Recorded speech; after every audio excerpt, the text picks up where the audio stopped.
I'd like to welcome everybody to the April 9th, 2024 Wildlife Board meeting. Appreciate those that are here today joining us and those that are on the YouTube stream also. Today's meeting, we will not be doing taking any public comment or doing any motions, anything like that. It's strictly just a working meeting to discuss several topics that to help the board members understand a little bit more about what's going on with our wildlife in different areas in the state. So with that, I think we'll begin. Riley Peck is here and he's going to give us an update on the legislative update so far this year. So Riley, we'll turn it over to you. Yeah, thank you. I appreciate it. You know, given this presentation and this board work session a couple times, and I think the last few years I've maybe bored you to death. Jay reminds me it's not the presentation's boring, it's just who I am as a person. And so I've tried to take that into consideration today and really touching on the highlights that we have during the session. Session brings out passion, and I know that we don't need to talk about that to the board members, especially with the recent recommendations that are taking place and the people that are passionate about wildlife all across the state. That gets represented very heavily at the legislative session as well, and it brings out different individuals and different perspectives. And so I just want to convey that I'm grateful for our working relationship with the legislature. I feel like for the most part, we really do have great people working there. We have a good relationship. We have good communication. And that passion is brought to them in a way that is no different than what we are experiencing at the rack and board levels and just different pressures. And so I'm grateful that they take the time to work with us as we move forward. We had many bills that we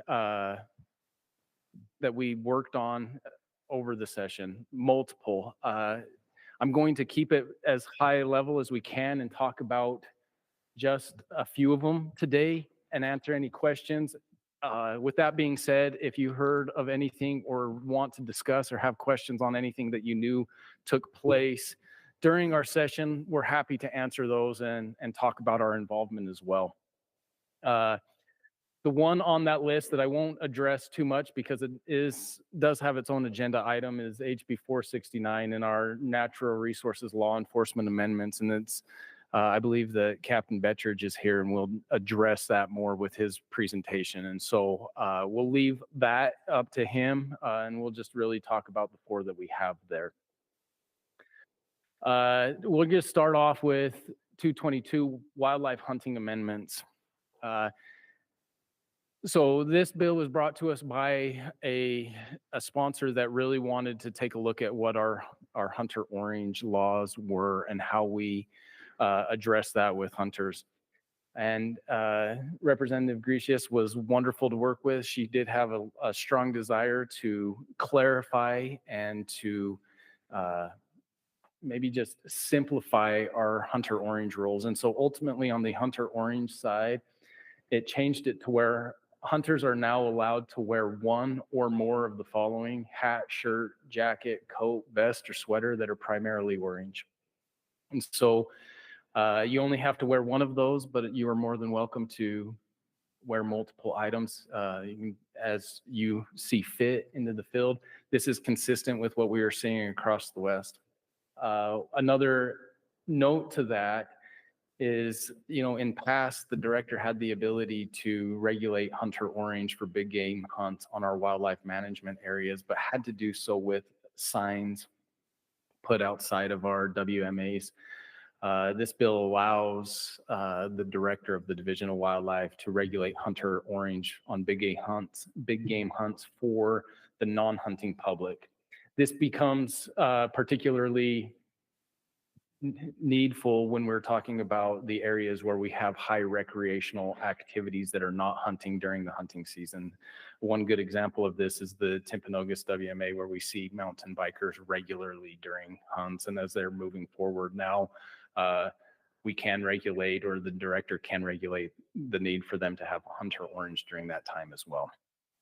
In the process for that, there was another portion added to the bill. Industry came to us and through our rule, we eliminated the ability for processors, wild game processors, to take the edible byproducts of those animals and use those in commercial dog food. There was some frustration with that. The desire to have every bit of the animal used was brought up. At first, we were at a pretty strong crossroads. We felt differently on how those animals should be used, that they needed to be tested for CWD concerns, who was going to pay for that. It was a long process, but ultimately we ended in a really good spot. And now there is a regulation, a mechanism for who regulates that and how that process takes place. And so now there are a few wild game processors in the state that, after disease testing, can use the byproducts of those wild deer, elk, and moose and put those into commercial dog food. And so we feel comfortable with where the process is. We're grateful for the sponsor and how they were willing to work with us on that. And so that is now in the place where I feel like the Division of Wildlife and industry felt good on our landing spot. So that is the highlights of HB 222. I'm happy to take questions as we go, or at the end, or never at all if I'm boring you to death again. HB 375, domesticated elk amendments. This is something that we had a high interest in because of the disease implications, but as we know, domesticated elk is regulated and looked after by the Department of Ag. For a while now, there was a strong desire to bring in elk from east of the 100th meridian. This desire came about due to the fact that east of the 100th meridian, we didn't see chronic wasting disease in elk east of that area. The biggest concern that we had was that there was meningeal worm, and we didn't want to bring in something else that we had. And so they were fighting to bring in, fighting sounds strong, they were advocating to bring in elk from that area in an effort to cut down on their CWD risk. We were trying to avoid bringing in something that Utah doesn't have already. And so we're grateful for the opportunity to work with the legislature and the Department of Ag on this one. We found a good landing spot, I believe, in that the vaccinations are needed before they get brought in, how quickly or how soon beforehand they need to be vaccinated, how quickly after that they need to go to the facility to be harvested, and the complete mechanism. So we're grateful to our vet, Ginger, and the state vet for working hard on this one. We feel like we're in a good landing spot in how they bring in elk from that area of the country. Wildlife amendments. I think we could talk for multiple hours on everything that was in this bill. We are grateful for the effort that was put into this. There were a lot of wonderful things that we had that were addressed. One of the major issues that we'll talk about first is the established rulemaking authority for shed hunting. The division recently participated in a shed hunting committee. We're grateful for Rusty Robinson for running that and participating in that committee. And out of that, there were a lot of desires that they had for shed hunting and shed hunting regulations. So many of those desires that they had, the Wildlife Board or the Division of Wildlife didn't have the ability to implement. That rulemaking authority was not given yet. And so they established that rulemaking authority. They provided the ability for season dates, different season dates for resident and non-resident. And there are a lot of positives that came out of that shed hunting portion.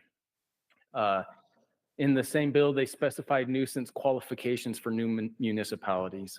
Ultimately, if you are not a neighborhood or a community that exists right now, as of the bill's effective date, and you develop new wild land that wasn't developed before, you are on your own essentially for nuisance help when it comes to any nuisance damage from deer or elk that may be coming in. If you have deer coming in or turkeys moving into this new development, it basically declares that wildlife were there first, and there isn't a precedent that the Division of Wildlife will come in and trap and remove those animals. You're going to have to learn to better live with those animals.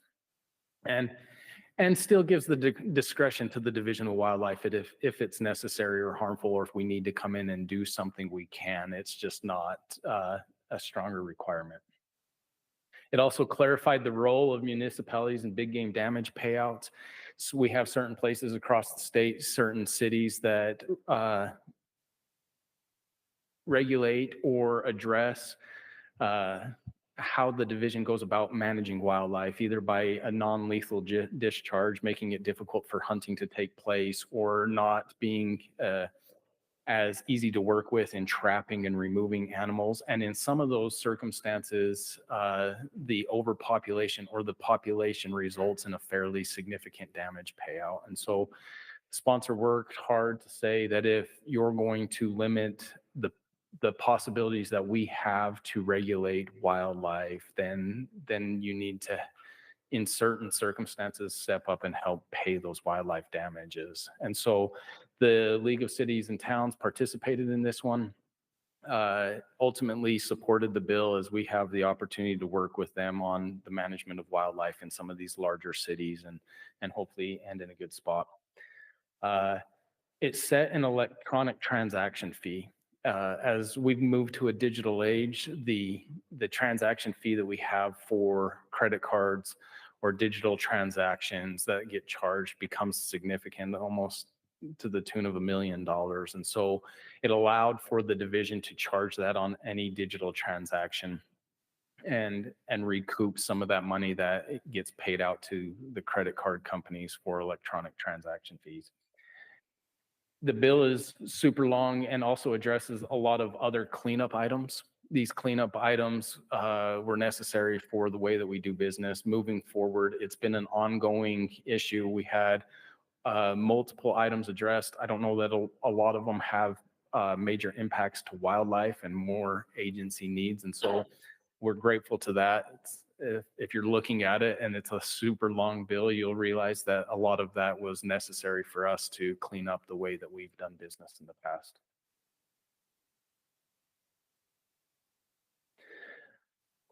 There's a concurrent resolution related to the Division of Wildlife Resources.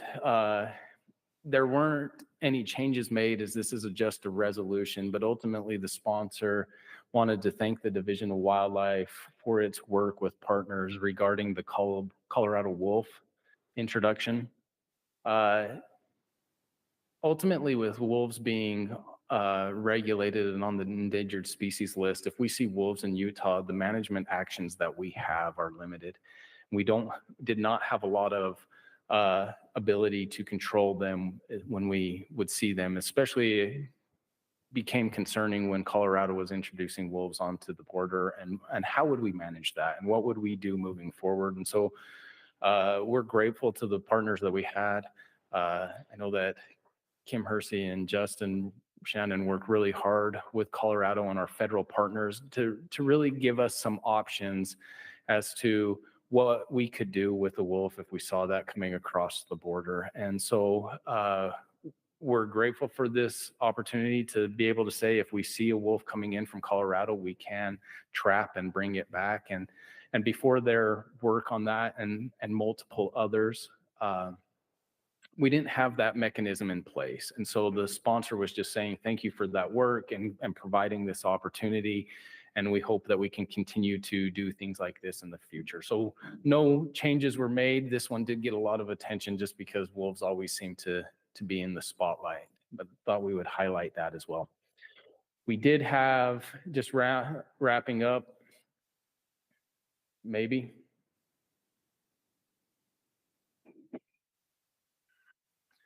I don't know why that's changing. Just wrapping up, we did have a few budget items that we were grateful to be a part of. And so we did receive one-time general funding on our, I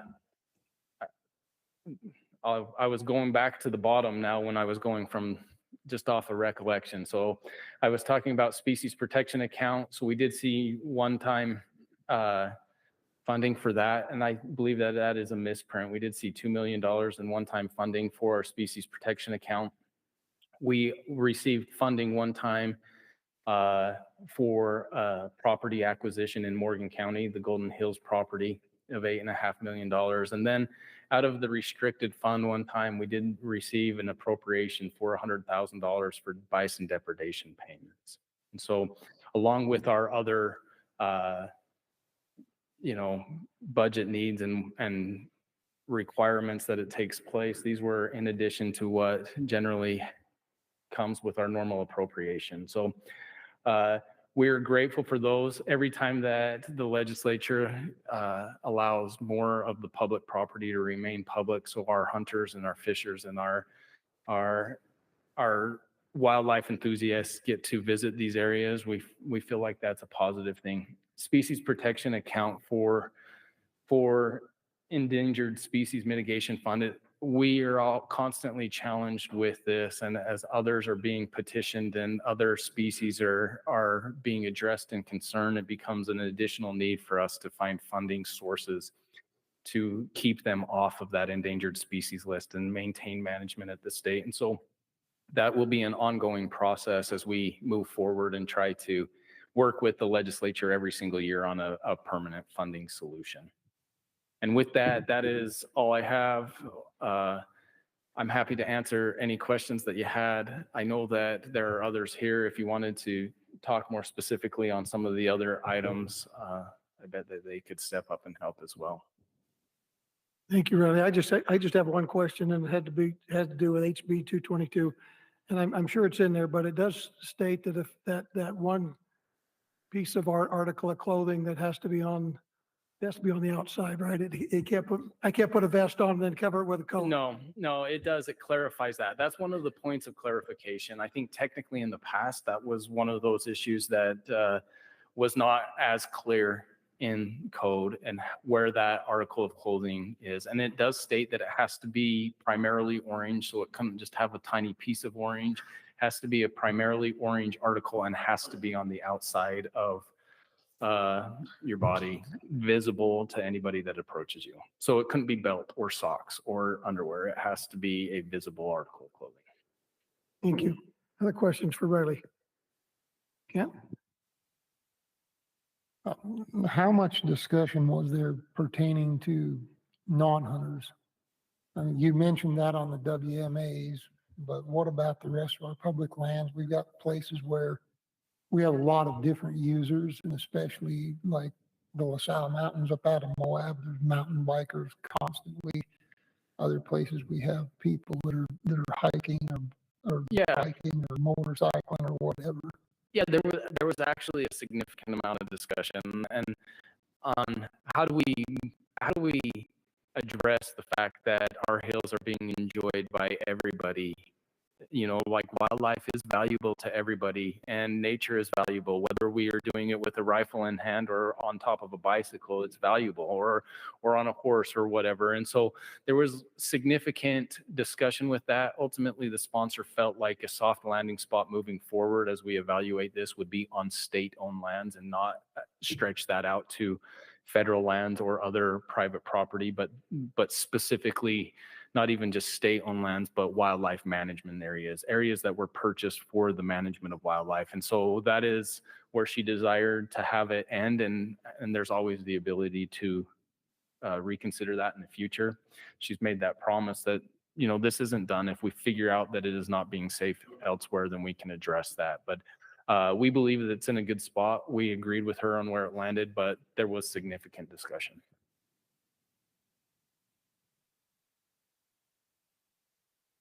Paula, you got a question for him? Yeah, just quick on that one. The basic way that you communicate with public on that is by the signs that you mentioned on the front of the WMA. Is there any other way that we communicate with public that might be a requirement? Yes. Are you addressing the specific change that allows the director to allow non-hunting public to wear orange? So yes, Yeah. it used to be that it was a sign in front of that WMA, and now it can go into role if the director so chooses and can be put into online on our I don't know, our area management anywhere that we post our rules, we would be able to like throw that you need to wear orange regardless of whether you're hunting or not. So the opportunities to advertise that were increased significantly. So if it is the non-big game hunt, we have a lot of pheasant hunts or different areas where we crowd onto WMAs. That authority was not given in that direction for upland game. We would still need to use the old mechanism on specifically, pheasant hunts or some of our waterfowl areas that a lot of individuals congregate.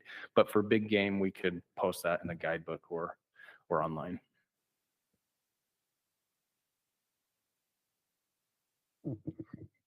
Yeah, Director, go ahead.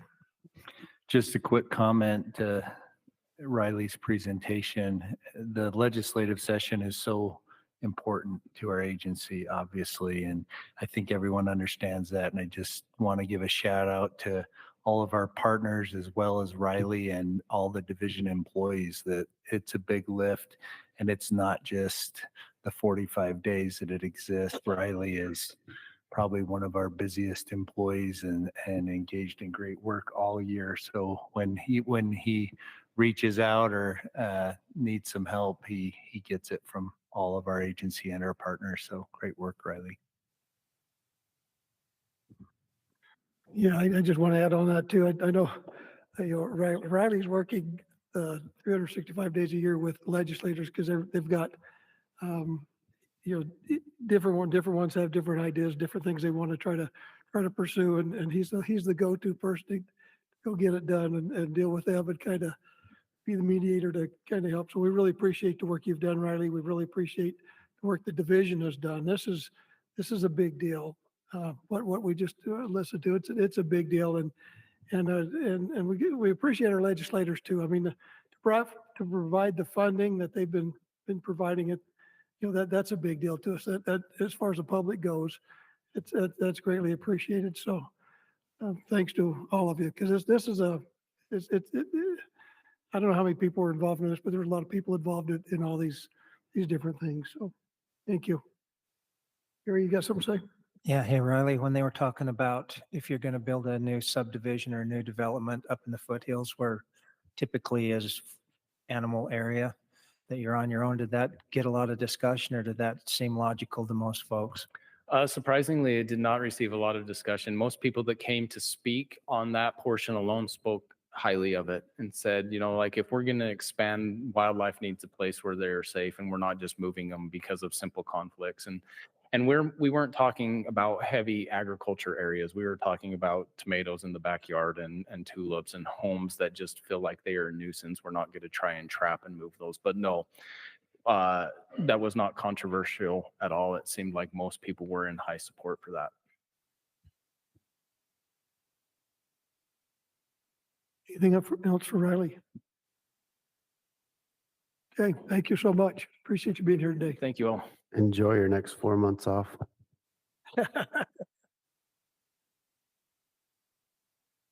Okay, we'll ask Dax to come up. Dax Mangus, our big game program coordinator.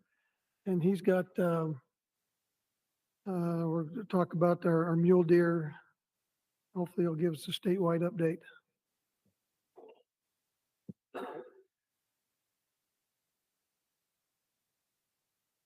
Well, thank you. Good to be with you. One point of clarification for something Riley shared.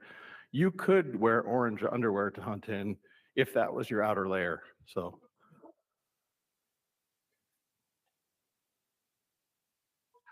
If I see you doing it, I will let you know.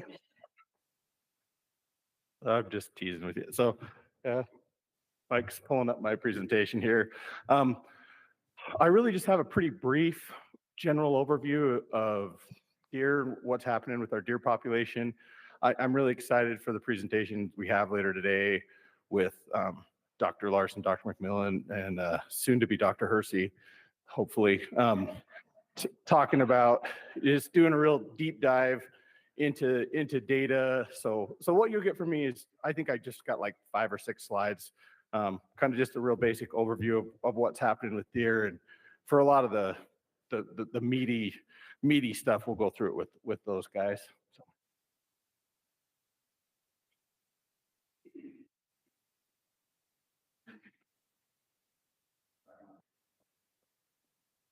Oh, you're good. My laptop froze up on me too. I was going to bring it up with me, but we did have, we look at our deer populations kind of at the end of the calendar year. We look at it, December through December, and so obviously what we had after that winter of 22, 23, it was a hard winter. We lost some deer across the state. Our statewide deer population objective is almost 405,000 deer. And you can see there between 2021 to 2022, and so December of 21 through December of 22, we grew some deer. It was encouraging. And then we had that rough winter of 22, 23, where we lost some deer. You can see, a lot of that progress we made in the late 20-teens, we're kind of back to where we were back in 2010, 2011.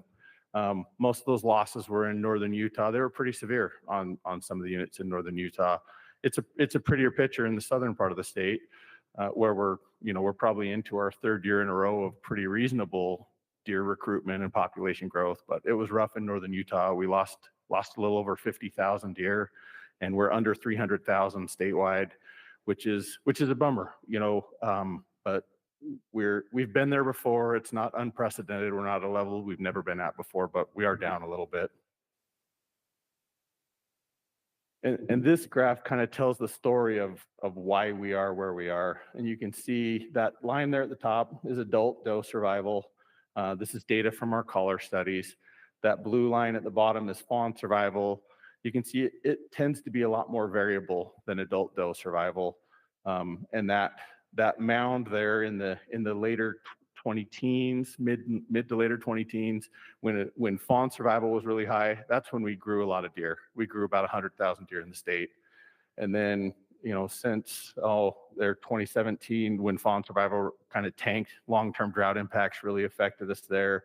We haven't seen as good of numbers. That's driven numbers, and the big drop we saw last year is really what's driven by that decline in adult doe survival. Ideally, for a population to be stable, you want adult doe survival to be in the mid 80s. I think our long-term average in Utah is like 83, 84%, between 82 and 84%. And that's okay. It's not fantastic, but it's okay. Your populations can sustain, and if you have good fawn survival, we want fawn to doe ratios in the 60s. And fawn survival at least in the 50% range to be stable. If we're higher than that, we can grow deer. So just kind of a snapshot of where we're at and why that 22-23 survival year was a rough one. Fawn production wise, we're okay. We're in reasonable territory. Down just a little bit in fall of 23 when we classified, some of that, I think we had some carryover effect from the winter, especially in northern Utah, where some of those fawns, or some of those does came through the winter. The fawns that did survive through the winter were in such poor shape. We probably saw some carryover effect, and our fawn to doe ratios were maybe not as high as we would have liked to have seen or hoped to have seen with a wet spring and wet summer like we had last year.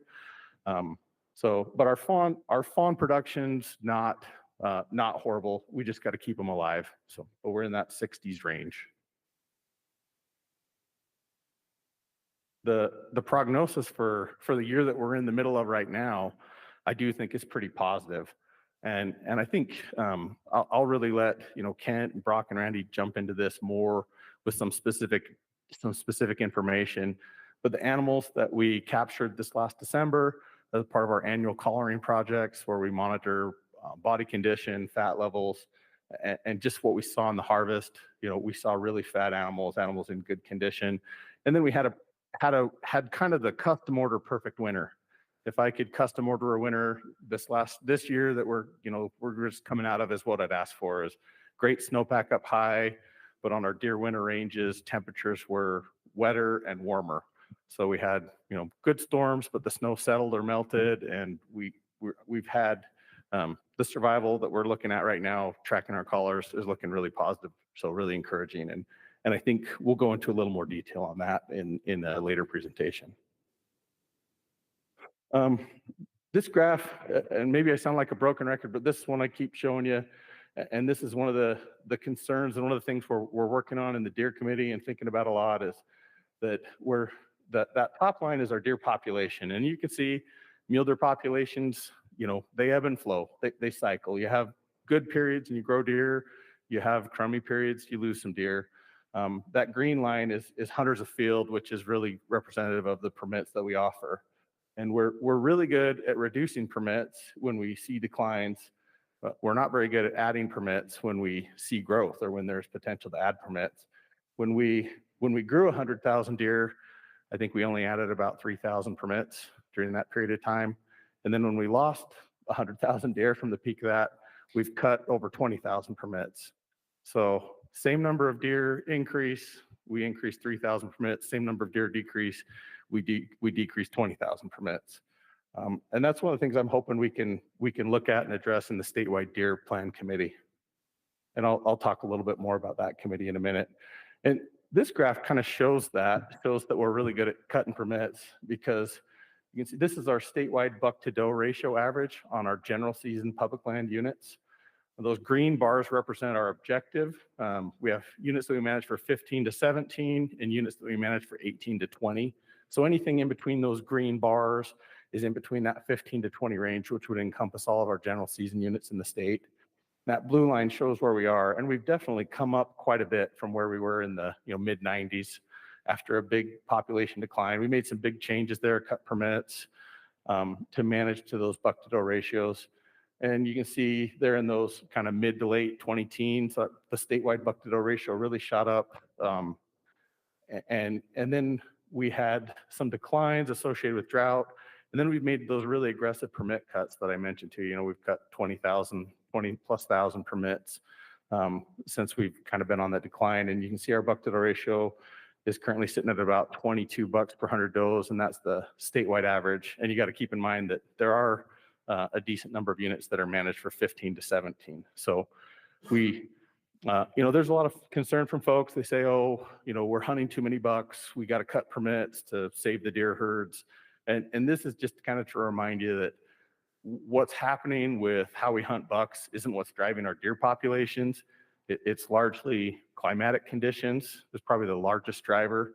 And then beyond that, based on what happens with the populations, we make adjustments to buck permits to try to continue to manage to these ratios these objectives that we have in our management plans. And we have a track record of being able to manage for the proportions of bucks in the population that we've agreed to. If anything, we probably err on the side of holding extra bucks beyond what we've agreed to in our management plans. I mentioned the statewide deer plan. We've gotten underway. We've had several meetings. We've really spent a lot of the meetings we've had so far kind of digging through data and talking about different issues. I think we're really at the point where we're going to start diving in and developing some specific strategies. The deer committee, one of the things we're hoping that we can get through and do with regard to population management is identify these limiting factors. We have really great data. We have this caller data that we're going to hear about here in just a minute that really can help us pinpoint in and dial in on what are the limiting factors on different units in the state. And it can be really different, even on neighboring units. On one unit, maybe we have really high lion predation. On the unit next door, maybe we have deer that come into winter in really poor condition and we really need some summer range treatment. But we have the data to help inform us and make really targeted strategies to address those limiting factors on a unit by unit basis. Habitat improvement, predator management. We're focused on finding ways to reduce conflicts on private lands and roadways, public safety issues that might exist, and finding ways to do that to minimize negative impacts to deer populations as well. Addressing disease threats, and we're going to hear from our state veterinarian later today, Dr. Stout, a little more about chronic wasting disease and some of the very real and very concerning threats we have facing mule deer in the state. In the sustainable harvest portion of our statewide deer plan, I'm hoping that we can really focus on using the advanced data and the information we have to help us adjust general season permit numbers to better track what's happening with our deer populations. We were directed by this board last year to continue down the road of looking at harvest research and doing some research on different methods of harvest or different regulations we might implement with regard to harvest. Youth opportunities, I think, is a big one that the committee's talking about, and just overall drawing general season deer permits and kind of everything encompassed there with regard to everything from the applications, draws, licensing system, and everything in between. And that's a big one, and one that we've been talking about quite a bit in the deer committee. And we as we start diving into more of the transitioning from kind of the education phase of the committee into the development strategy phase of the committee, I can see we've got a lot of passionate folks. It's a pretty big committee, and we're going to have some long hot meetings. So it gets warm in the room unless you remember to hit the button on the air conditioner. So it might be hot in more ways than one, but we're looking forward to that and encouraged with all the participation and passion that we're seeing on that committee. And that committee will continue meeting through June. And then over the summer months, I'm hoping we can get the polish on the plan we need, and it'll come through the fall rack cycle and hopefully be implemented in the fall of 2025. And I think that's about it. As I said, I just wanted to kind of keep this broad. I can answer any questions. Some questions, if you want to get really specific, I might defer and wait for the presentations from Kent and Brock and Randy. But that's kind of it for now. Just kind of a general overview of what's happening with deer. Any questions or anything you guys would like to discuss? Yeah, where's that deer at? That's a nice- Northeastern region. That's a nice buck. Any questions for Dax? Dax, real quick, would it help when you're trying to, maybe sell some of the increases in the South if we kind of was to say, look what's happening in the north part of the state, and look what's happening in the south part, instead of just lumping it statewide and showing declines, maybe kind of, break up and show two different graphs. It's like, hey, what's happening up north is not what's happening down south, just to help you sell. I think that's some good feedback. I tried to distinguish verbally, but I think if the graphic isn't there to show, it's pretty hard. And it was really harsh in northern Utah. That winter 22-23, really harsh. And it was on the news, it was in the media, and I think it kind of freaks some people out when they say, oh, we just had this horrible winter, and then your recommended increases on permits in southern Utah. And I probably could do a better job telling that story and say, yes, it was horrible in northern Utah, and we're seeing fawn survival and production on these units in southern Utah that's breaking records, the highest we've ever seen. It really is interesting. The average maybe doesn't tell the whole story. Maybe to be fair, about how severe it was in some parts of northern Utah and how it looks so good in southern Utah. So talking about it as a statewide average kind of just explains something that maybe doesn't exist. So that's a great point, Bryce. Thank you. Other questions or comments for Dax?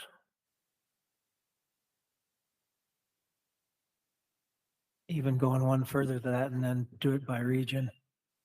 Is there, we got the feedback on the central, and instead of just north and south, by region, I'd make more sense, because the units of their concern are the ones they're using in their brain when they're agreeing or disagreeing with increases or decreases, are the ones that are in the different regions. So one of the tricky things, that's a great point too, Gary. And one of the tricky things is, in the presentations and the rack packet that we send out, we're really focused on the buck-to-doe ratios, and we're looking at the buck-to-doe ratios.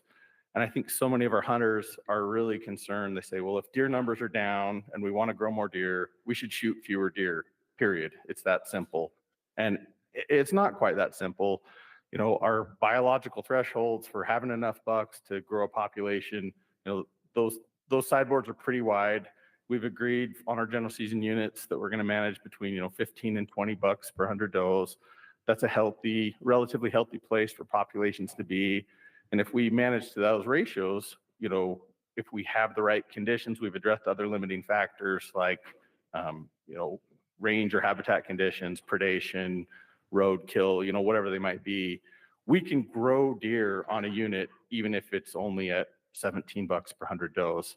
And so our public, they're so passionate and they want us to do the right thing for deer. And sometimes I feel like maybe our messaging doesn't put us in a place where folks necessarily understand where we're coming from. We also want to do the right thing for deer. In the meantime, we want to take advantage and hunt surplus bucks when we have them, as long as we're doing it at levels we've agreed to and that we know aren't going to damage a population or hurt population growth. But I think so many folks from the public, it might be helpful to dive into more in the presentations, but I worry about muddying the waters too if we talk about population management at the same time we talk about buck-to-doe ratios and how we manage bucks, because there really isn't a lot of overlap anywhere in that with how we're hunting bucks currently in the state. And I think the general public doesn't necessarily always see it that way. And I want to explain things the best way we can. We have a lot of great information and data and that we're using to make these recommendations. And I'm open to the input and always looking for ways to better communicate it to the public, because we have received a lot of feedback from folks that I think, have a lot of concerns, and I appreciate their concerns. And I don't know if we're on the same page with how we're looking at data and how we're looking at things. Maybe we could put something in the guidebook that explains the difference. In some sort of lay term right there where people are looking at it every year when they're applying for their tags. Just something to help understand, because, everybody has the same concern. Yeah. We just need that may be a way to communicate it. I don't know. Yeah, I love the ideas and the feedback. It's one of the messaging issues that I think we consistently face, is trying to explain some of the nuance and some of the complexities around some of these issues versus just a real simple but genuine, sincere concern that folks have. Just, if we want more deer, we should shoot fewer deer. And I understand the logic behind that, but when you look at it closer, it doesn't exactly translate. Yeah. On kind of a different vein, but when you're recommending numbers, has it been discussed to say, okay, here we have a 15 to 17 buck-to-doe ratio. Here's the number if we want to keep it around 15. Here's the number if we want to keep it around 17, and letting each unit kind of decide, or at least have more information to get within those ranges. Has it been discussed to offer those kind of numbers? Yeah, and we could do that. The way we've been presenting, we've typically been, making a recommendation to manage to either the middle or the top end of our buck-to-doe ratios. We almost never make a recommendation to manage to the bottom end of our buck-to-doe ratios. And, the recommendations we made this year for Southern region specifically, we actually put on there how many permits we thought we could conservatively offer and still meet the upper end of the objective. And we recommended a range, kind of at least split the difference with us. Let's go somewhere in the middle of that up to that number. But we're pretty comfortable we could go as high as that kind of upper end of that range, and we'd still hit the buck-to-doe ratios on those units. And even with that approach, I've heard from a lot of folks in Southern Utah that are really concerned that they feel the increases are too aggressive. And one of the things to keep in mind is general season units are managed to optimize hunting opportunity, not necessarily to manage for 180 bucks. If we manage general season deer units, in that 18 to 20 range, or even the 15 to 17 range, there still are always a few, mature bucks and good deer available in those units. If you're managing a unit at 27 or 28 bucks per 100 does, it's going to be easier to find bigger, older age class deer than if you're managing it at 15 to 17. That's definitely true. But we were in a meeting the other day and it came up. You can be a selective hunter. You can hunt for older age class animals on a general season unit if you want to. Just means you have to maybe work a little harder, have a little bit of luck on your side. But if we manage all of our general season units really geared towards older age class bucks, then it's pretty hard to be a general season hunter because you can't get a tag. So those are just some of the constant trade-offs we deal with. And a lot of these, it's there's calculations and numbers in there for, what we could do and still meet our objectives.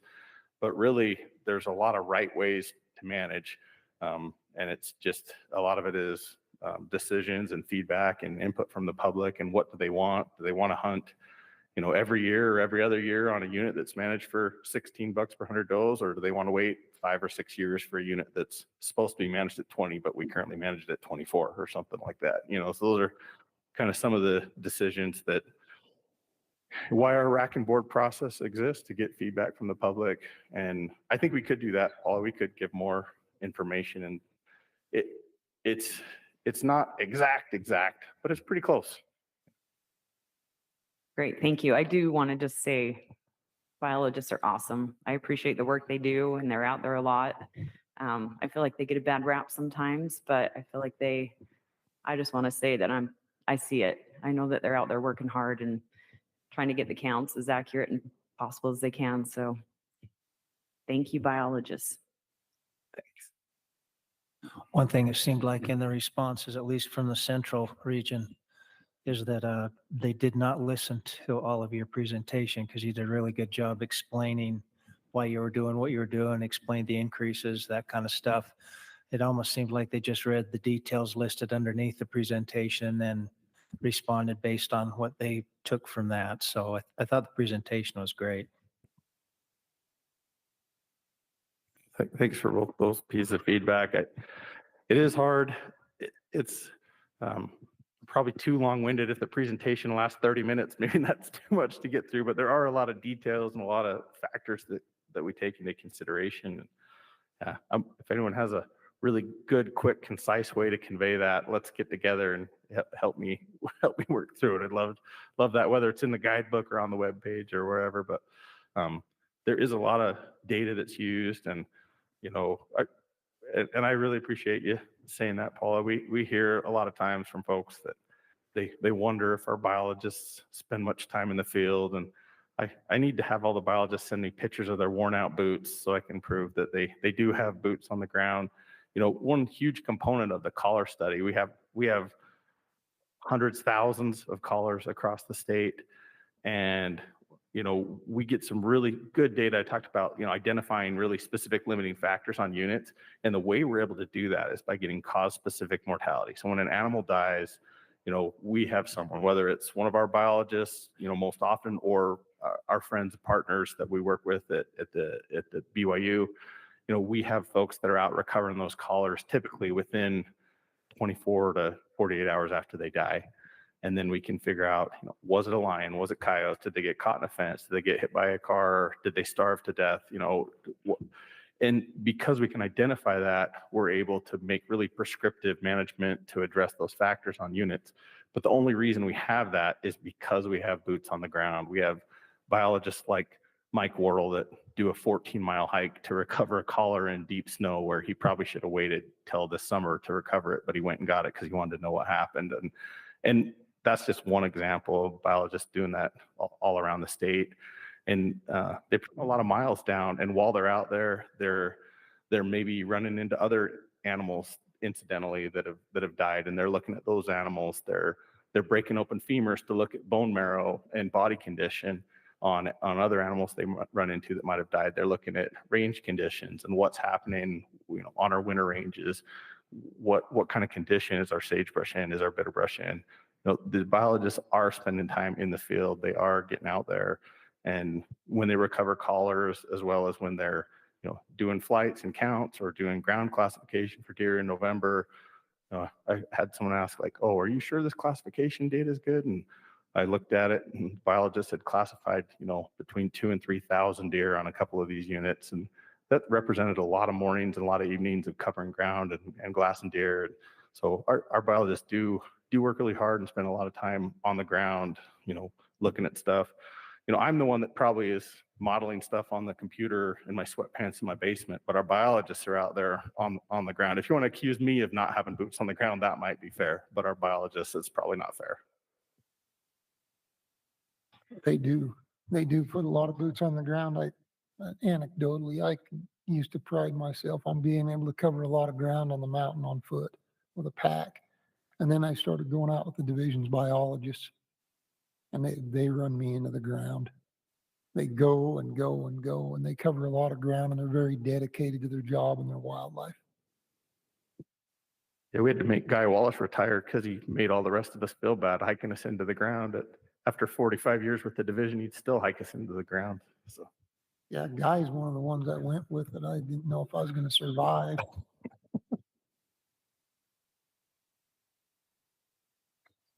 Anything else for Dax? Thank you, Dax. I appreciate all you do. I mean, you got big white shoulders. You're fairly new in your position, but you're doing a bang up job. And just let you know, we can see it.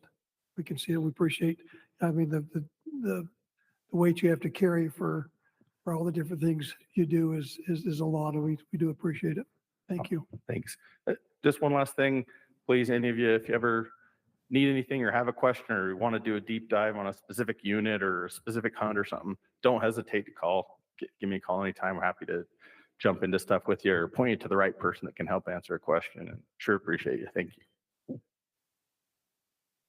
Okay, next we'll ask Danielle Finlayson to come up. She's going to talk about our California condors and the lead issues, and she's our conservation biologist in our southern region. So appreciate you being here.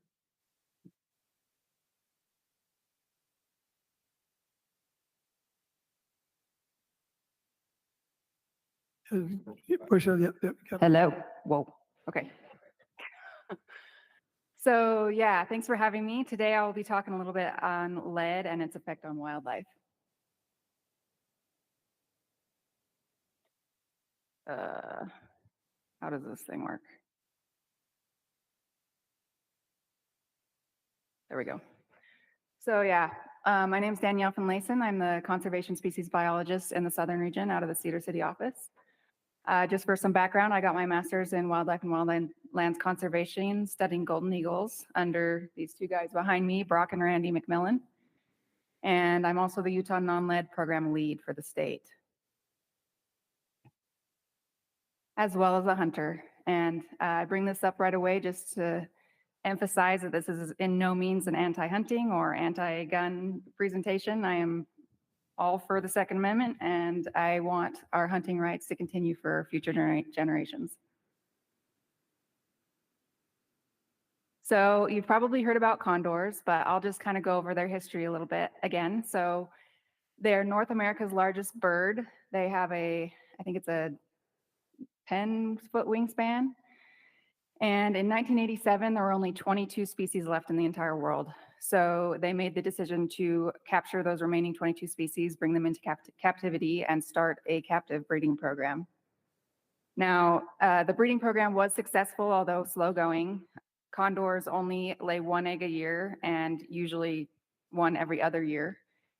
But it was successful, and in 1992, they began releases back in the wild in California, and then in 1996 in northern Arizona. From northern Arizona, the birds made their way on their own up to Zion, where many of the population spends a good portion of the year now. The current population in our Utah, Arizona group of birds is currently around 80, and it was 120 a couple years ago, and I'll get into why in a little bit. And lead still accounts for over half of the diagnosed deaths in California condors.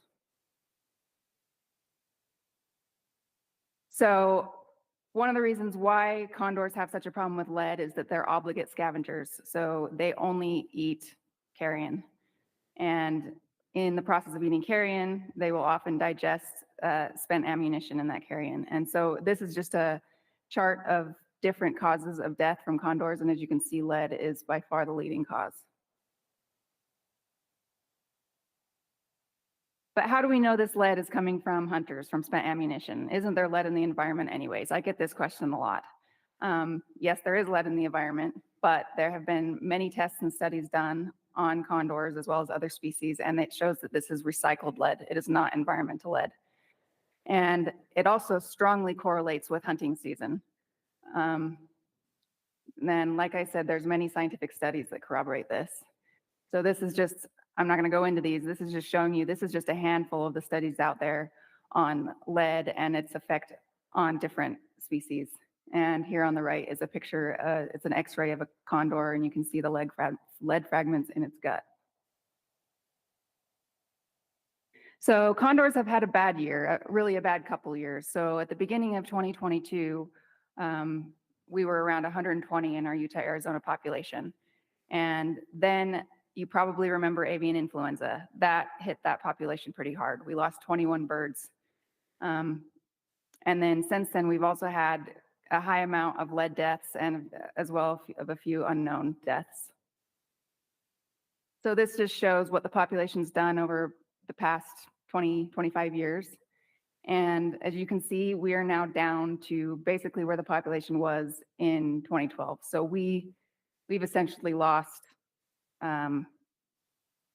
over 10 years worth of progress. So in January, I had the awesome opportunity to go down to the Vermilion Cliffs in northern Arizona. This is where the Peregrine Fund has their facilities where they capture the condors and test them. So one of the unique things about California condors is every single bird is tagged and has either GPS or telemetry on it. And unlike almost any other wildlife population out there, this is a population where we know every single individual and what's happening to it. And so they will capture these birds annually and test them for lead. When I was there, we had 8 condors come in and tested them right then and there for lead. They draw blood and we put it on a little strip of paper, put it in that machine there on the bottom. And within 90 seconds, it'll tell you what the lead levels are. And I've known for a long time that lead is a cause of death to condors. I knew it was a problem, but what I was kind of amazed by in that trip was how much of a problem it is for every single one of these birds. Every single bird that we tested had lead in its system. It was just a matter of how much. And this is what they deal with year round. So we did have, if the level gets high enough, they take it down the mountain and they chelate it, which is just a process to kind of try to neutralize some of the lead in the system. But then if it's really high, that won't make that much of a difference. So they have to ship them down to a facility down in Phoenix where they try everything they can to save those birds. And we had one bird while I was there that was high enough. It was like off the charts lead levels. They had to ship down to Phoenix. And just that vial on the right is a little lead fragment that they pulled from a condor stomach. That's actually a rather big fragment. So one thing I want to point out is there has been a lot of focus on big game hunting and non-lead, but it's not just a big game hunting problem. One of the things that I talked to Tim Hawk, the leader, the president of the Peregrine Fund, about was coyote hunting. They think coyote hunting is probably one of the big factors here as well, because most coyote hunters just leave the carcass right out there on the landscape, and lead is obviously still going to fragment in coyotes, and a coyote is big enough for condors to congregate and feed on. Now the problem goes far beyond condors. So eagles is one of the biggest issues with lead. So a 2022 study showed that nearly half of the birds, both bald and golden eagles, had lead poisoning, and 46 from bald, 47 from golden. And another 2010 study also showed basically these same things. They had blood levels that were considered toxic. And this is enough to negatively affect population growth. This picture on the right I thought was pretty cool. This is a bald and a golden eagle fighting over a carcass. And while eagles aren't obligate scavengers like condors are, they along with most other raptor species, will still scavenge any chance they can. There's also 130 other species that have been shown to be affected by lead ammunition. So you can see here in the pie chart just the breakdown of different species. And as hunters, one thing I thought was important to point out is half of these species are huntable species. So these are species that otherwise would be on the landscape available for us to hunt. So what does lead do? It modifies the function of nearly all physiological processes. It affects neurological abilities, vision, and reflexes. I'll show you some sad pictures here. These are 2 golden eagles that have lead poisoning, a bald eagle. And And you can see they can't even stand on their own 2 feet. They can't even lift their head. They're super lethargic. Anyone who's seen lead poisoning up close, it's not a pretty picture. And another thing that it causes is crop stasis in raptors. So birds have what's called a crop. It's just basically a sac that they store their food before it goes into their digestive system. And what lead poisoning will do is it will basically paralyze the crop. So they can be gorging themselves with food and still starving to death because the food won't move from the crop into their digestive system. Another thing that I don't think gets talked about enough is indirect effects. So down in the southern region, I get a lot of roadkill eagles. I just shipped 45 off to the repository in Denver the other day. And what I wonder is, as we've seen in previous slides, there's a large portion of eagles that have lead in their system. And I wonder how many of these eagles that were hit by cars, maybe their reflexes were slowed because they had lead in their system and maybe they could have gotten out of the way otherwise, but instead they got hit, or I'm sure they're getting preyed on. It's not always a direct death from the lead poisoning itself.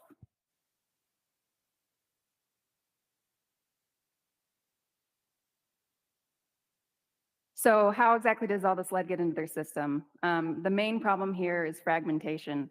So lead, the minute it hits an animal, will start shedding material. And the more fragmentation, the bigger the problem, because you're going to have more surface area for it to get in their system. Another problem with raptors in particular, and especially condors have extremely acidic stomachs. So this will just start breaking down the lead even more and getting it into their system even quicker. So how much does it actually fragment? So it can fragment up to 18 inches from the wound site. There was a 2006 study that showed all deer killed with lead-based ammo contained fragments.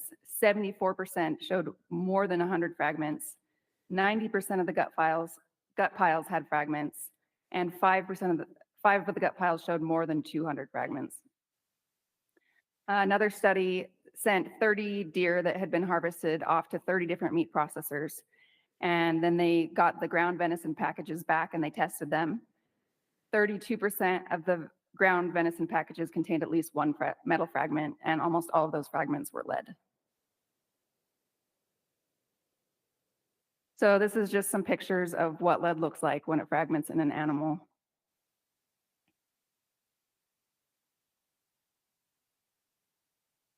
Now, what is the solution, or one of the solutions?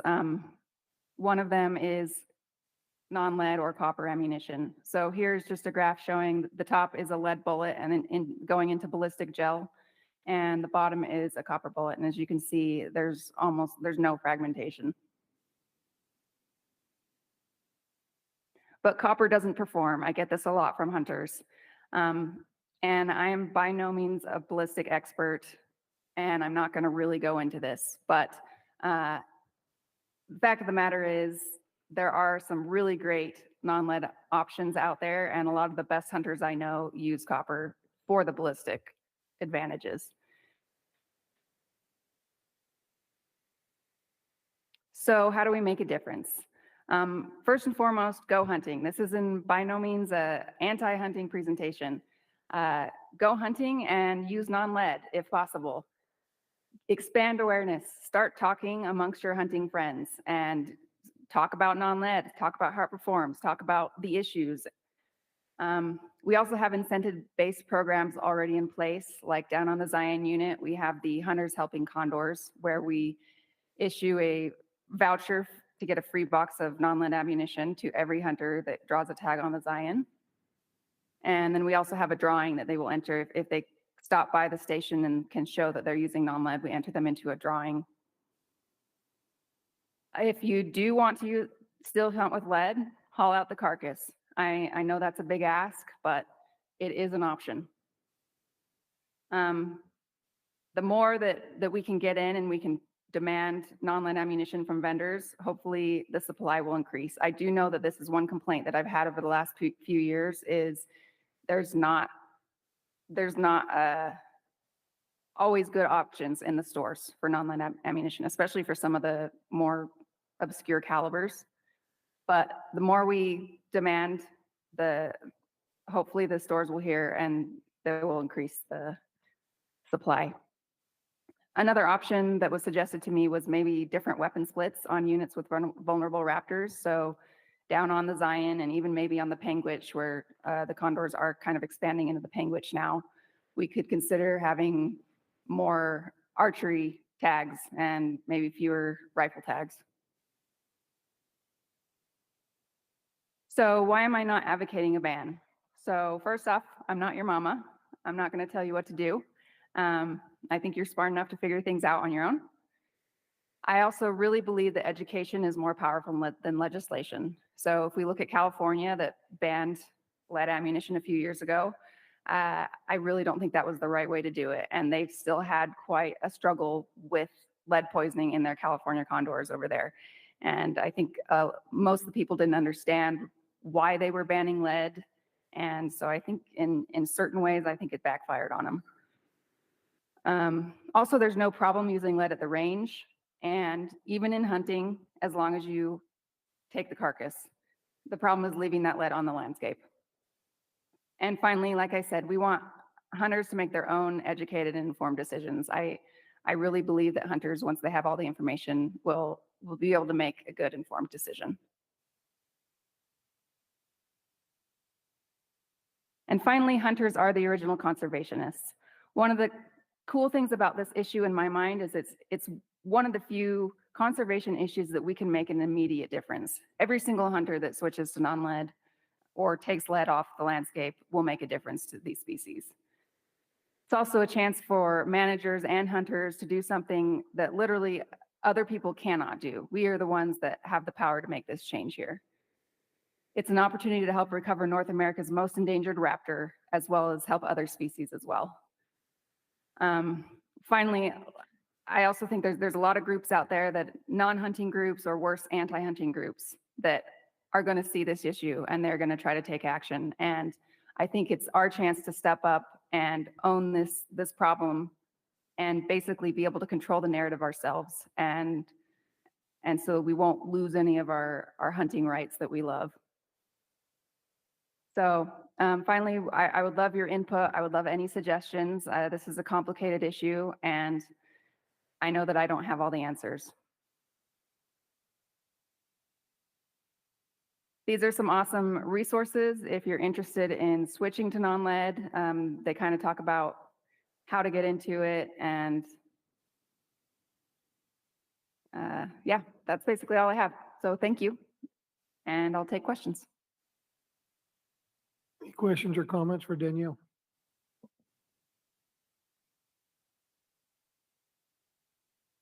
Gary, looks like Gary got something. Do you have any of the numbers from California?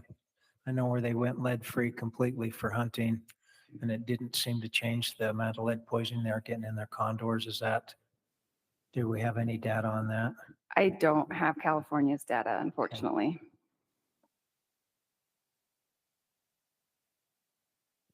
Thank you, Danielle. Very good presentation. Stuff we need to keep in mind and definitely support.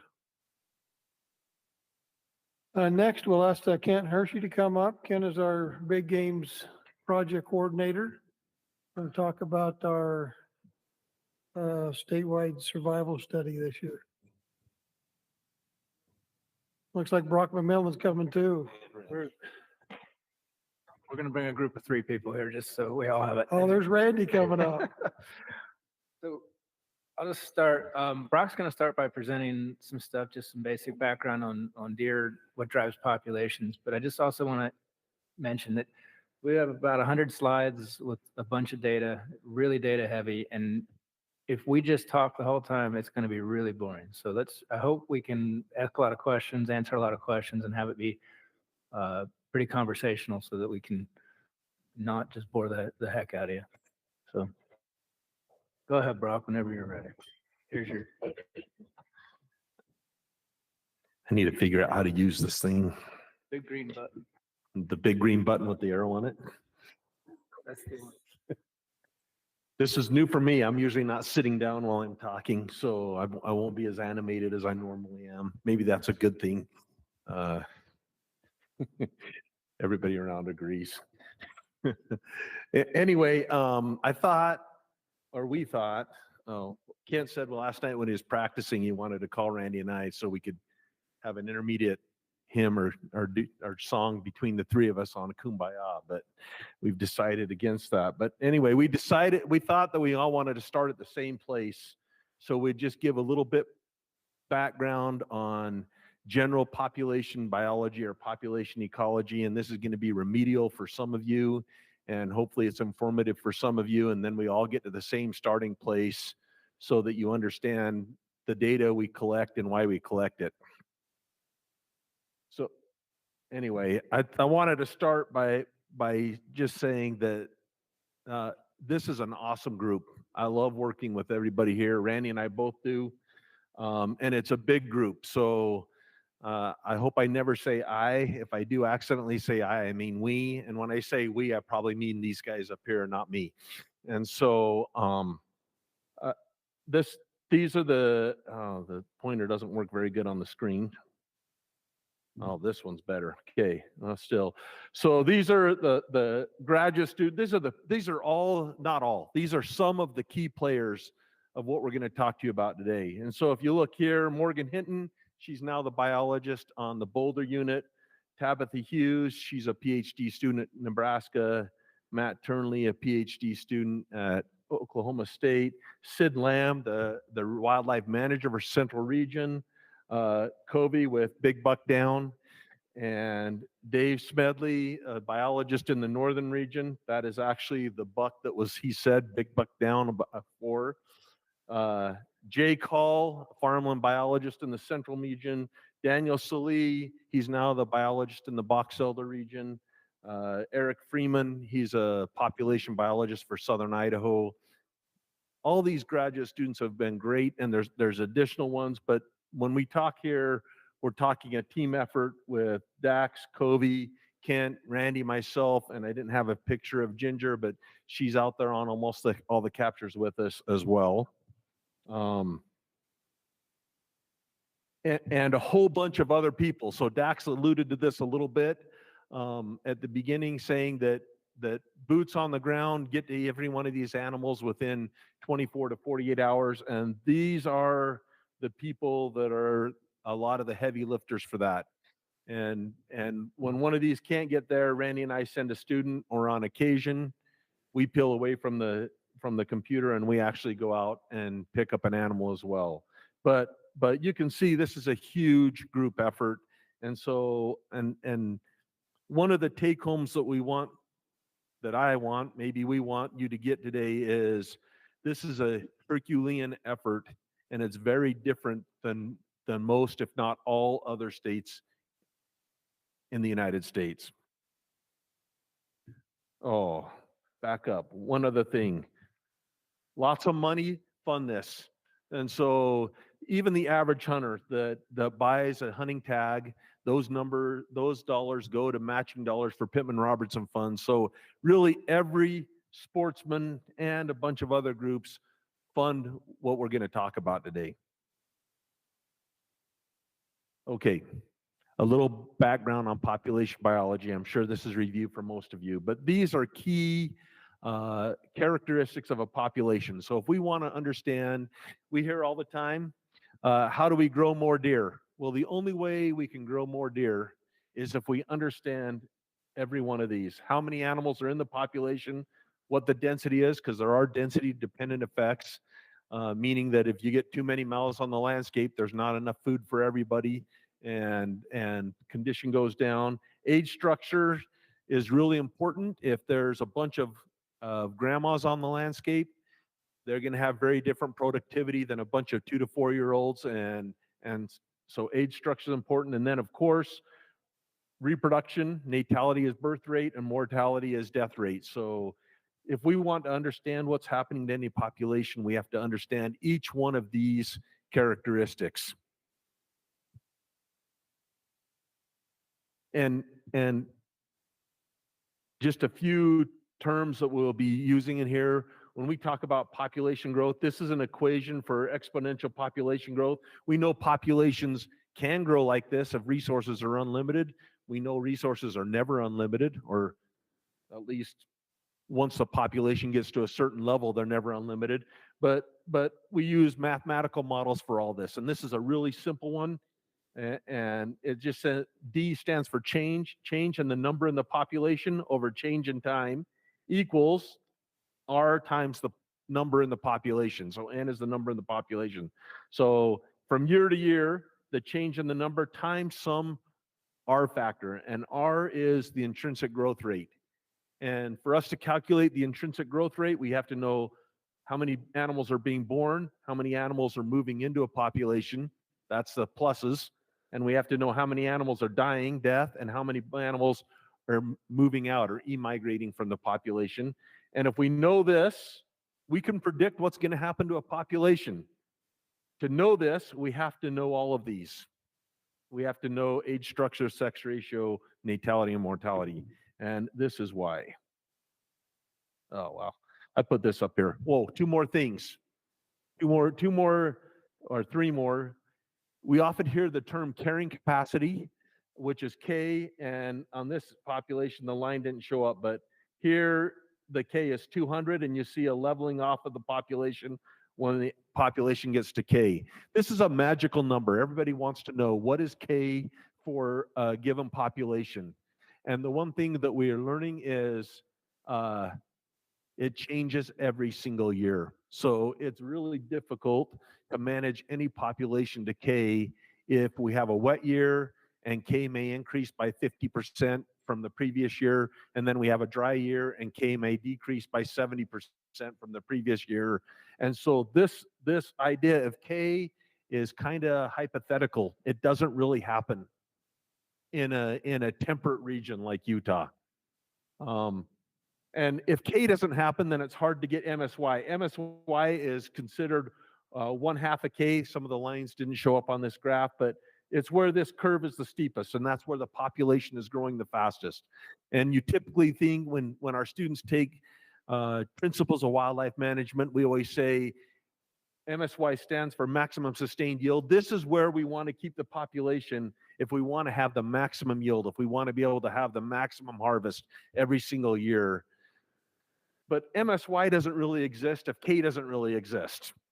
And so these ideas make really good theoretical and conceptual sense, but on the land, it's really hard to come up with a K or with an MSY. One word you might hear regularly is lambda. And lambda is just another word that's a mathematical symbol for population growth. And so here we might all talk about population growth, or we might all talk about the effects of X on lambda. Lambda just means the population size N at T plus a time plus 1. So maybe the population size in 2025 over the population size at current time at 2024. And so if we have 280,000 deer on the landscape this year, that would be N at time T. And next year we have 280,000. Our lambda is going to be 1. So if we have a lambda of 1, the population is remaining constant. And if we have a lambda greater than 1, the population is increasing. And if we have a lambda less than 1, the population is decreasing.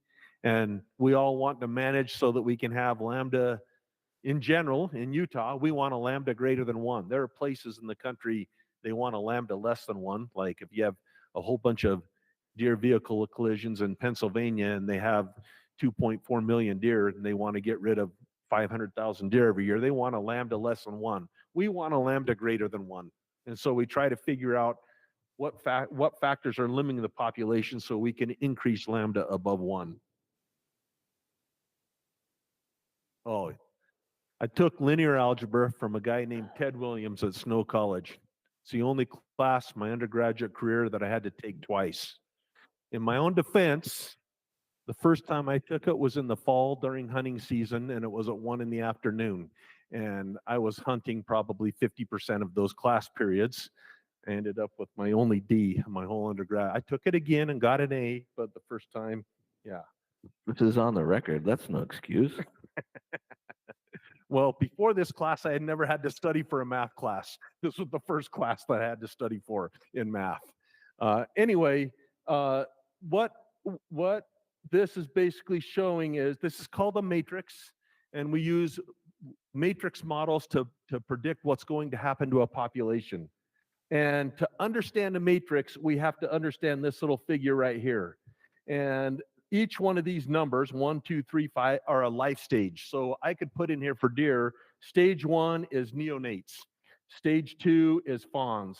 Stage 3 is yearlings. Stage 4 is prime adults. Stage 5 is old adults, something like that. So these are life stages. And then the p-value is the productivity, is how, the F value is fecundity, how many offspring each of these categories are having. If it was deer, we would start having offspring in stage 3 at yearlings. Some yearlings have neonates. And so the F is fecundity, and the probability of staying in each of these categories. So the probability of a yearling staying a yearling is 0. So we know that pretty easily. We can put the 0 right over here. The probability of an adult staying an adult is pretty high. So this P4 would be the probability of a 3-year-old animal staying in a prime age, becoming a 4, still a prime age. Or this G is the probability of it advancing from one age group to the other. So from advancing from a fawn to a yearling, or from a yearling to an adult. And really, this model right here, we have to know all of these values if we want to be able to predict what's going to happen to a population. So I used to love reading the comments on KSL whenever something was said about going to happen in the deer population in Utah. And I'd go, and everybody goes, all we got to do is quit killing bucks for 3 years and the population's going to be great. And I go, males aren't even in this model. Because as long as the females are getting pregnant, there's not a lot of evidence of male effect. We're going to talk about one that we've come up with later today. Randy termed it, I think, turd in the punch bowl. So we're going to try to drop one of those later today, maybe. But this is on public record, I know. That's why I said turd. Oh, man, I can get called into the president's office after this. Anyway, for us to really understand what's happening to a population, we have to know each one of these values. And then we have to not only know that, then we can predict what's going to happen to population, but we can do what's called a sensitivity analysis. We can do these manipulations, and we can see which one of these, G1, G2, G3, G4, P4, P3, F5, F6, 1, 2, which one of them are the primary influencers on lambda? And that's been done quite a bit by quite a few different researchers. And it turns out that the primary predictors of lambda, the factors that influence lambda the greatest, are generally adult female survival. Not how many babies they have, not if they advance from one category to the next, but it's simply adult female survival is the factor that influences lambda the most. Now, that doesn't mean these other factors don't, but if we really want to influence lambda the most, we want to really watch adult female survival in a population. One other point I'll make before we leave here, and that is to learn what all these values are requires a tremendous amount of work. And most populations, we never have these data.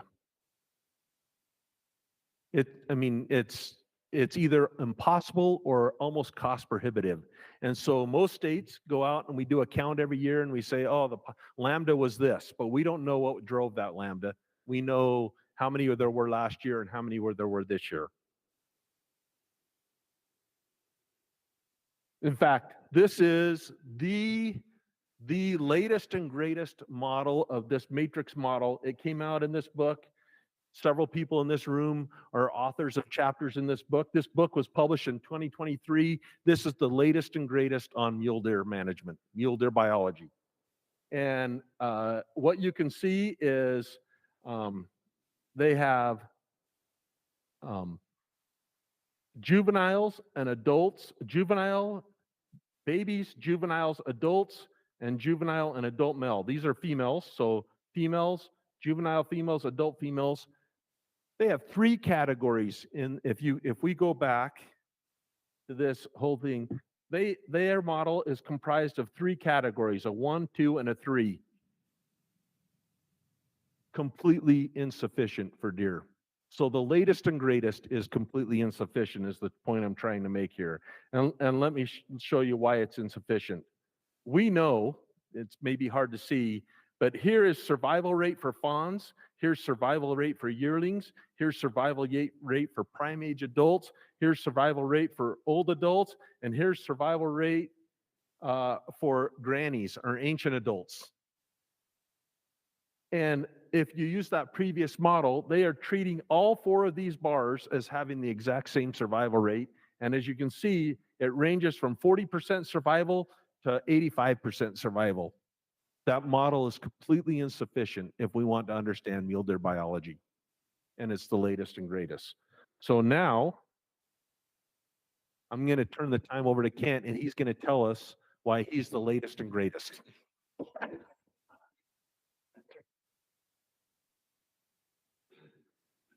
All right, I don't know if I can compete with latest and greatest, but we'll do what we can. So yeah, Brock did a really good job of just giving a basic, here's what drives populations. Now, I'm going to talk more about what we've been doing specifically in Utah, what data we have, and how we got to this point with what data we have. So to start with, our collaring efforts, we actually started monitoring deer back in 2009 with just called VHF collars. Basically, all they did was put out a beep and we were able to track them either on the ground or via airplane. And that was to get annual estimates of survival, and it did a good job for that. But in 2014 is when we really started ramping up our data collection efforts. That's when GPS collars the price of those came down sufficiently that we could actually deploy those statewide. So then everything was done with they took the points just twice a day at that point. Via satellite, we'd get all the information on the locations as well as whether they were in mortality mode or anything like that. So we started off small. We did it on 3 units, the Oker Stansbury, South Slope, and Monroe, and then we kind of grew from there. In 2015, we implemented the rest of what we call these. You'll hear us refer to it as our monitoring units or our survival units. We started off with 7 of those. And so that started in 2014 and 15. And then in 15, we added the Cache, the Wasatch Manti area, Pine Valley, and San Juan. So now we have 7 units on air. 2016 was the real infancy of our wildlife migration initiative. So we started putting more collars out there, and we added collars to the Henrys and the Paunsaugunt.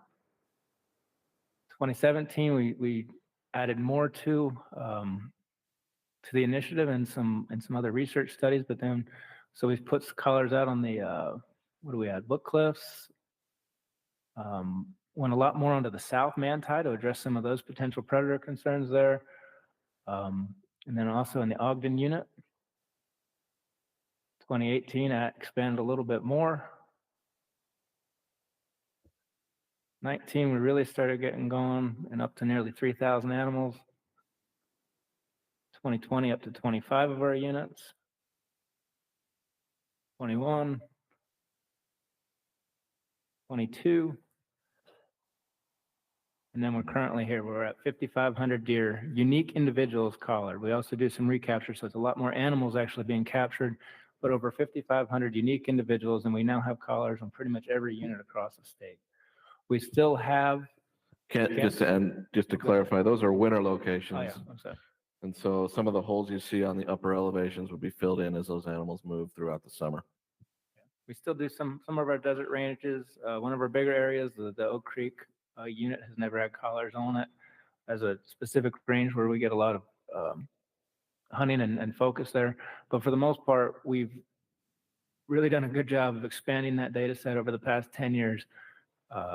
Getting a lot of animals caught, learning a lot about what's going on each of these units. I see in the comments a lot, it's like, why don't they collar on this unit? And I think we can go back and say pretty strongly that we're trying to learn about what's going on each unit, what's limited on each unit, and so that we can address management specific to that unit.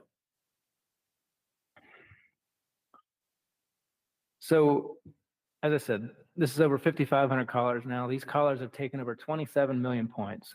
So we have a lot of information about where these animals go, how they get there, survival rates, when they die, and that. And the survival rates and what goes on there with what identifying what is survival is really important in getting our population estimates and understanding what's going on. And that's what I think a lot of states have some sort of a monitoring effort to get those rates. And we do too, and we use it extensively. But beyond that, just getting survival, we're trying to get understanding what kind of nutritional condition these animals are in. How fat are they essentially? And then beyond, Dax mentioned on this too, and then also what's killing them. So how fat are they? What's killing them? What can we do to manage towards those, to manage those populations most efficiently and address what's actually limiting those populations? So to get the condition side of things, what we do is we take an ultrasound and we measure how much fat they have on their rump, and we also do a palpation technique. And this was all put together by a woman up in Oregon named Rachel Cook. She had a bunch of pen-raised deer, fed them different diets, and was able to keep them at different levels. And then what she called euthanized and homogenized the deer. So basically she killed them and put them into a whole body grinder. And then she was able to measure the fat content that each one had. And so she took these different measurements and tried to relate it back as to what equaled the fattest deer. And so if you look at this, wrong way. Can I get this to work on the screen? I guess it just doesn't go. The graph in the bottom middle there is the one, really tight relationship about measuring the fat and developing these equations. And so that's what we've taken, and we're able to collect those data each December primarily. We also do it sometimes in March, but we want to get that understanding of what condition they're in coming into winter. And so here's just examples of what we do. We take that ultrasound. When we catch them, we take even more than just the ultrasound. We're also aging them to get at that age class and age structure that Brock was talking about.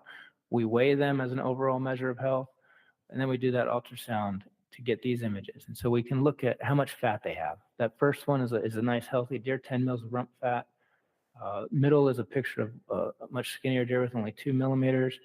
And then the bottom is an image of the loin muscle. So once they burn through all this fat, they start burning and turning their muscle into energy. And we can actually measure how thick that loin muscle is and measure that shrinking as they go through time and get in worse condition. And so we measure all that stuff, put it into the equation, and are able to determine how fat animals are coming in. And so just a general idea of exactly how things work with deer. Basically, they spend all summer, fall putting on that fat, getting up to a certain level. And you need a certain amount of fat, and depending on the severity of winter, you need a certain amount of fat entering that winter. And as you go through winter, you're going to burn that fat. And if you cross some threshold, you'll no longer have the energy needed to maintain bodily functions, and you'll die due to malnutrition. And so as a manager, we have a couple different options. We can help out with winter range, and we can try and slow that rate of decline so that we can keep them up above that line. And that's what a lot of our winter habitat range treatments are designed to do. Give them better winter habitat, slow that rate of decline. The other option is we can start them off fatter. So this is a product more of your summer range or fall ranges. How fat can we get them so that they're still going to decline over winter, but it won't be as severe, and we can still keep them above that line.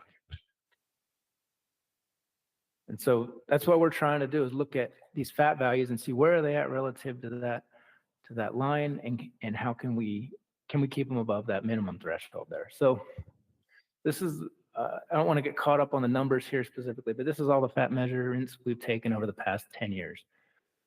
The ones we've highlighted in orange are the lowest value that we've seen on those units. The ones we've highlighted in blue are the highest values. And so what comes across there is 2018, record drought year across the state. Lots of orange values across the state. So you really see the impact of that historic drought on these summer ranges and ultimately on the fat that these deer are entering winter with.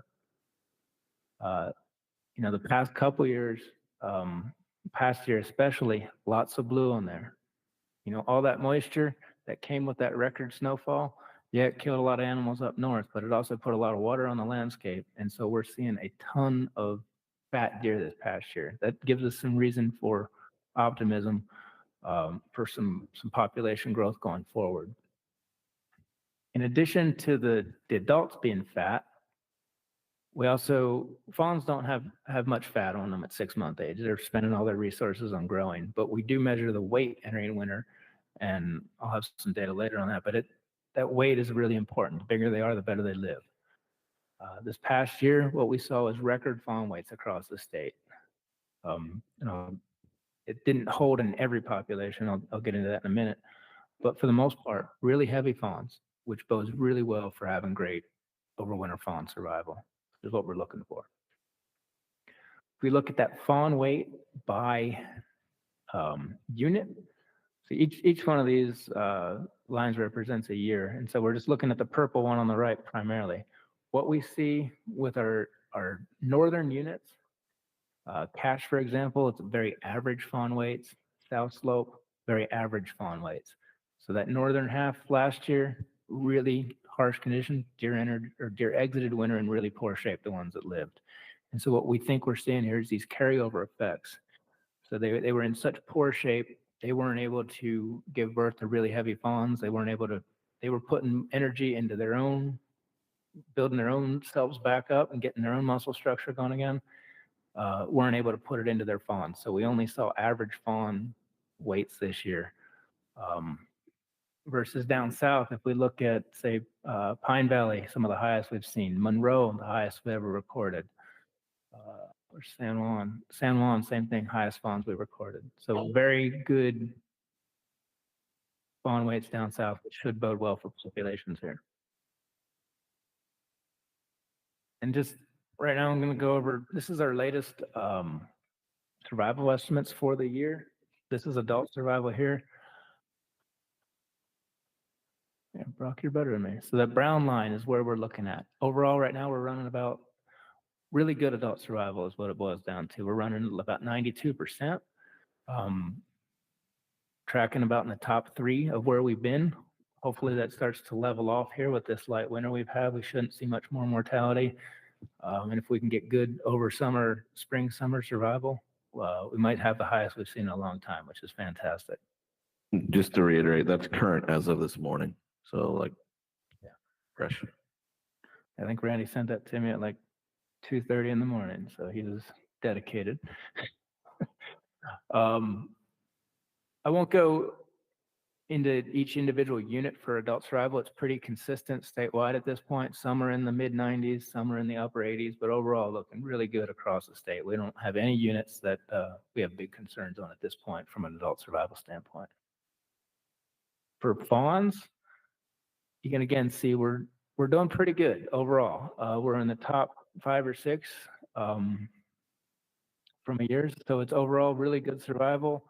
But it's kind of, it was brought up in Dax's talk about, we have, talking about northern and south a little bit differently, and that's what we have to do with this as well. Up north, we're not going to be quite as good. Down south, we're good. And I'll go through each unit just so we can see where we're at. Oh. That's statewide survival. Was that just the cache unit there? That's adult survival on the cache. That's what it was. Just skip that one. Yeah. All right. I missed the slide. So here's adult fawn survival actually done really good. Because it's second highest that we've seen in a long time statewide, but you're gonna see it a couple a story of north versus south here. So here's the cache survival. So we're kind of very middle of the pack right now. We should be starting to level off here. Most snows are off, melting on the winter ranges and transitioning over. So hopefully we'll level off and we'll be a very average year. That coincides with what we saw with average fawn weight. So this is exactly what we would expect. Still should be decent for population growth, hopefully, but not as good as we've seen. But certainly, if you look at what happened last year, where it just went down to 0 in February, we're not seeing anything like that. Just to make it clear, fawn weight in December is the biggest predictor of survival. So when Kent says average fawn weight, we'd expect average survival. For the ochres here, again, another northern unit. You see that gray line. pretty much middle of the curve, a little bit better than middle, so not too bad. And again, we're at 70% survival. If we maintain anywhere close to that, very good. For South Slope, another northern unit and another middle of the road type of a situation. Book Cliffs, this is where we start transitioning into some better units here. We're seeing the highest fawn survival we've seen. They had the highest adult survival of any unit last year, which was interesting. And we're seeing the highest fawn survival that we've ever seen out there. So hopefully that continues. Manti, where are we at there? Yeah, up, yeah, middle of the road, but towards the upper end there. So done well there as well with 70% survival. And this is where we start seeing some really good growth down south. Highest we've ever seen on Monroe. And that, if you remember back to the fawn weights, the highest fawn we've ever measured on Monroe. So they really do correlate nicely together. But we're at 80% right now on Monroe and starting to level off. And San Juan, yeah, the highest we've seen way up. They're still at 95%. So it's still really good on San Juan. And then lastly, Pine Valley, and just under our highest, up at 80%. So all these southern units, Monroe, San Juan, Pine Valley, done fantastic with fawn survival as well as adult survival. So really optimistic for growth down there. Northern Utah units are still recovering from that harsh winter last year. They're not doing bad, but we're seeing that lag effect for sure. So there's that's where we're at. And I guess this is essentially so why we're measuring those fat values and how they all relate to that survival. What we see here is just graphs of how that fat on the left is December fat, on the right is the loin muscle, both of those things that we measure. And you can see the relationship here. As we get fatter animals, the y-axis on both of these are just survival probabilities. When you're really skinny, you tend not to survive winter. When you're really fat, how you do it? When you're really fat, we do great. When you're really skinny, we don't. Same thing over here. Really small loin muscles, not much in reserve, much lower probability of survival. So that's why we measure that. There's these really tight relationships. And obviously the steepness of these curves, depending on your winter severity, they're going to change. But these are basically this is 10 years of data, average winter, here's what we expect to see. Harsher winter, you're going to have to be a lot higher on that fat curve if you're going to survive it. Light winter, you can be a lot skinnier. The other factors that go into survival are just body weight, same relationship with body weight. The heavier you are, just disappeared. The heavier you are, the better you live. And then there's a relationship with age where it's negative. So we see those prime age young animals, they seem to live well. As you get older, your likelihood of succumbing over winter becomes a lot greater. So we know that the condition they're in December is a huge factor in driving these populations. So what we try to do next is figure out, well, what is driving these December? What can we do to try and get those animals fatter? That was our main goal here. So we looked at that December fat was what we call a response variable. And then we went and looked at a whole bunch of things, whether it be age, lactation status, did they have a fawn or not, and how long did they produce milk? Climatic variables with different temperatures over summer and winter, or summer and fall rather. Precipitation from snowpack versus spring precipitation, monsoonal rains, fall rains, all included. Habitat treatment selection, so looked at those animals that were using treatments during the summer months versus those that weren't, and did that play a role? And also just looking at that lag effect that we talked about. How fat were they when they exited winter? And how did that relate to what they came in at? And so we'll just go over what we found as the most significant things. First off, just kind of something we have to control for is latitude. We know that as you go from north to south, they get a lot skinnier. You need a lot more fat to survive the cache. or South Slope winters than you do on a Pine Valley system. So we do see a lot. One of the big things we just account for in the models is that differences in fat as you go north to south. The other big thing is lactation score. So we know that when deer have fawns, they are a lot skinnier in not only have fawns, but have fawns and successfully raise them through December. They're going to be a lot skinnier. That takes a big toll on these animals. It costs them about 3% of fat versus by having no fawns, or if you're still making milk in December, that costs about 3% fat. So pretty big impact, but obviously important to get populations to grow. And we actually see a big impact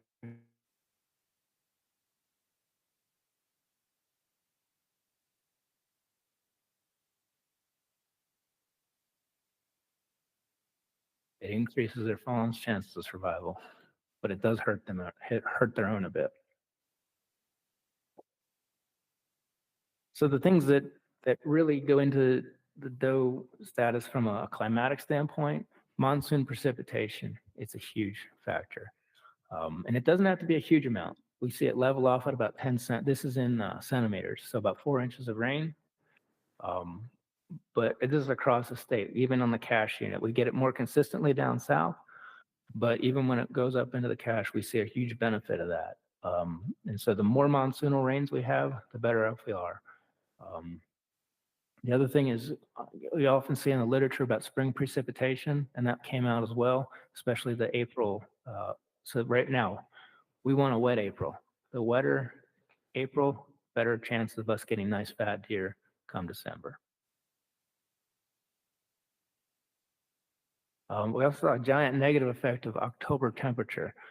This one was a bit surprising, a little tougher to explain. It could just be a drought type indicator. Hotter, drier October is really dry out that vegetation and could have an issue there. It could be they're putting on their winter coats at that point, so if it gets too hot, it can really stress them out and actually cause them to use more energy just to keep cool. So we're not exactly sure as to the why. We just know that hot, dry Octobers are bad. We also did come on this lag effect. So basically, if you're skinny in March, the odds of you being skinny come that next December are much greater. If we can get animals coming out of winter in great shape, we can bring them into winter in great shape.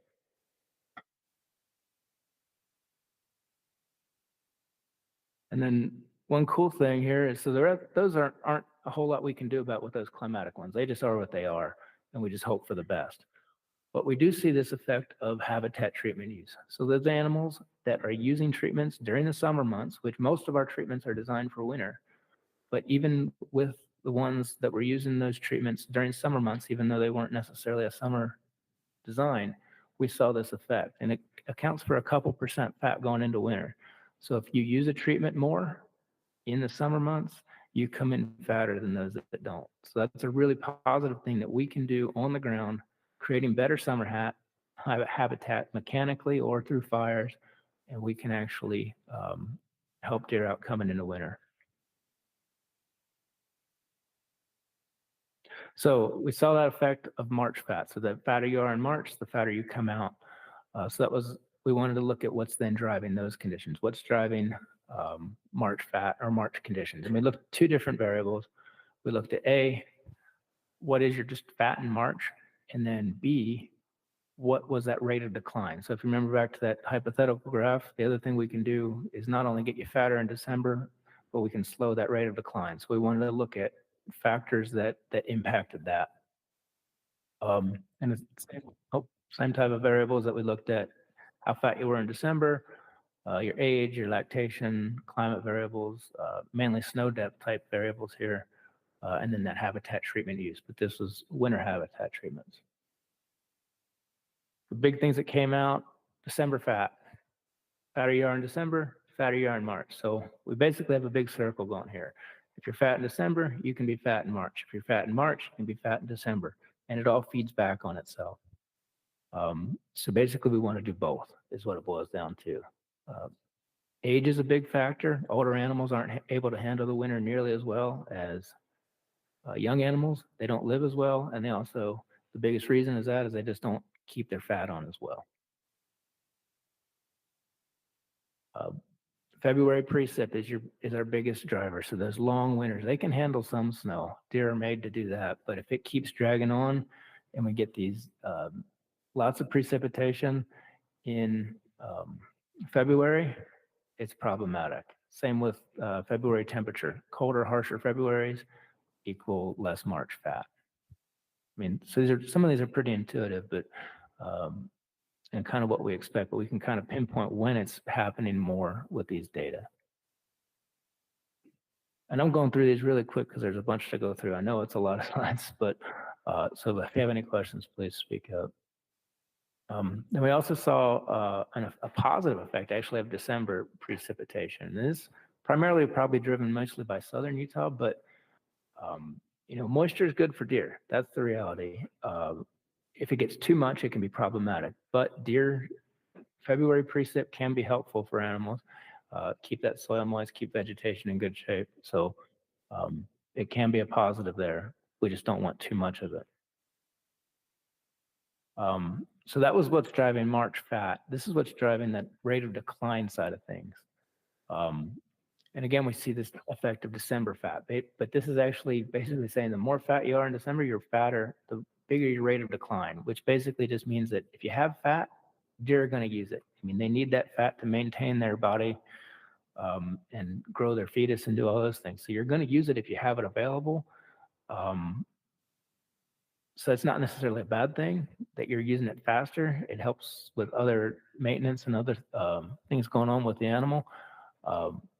But it will, if you're really fat, they will just burn it off. Age, the older you are, the faster that rate of decline. And then climatically, snow depth is the biggest thing. It came to some similar things to March fat. Deep snows in February are really bad for animals. February temperature, really bad as you go down. Really cold Februaries equal, they're going to burn through that fat a lot faster. And then treatment selection. This is one of the cooler things that we came through just like summer. Our winter treatments are working. The more animals select for these treatments, the slower that rate of decline. So exactly what they're designed to do is what they're doing. Animals that use these treatments and have access to these treatments to use them, they can slow that rate of decline and help them get through winter. So why does this March fat matter? I mean, obviously, we've seen how with some of the stuff I presented feeds back in December, but it also helps with the fawn side of things. These two graphs here look at percent fat in March, and it's looking at the fawn, the neonate fawn. So the fatter you are when you exit winter, the heavier your neonate is going to be when you give birth. The heavier that fawn at birth, the faster it's going to grow during its first 6 months of life. The faster it grows during the first 6 months of life, the heavier it is in December. And then we've already seen a lot of that data on the heavier, I think I actually do have a slide, yeah. The heavier you are in December, the lot better you survive over winter. This is just probability of survival. Really light fawns, they tend not to make it. Really heavy fawns, they make it. So it's a kind of repetitive, but it's all a big circle and everything relates back to each other. So from a management side of things, we're trying to work on getting them in the best shape we can, and we want to do that throughout the year. So if we go back to the hypothetical thing about what do we do? Do we, can we slow that rate of growth over winter? Can we get them fatter in December? What are we trying to do?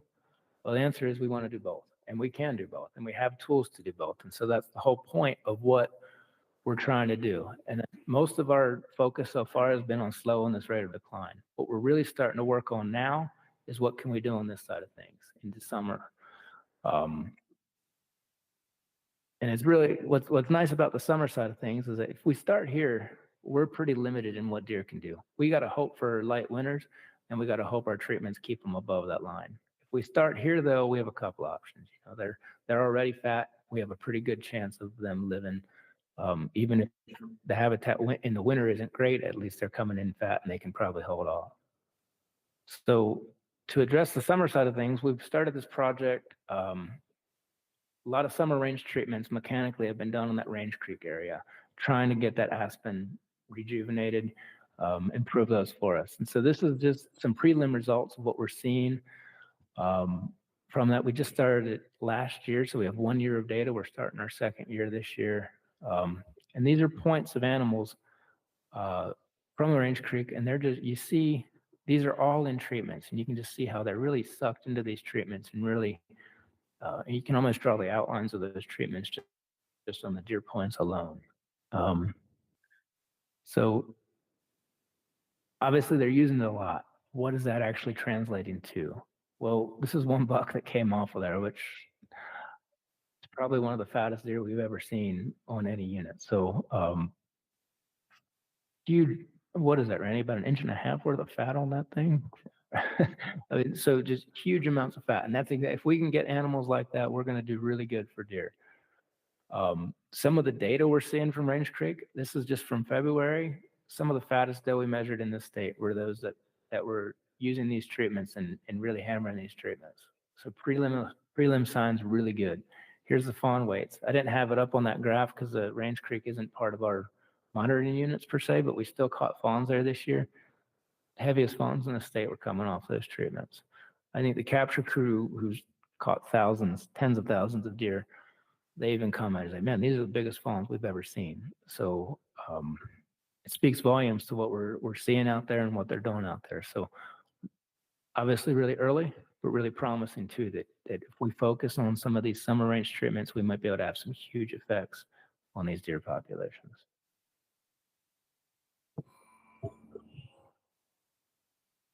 Okay. No, please, I would love to stop talking. I missed on that. When did you start the restoration on the Range Creek? The restoration efforts themselves, Randy, you guys? Yeah, it's been many years of trial and error with the restoration. Mike Saparis. We started catching animals to see what deer are doing just last year. So 1 year of data so far that's promising, but the treatments were done previously and are still sort of ongoing. The study side of things we kicked off last December. So December 22 is when we first started catching does there. We caught neonates this past, so June of, or no, that's it. Let me get my ears right here. Yeah, June of 22, we caught or 23, we caught the first neonates. And so we just caught 2 more this past December of 23, and then we caught in March with the whole bit process to do the second round of neonates coming this June. Yeah, we hope to get more treatment animals this year, like that are really focused in on those treatments. We did a bunch that we thought were going to use treatments, and we had some mortality last year that we didn't get as many caught in the treatments that we want. So hopefully we'll expand that sample a bit more and really be able to hone in on it this next year. So, but it's cool stuff. I guess my main question is, how long does it take when you start restoration to when it actually benefits the animal? That's a great question. And hopefully we get enough animals there, but we do have, I mean, it's a mosaic there. It's not like it's all been done at once. They've done some really aggressive stuff, and but yeah, exactly the time frame. Hopefully we can try and look at that a little, go into detail if we have enough use of different age treatments.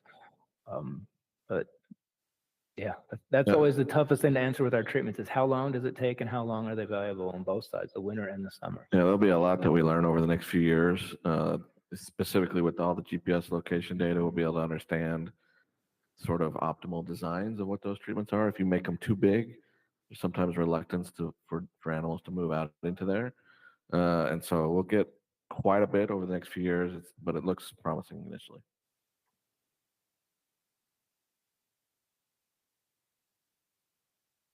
Good time for other questions.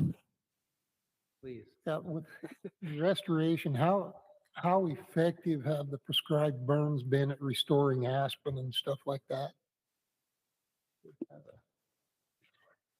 I don't know that it's been measured, but we know on the Monroe what the big aspen restorations and fires started about 10 years ago. And Kent showed you that the Monroe fawn, the Monroe deer were fatter.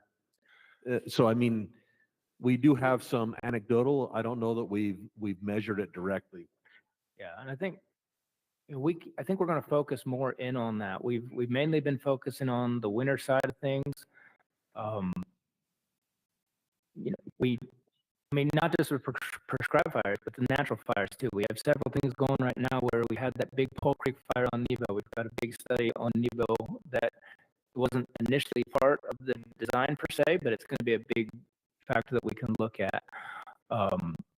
We know that when conifer encroaches aspen, we're getting less understory, and that is becoming less good habitat for mule deer. And so whatever we can do to keep those deer don't like those old, you know, just full conifer stands. They like young successional early vegetation so that they can get stuff on the understory that they can use and they can put into food to help them. They need some of the other things too for cover and you know, other aspects of life. But from a food standpoint, the more stems we can get on the ground, the better off they're going to be. And so we're going to start to try and look at all of that the best we can and try and relate it back and see if we can't come up with what is ideal in those situations for deer. Eric can speak to. Yeah. No, thanks. Take a second. Let's take a stab at this question. So I'm Eric Edgley, the Habitat Protection Chief for the Division of Wildlife, and I'll be showing some things in a presentation here shortly that can help answer that question. But generally speaking, prescribed fire in aspen areas it's highly successful. And like I say, I've got some photos that will show of a specific fire that we conducted on one of our wildlife management areas a few years back that shows just massive growth when we have a good fire go through an aspen area that's been degraded or is too thick or needs to be treated.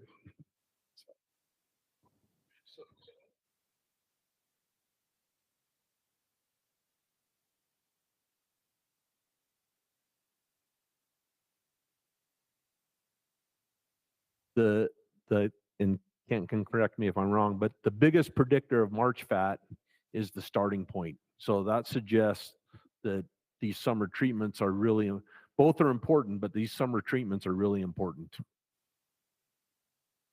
Even the other thing that maybe I'll add, even if you know, from the feeding study that we did during the last winter, even on the best quality food you can buy at great expense, they're still losing weight over the course of the winter. And so a lot of the science now is suggesting there might be more value in trying to start them high in the December before they enter winter.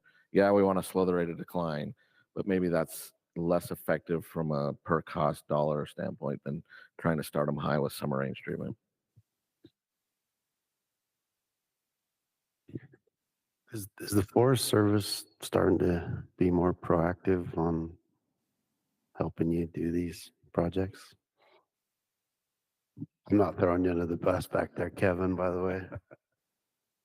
Yeah, maybe Kevin can speak to that better, but I think from my point of view, the Forest Service is coming along. They are working with us as a good partner for the most part to try to help get more of these high elevation aspen treatments done. There's more to be done for sure, but the division has been working probably for the last 10 years on these big NEPA projects that has to happen before we can do a fire or some large scale treatment on the forest. And so they've been a good partner. They put in money. We work with them through our watershed restoration initiative. And so there's a lot happening, more happening on our forests in these areas.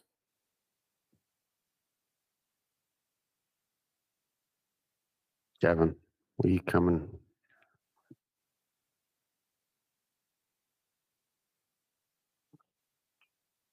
I would like to share something just because of how important I feel it is. I feel like there are individuals on the forest that are at these meetings that was just talked about or at the WR meetings, and they understand the need and they're working. But there are so many factors at play.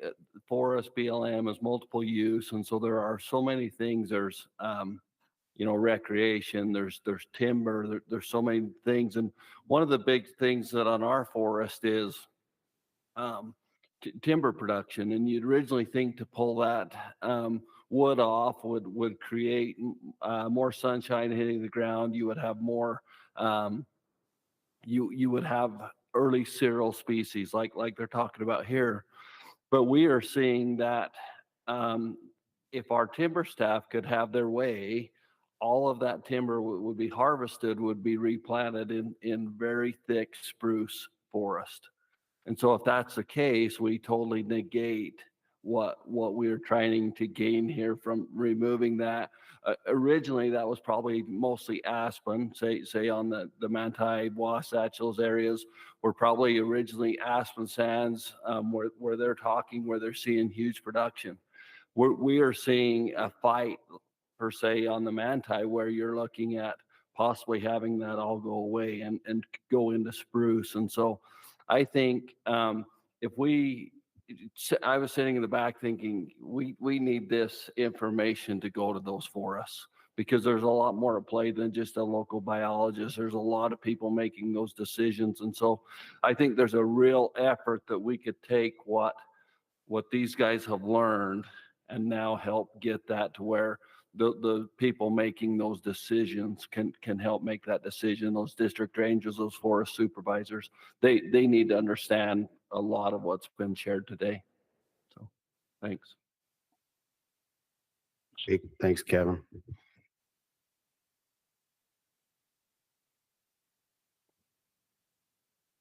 That was a lot. That's it?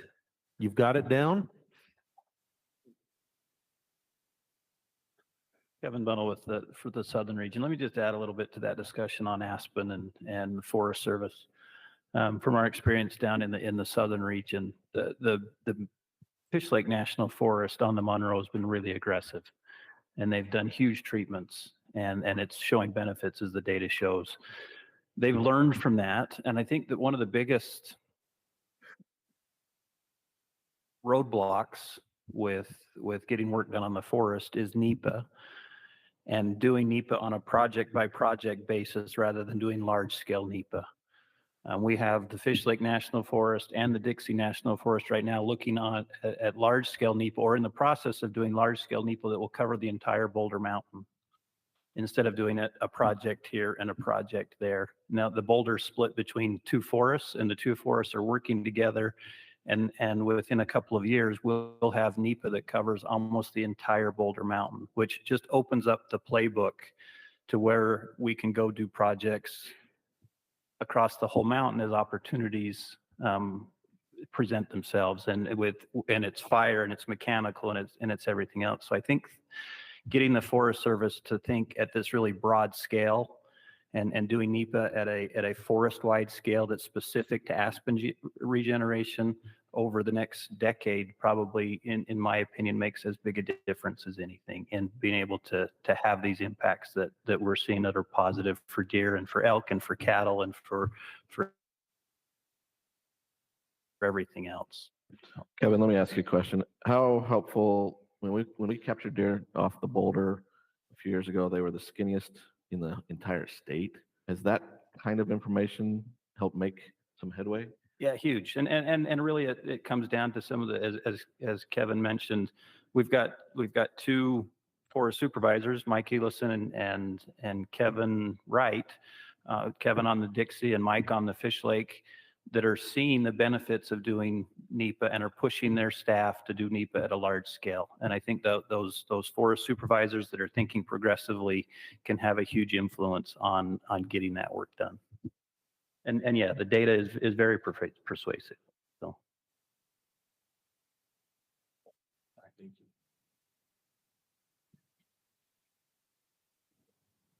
you. Okay, we want to move on? All right. Okay, so the next thing we're going to talk about is staying with the condition theme here. But so not only does condition drive the reproductive side of things and the it drives overall survival, but it actually influences what can kill you. And that's what we'll get into here and just see how does condition relate to mortality. So just to start off, so as we mentioned, one thing we do is we get cause of mortality wherever we can on all these animals. So this is just a graph showing what is killing them.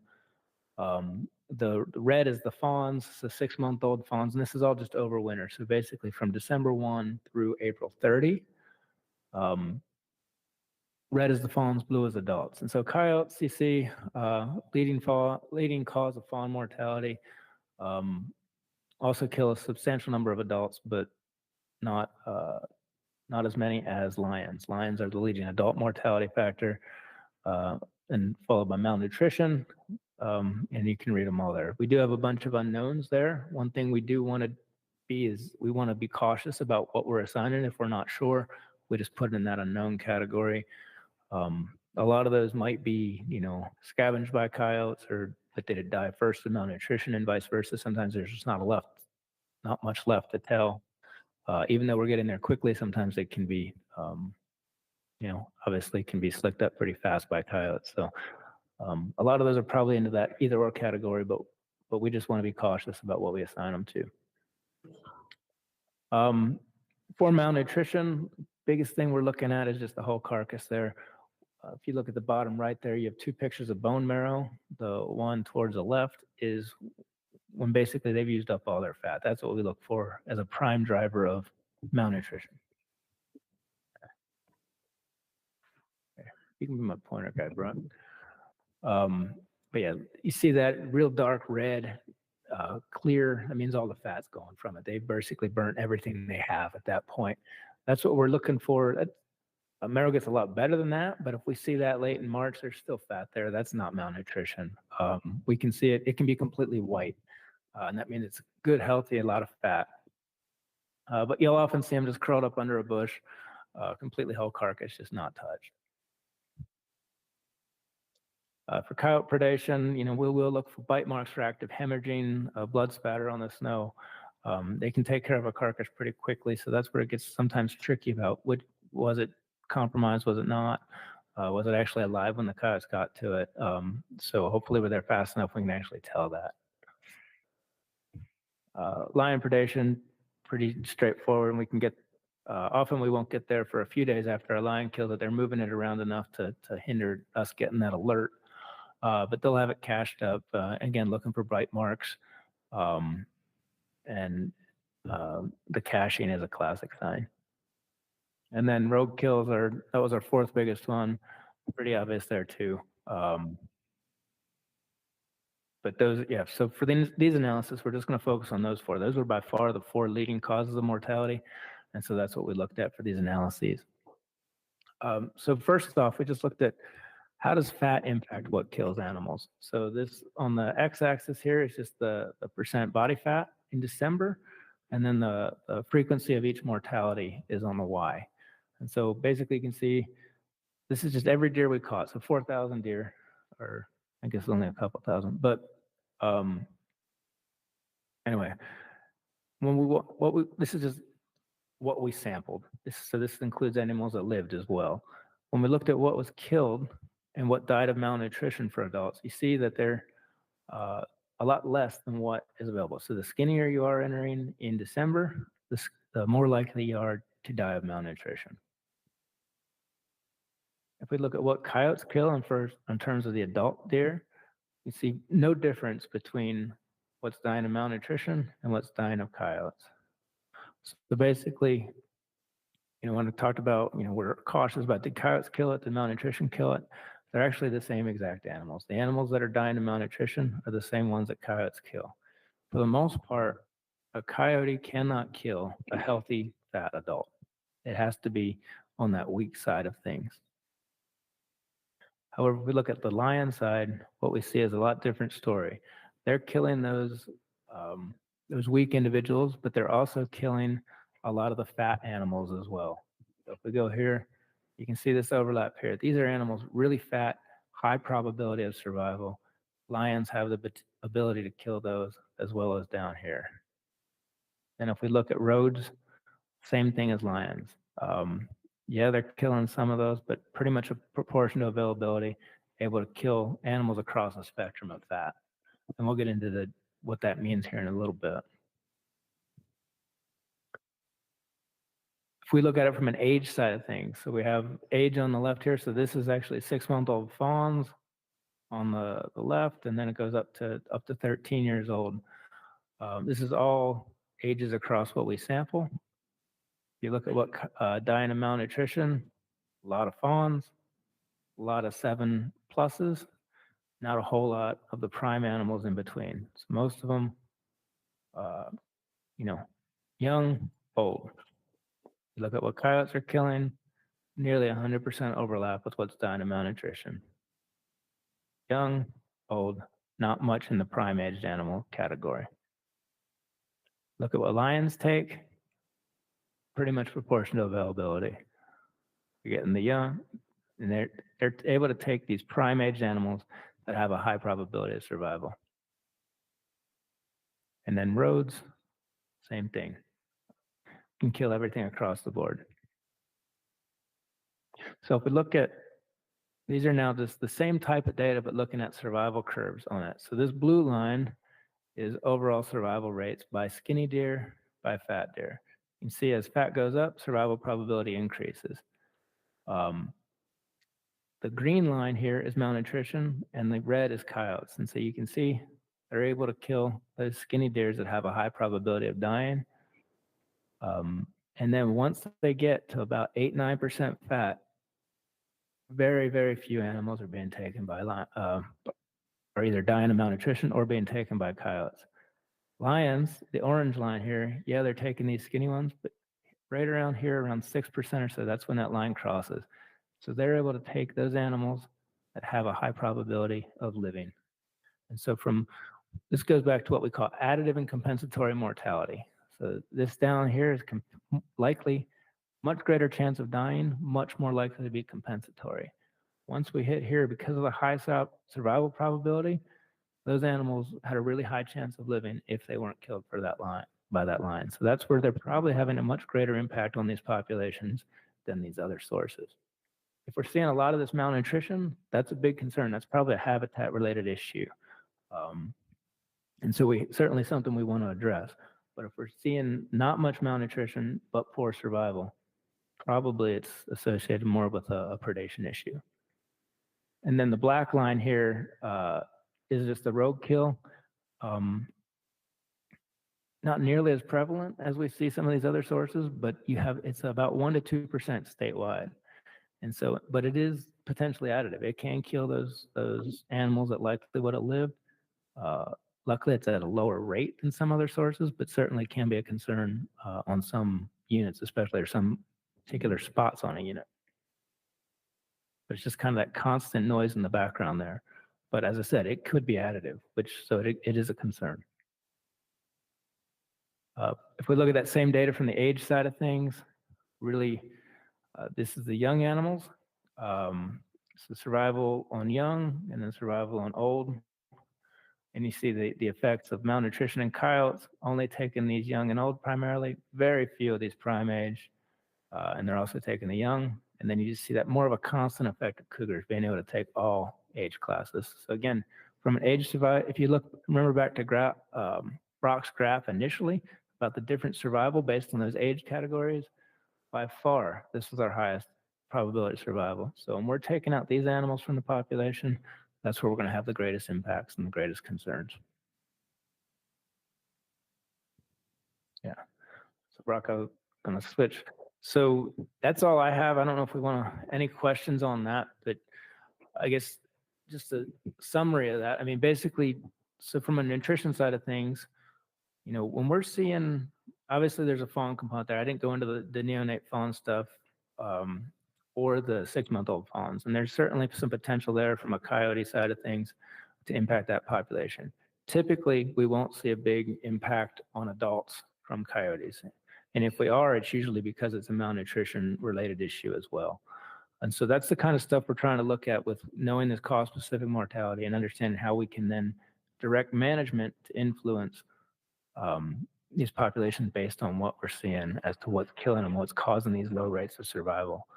And so we can take questions on any of that right now. Otherwise, we're going to move into some of the predation side of things and look at lion predation specifically, and Brock's going to address that.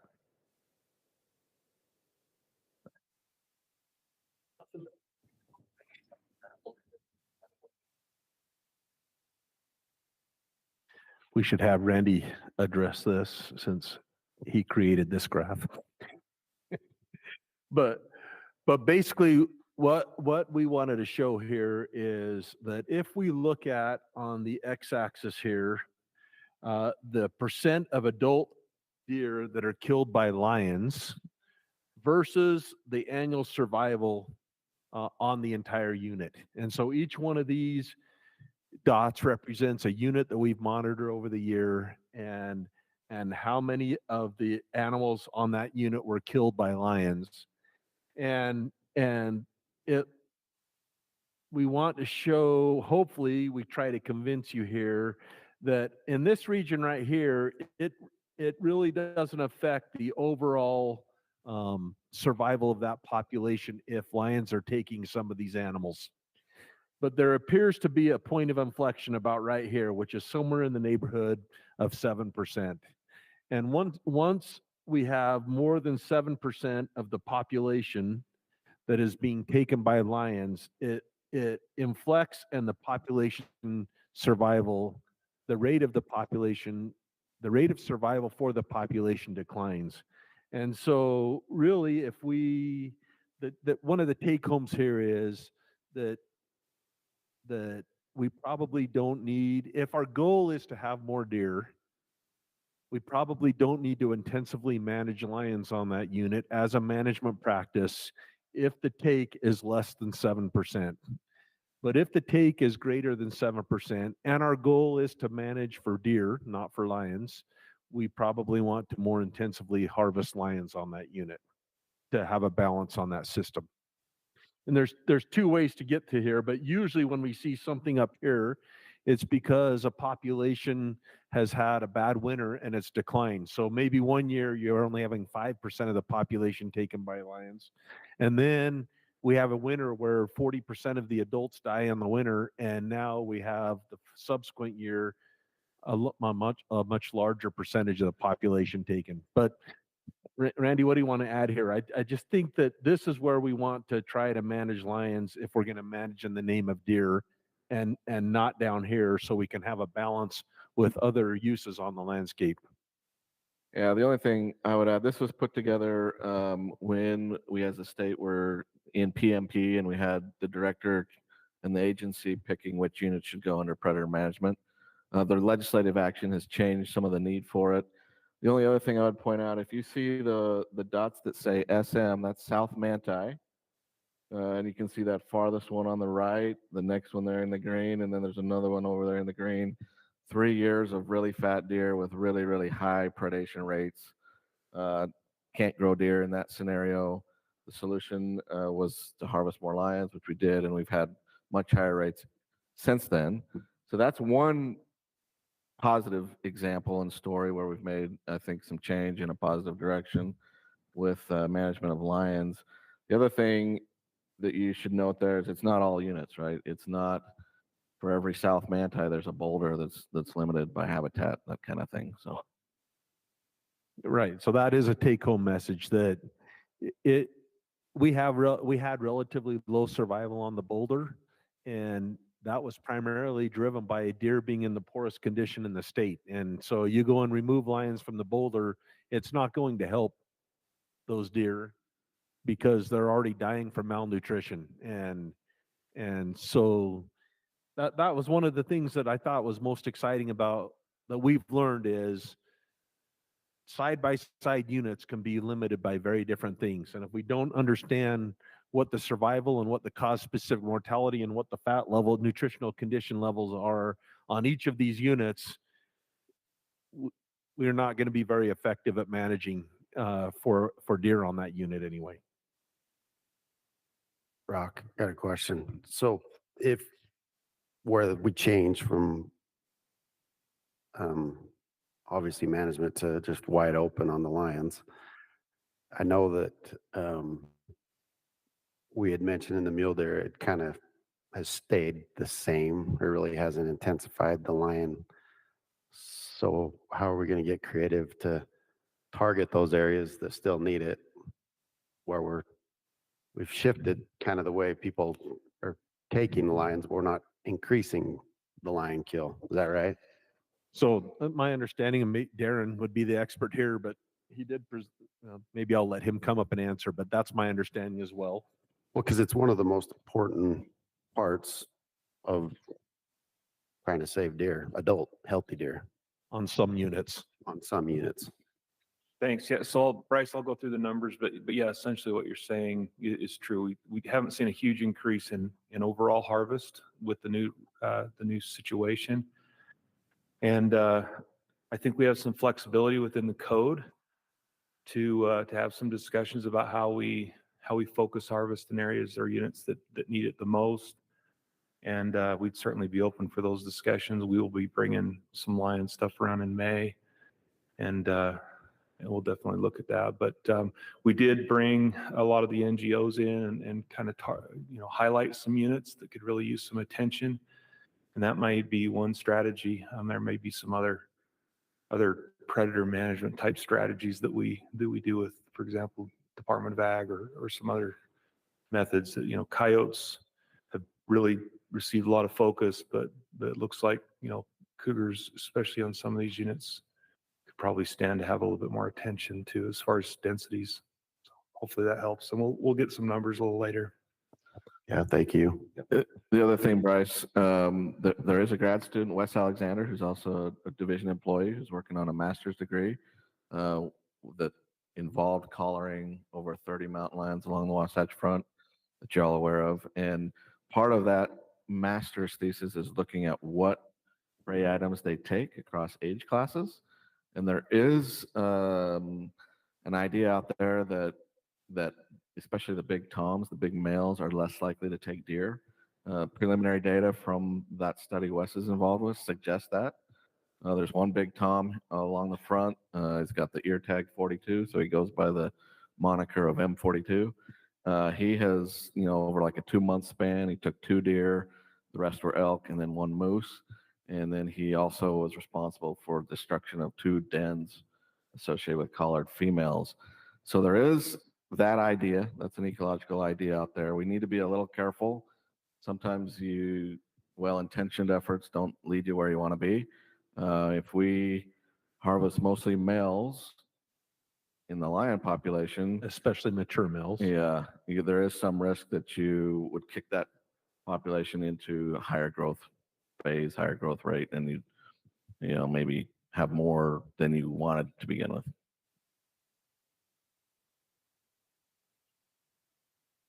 So we just threw this in here to show you what units may be above 7%. And so the yellow ones are kind of borderline. And so you can see we have the box elder, the manti, and the penguich, and the red ones are the units in the state that we are significantly above that 7% threshold. That includes the Ochre Stansbury, the Wasatch East, the Nebo, and the Zion. And probably predator management, or at least lion management on these other units is not going to significantly influence a population, the population of deer. And so just so you can see the kind of data that this big collaboration is collecting and how those data could be used to enhance management in the state. Any questions?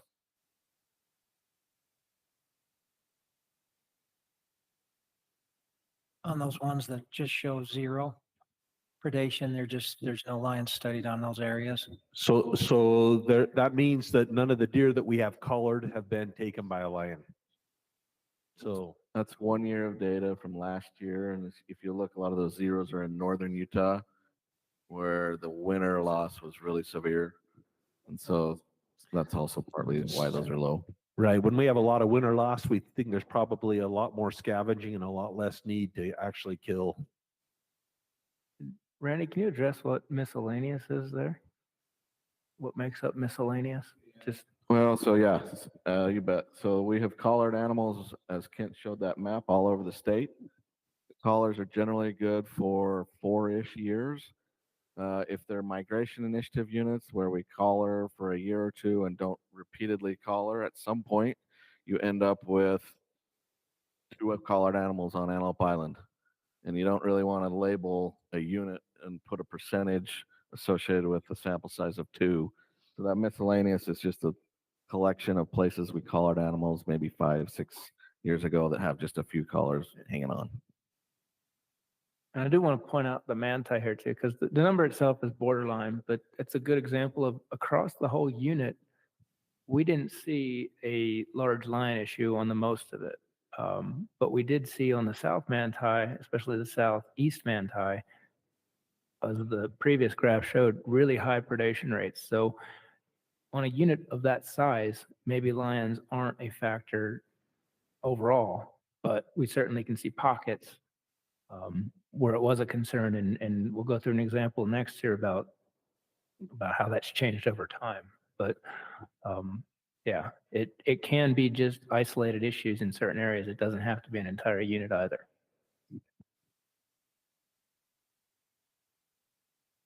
Excellent.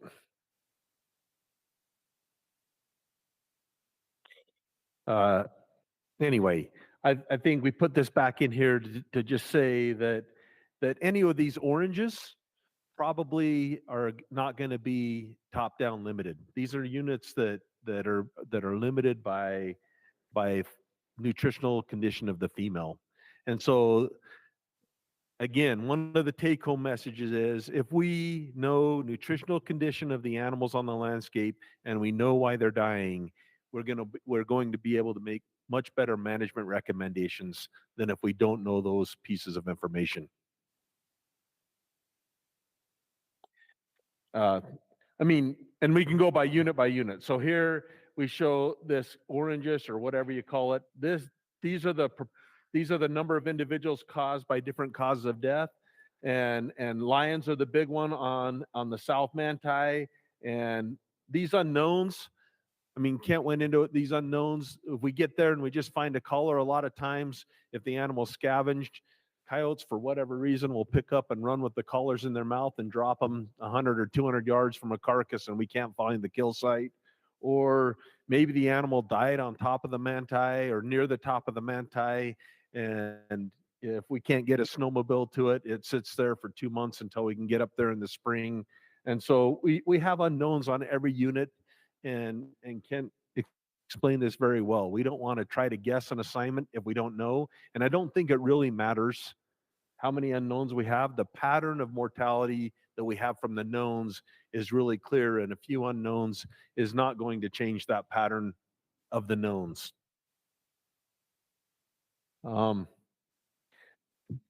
So, I mean, this is a whole story. Go ahead, Randy.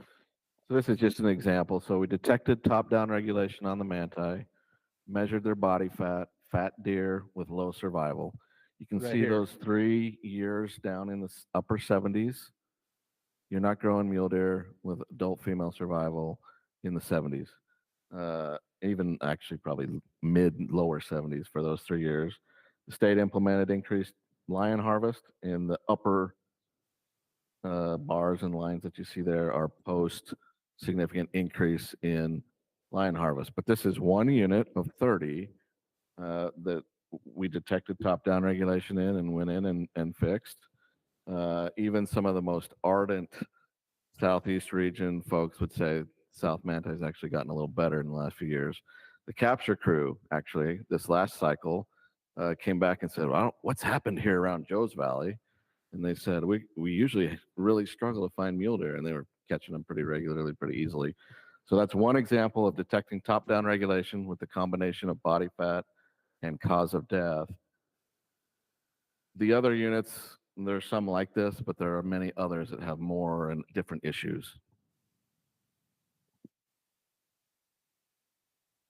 So that's basically it. Do you have any questions about lion management? I don't know about specific lion management, but it is one of my questions was, is we're gathering all this great data and what are we doing with it? So it's really encouraging to see that there's proactive measures of things that we're doing about these limiting factors and what's going on the behind the scenes. So thank you. So actually, that's one of the take home, especially for the public that are watching. I read the comments on KSL. This state's only concerned about money. They don't manage wildlife. I think my shout out is these guys behind us are doing more to manage wildlife, using data to manage wildlife than really any, in my opinion, than any other state. So we wanted to touch next on what we know about the early stage of life. And so until about a decade ago, this was kind of a black box. People had done neonate studies. They had gone out and they had glassed females and tried to find their offspring when they were 1 or 2 days old. And there are several studies in the literature, but usually those sample sizes are very small and they're very difficult to do. And in those days, you had VHF transmitters, so you had to physically drive to where you thought that animal was living and physically listen to it to see if it was alive or dead. And those collars would double their pulse rate if the collars weren't moving. So instead of hearing a beep, beep, beep, you'd hear beep, beep, beep, beep, and you go, oh, that animal's dead. And then you'd have to hike into wherever it was and search and maybe or maybe not find them. And the entire sample size for the study was like 25 animals. About a decade ago, there was a technology development that was a game changer. And that was, it's called Neolink, but basically it's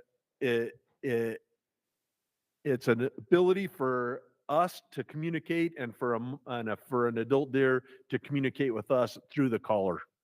And so we can sit at our computer at any time and we can look up where an animal is. And we go in March and we just finished this. I see Kent hasn't even unloaded his capture equipment from his truck. Maybe he's ready for next year. I don't know. But in March, we captured deer in several units in the state of Utah.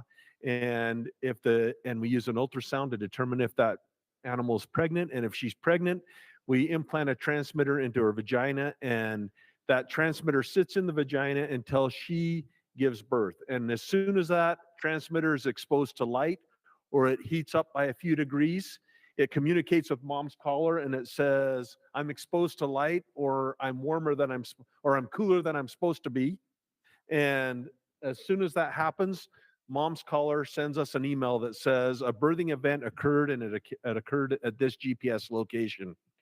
And we give a few hours for that mom to bond to its offspring. And then after a few hours, we go in and we try to catch those newborn animals with it, basically the first day that they're on the ground. And it's a game changer. It makes, so you can see studies have gone from 20 or 25, 15 or 20 or 25 offspring to 300 neonates on the Monroe study, 130 on the Cache study, 130 on the Book Cliff study. This was last year alone, 80 animals on the 9 Mile, 40 on the LaSalle, 40 on the San Juan, 30 on the Nebo. It's just been a game changer on the manpower. It's still, don't get me wrong, it still takes a lot of manpower to go and find 80 neonate animals on the landscape, some of them maybe 5-6 miles from the nearest four-wheeler trail or road. And so it's a whole day trek to walk in, do a ground search, find the animals, color them, and walk out. But it's enabled us to really start to study and understand this early phase of life, the first 6 months of life. And Kent presented some of the data from Cindy Lamb's master's thesis, where she was able to catch these newborn animals on the Cache and look at the effect of mom's condition on their birth weight, on how fast they grow, on their December weight, how big they are in December, and then look at how that weight in December influences the likelihood they make it through their first winter. Second take home from this is maternal condition is maybe the most important factor that we can have some management effect over, and it drives all aspects of that population model I tried to show you at the beginning.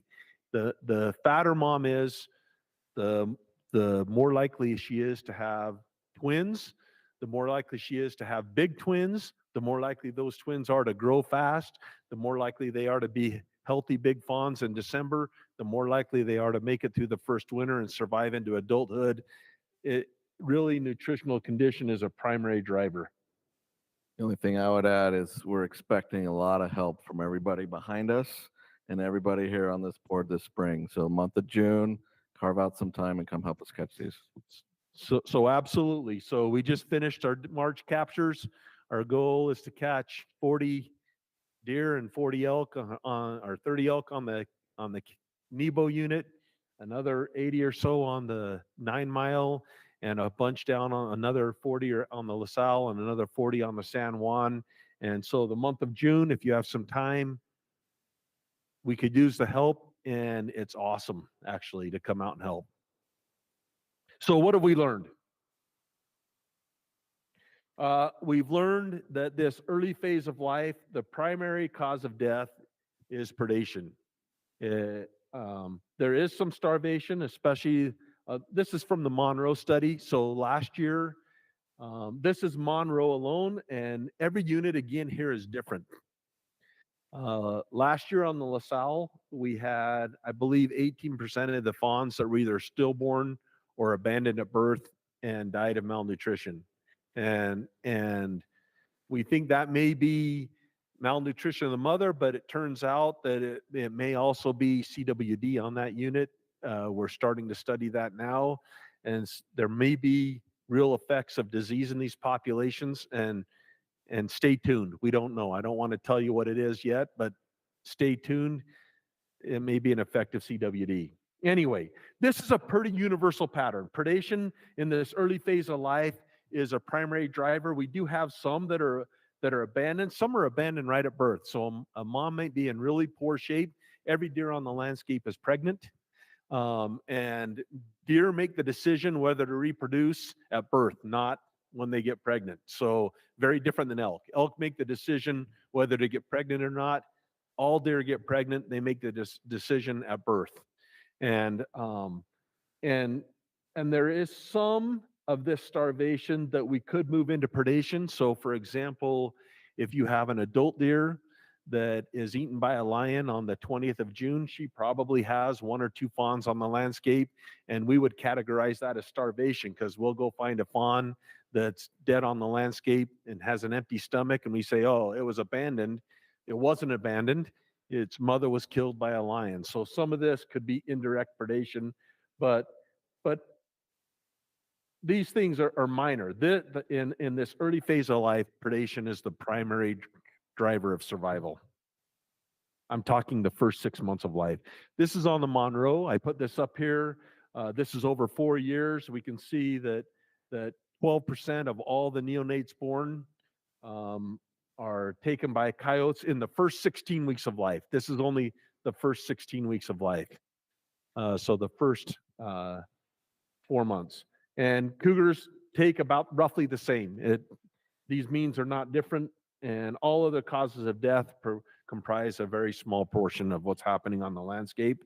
I put this in here to compare it to the Book Cliffs so that you can see that different things are happening on different units. And on the Book Cliffs, we have, here's your coyote. This was the #1 cause of death on the Monroe. And on the Book Cliffs, it's the number 1, 2, 3, 4th most common cause of death. The #1 during some years is lions, and during other years are bears. And so again, 15% of the population of all the fawns that hit the ground, pretty consistent from year to year to year, are eaten by bears. A study done in Minnesota showed that bears may slurp, it's like an ice cream cone on the landscape. They may slurp 4 or 5 fawns in a day. This bear effect only happens for the first 2 weeks of life or so, and then it basically disappears. Bears really don't have an effect after that first couple of weeks. But in some units, it can be significant. Here you go. Some years, there's some that are stillborn. I think as we go to more desert climates, this is more common than in our highly productive climates. Here, I point out this, in 1 year of the study, There's all sorts of fawns that just tipped over and died. We don't know. Best guess is that it was really hot that year. And by really hot, I mean on the top of the Book Cliffs during fawning, it was reaching close to 90 degrees. And so I think that fawns have really cool neonates, newborn animals have really cool adaptations to dry off and stay warm when it's cold. We've had fawns born on the cache unit in a foot of snow, and you have this thing this big that's soaking wet that drops on a foot of snow, and you go, there's not a chance. And 4 hours later, they're drying, they're sitting under a tree going, I'm fine and dandy. And those adaptations that allow them to stay warm when it's cold are not as good when it's hot. And they just can't tolerate that super hot environment during the week of fawning.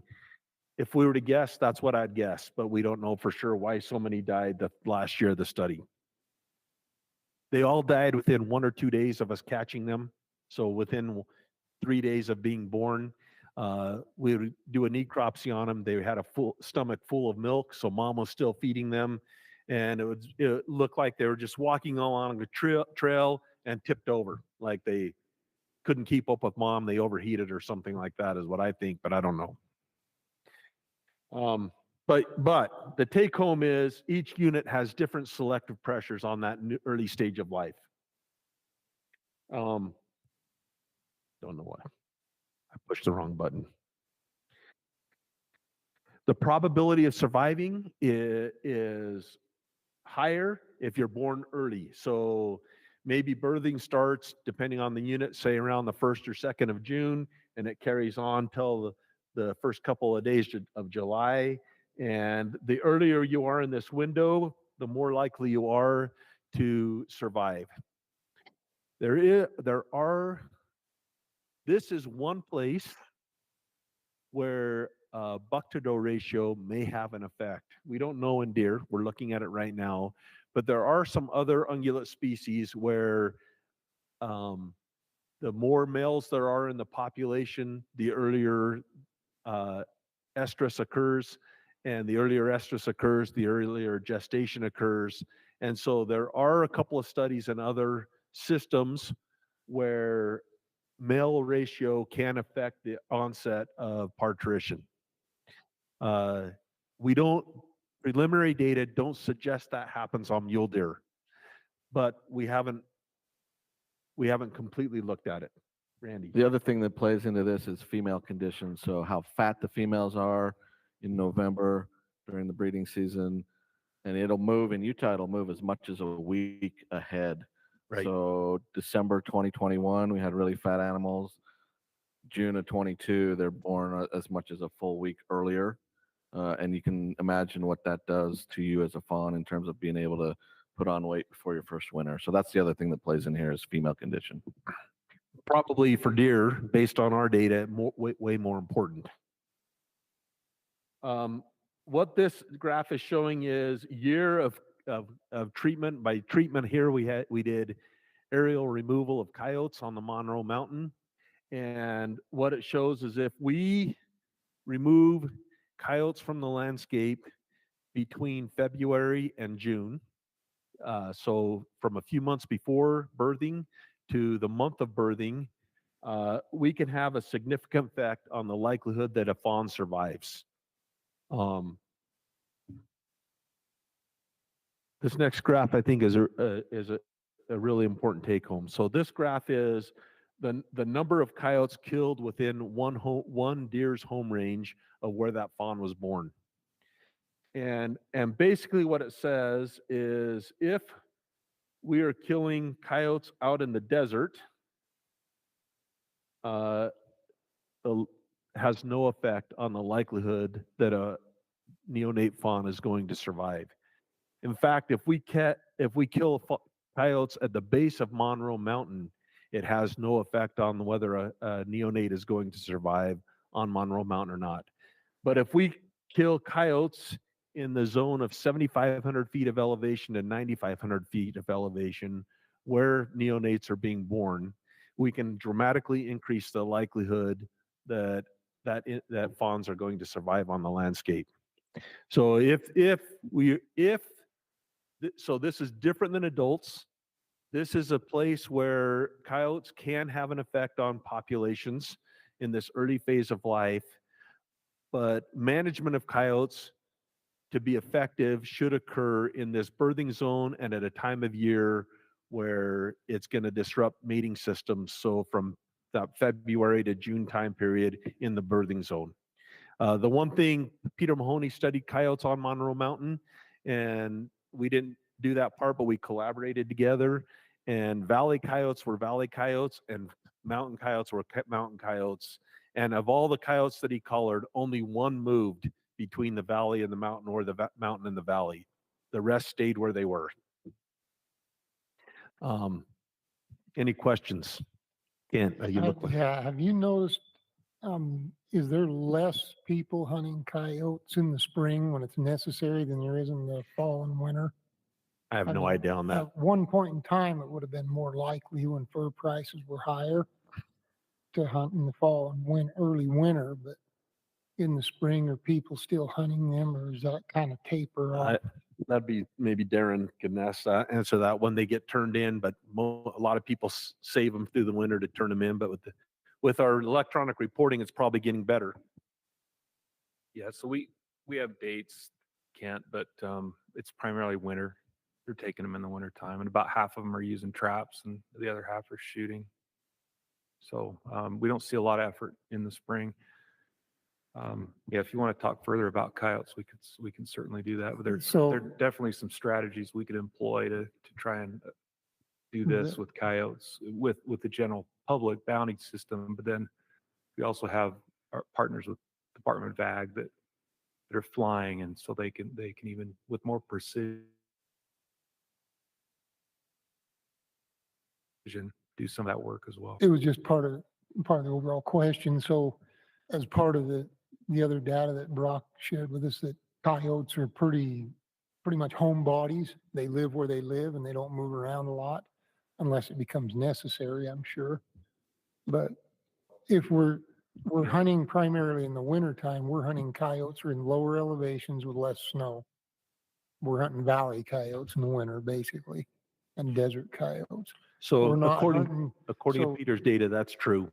So Yeah, yep. so according to that data, hunters and sportsmen aren't really targeting the coyotes we need targeted. I would say that's correct. Okay. The largest percentage, yeah, that's correct. Yeah, some of them are getting them where they need to, but probably not in that time frame because they can't access that high elevation stuff on foot or by snowmobile. Even winter disrupts the mating system. So if you get them in the winter, it's pretty much as good as getting them in the spring because you've disrupted the male-female bonds and you've probably disrupted a litter. So it's not so much when, it's where you get them. That's correct. And Kent, one benefit of this massive collaring effort that Utah's doing is we can get at where the fawning zones are by unit. You can even pinpoint the time frame in the GPS point pattern. And so we do have more and better ability to produce, sort of GIS type information that would show where fawning zones are. And it changes across units. It's not always that top band like it is on Monroe. If you go up on the cache, it's sometimes lower down by hardware kind of elevation. So we have that now too available.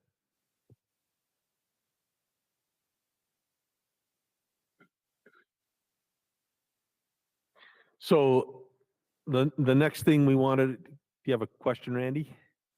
I just wondered, we need to take a break here pretty soon, but when would be a good time? Are you guys, Whenever you are want. you guys close? You still got quite a I bit? think we're about done. We can keep going all day long, Randy. Well, Quarter of the way this through. This is really good stuff. I can listen to it all day long, but Randy and I do this all day, every day. We can wing it for the rest of the day. Take a break when you want. okay, while we take a break, let's break for, let's say till quarter to one, about 50 minutes. And lunch is ready next door. Let's resume about quarter to one. That work. Thank you.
We'd like to welcome everybody back to our Wildlife Board meeting as of April 9th, 2024. We had to break for a little bit for lunch. We're back now. Appreciate Kent and Brock and Randy being here. We're talking about the mule deer in the state, and so we'll turn the time back to you guys. Thank you, Randy. We only have a couple more slides here, so maybe 5 or 10 minutes total, and then we'll address any questions you guys have. So the next thing, we've talked about this before, but we hear it all the time, so we want to make sure we cover it again for anybody that's watching. And that is the effective male to female ratio on the population. We hear regularly that if we drive the bucks down, that it's going to have negative effects on the population. I explained a little bit ago, maybe one potential effect that's been shown in other species. We have not been able to show that in mule deer. So here, this is from a paper that was published by Eric Freeman, one of the graduate students. And it basically shows the effective male to female ratio on pregnancy, and at least down to 14 males per 100 females in the population, which is below our minimum management level in the state of Utah. There's no effect on pregnancy. Basically every female in the population is getting pregnant every year. And we've seen that on every unit that we've looked at, except there might have been a small dip down in extreme southeastern Utah, 4 or 5 years ago when we had 2 extreme drought years in a row. The second year, the pregnancy rate was in the high 80s. So, but other than that, the pregnancy rate has been mid to upper 90s on every unit every year we've studied it. The other thing that we hear is, yeah, they might all get pregnant, but when they get pregnant is going to be spread out. There's going to be more females that get bred during the second estrus cycle than during the first estrus cycle. And we've now looked at about 700 neonates, and of those 700, we have exactly 0 that provide any evidence of a second estrus. And so we're not saying it doesn't happen. It could happen, and I've heard from several individuals, oh, I saw a tiny neonate spotted fawn at the end of August. My guess is it does happen on occasion, but we've had 0 and 700, and that suggests that if it does happen, it's rare. And in fact, this slide shows you when the animals were born versus the buck-to-doe ratio, and the gray lines are the low buck-to-doe ratio, and the dark lines are the high buck-to-doe ratio. And if there's any take-home message from this is they weren't significantly different statistically, but if there was a trend, it would be that the higher buck-to-doe ratio was more spread out than the lower buck-to-doe ratio of when the animals were actually born on the landscape.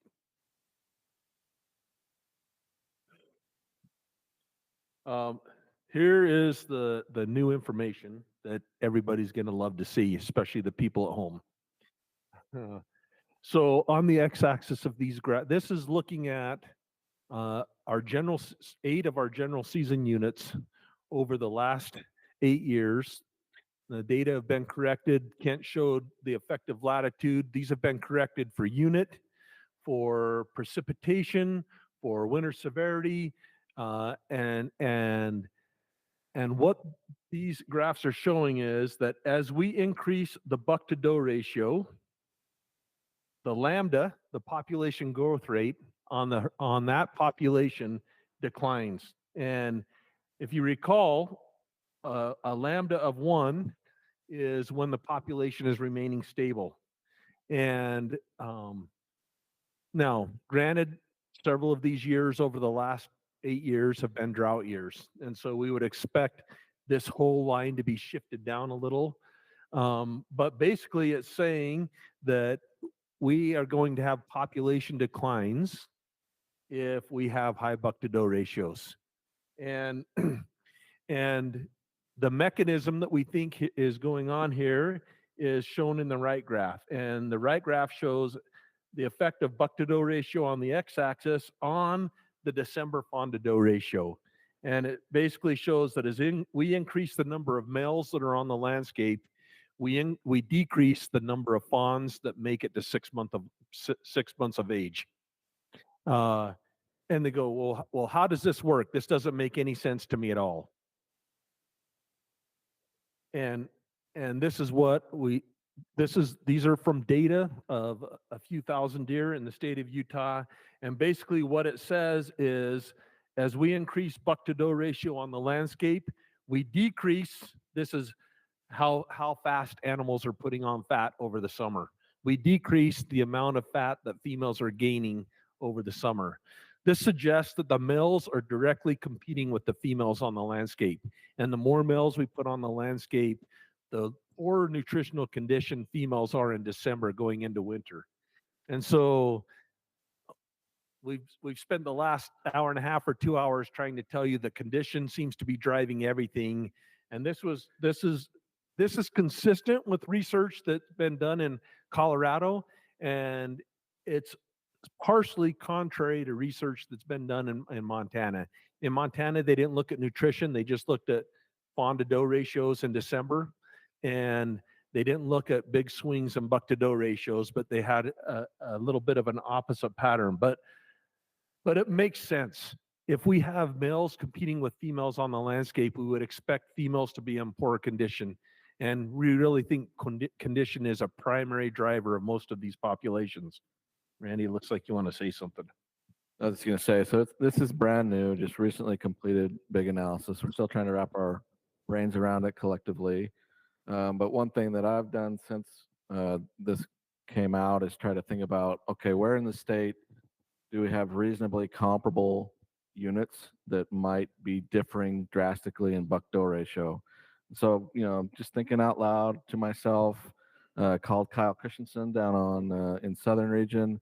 Tell me about Paunsaugunt versus Panguitch Lakes.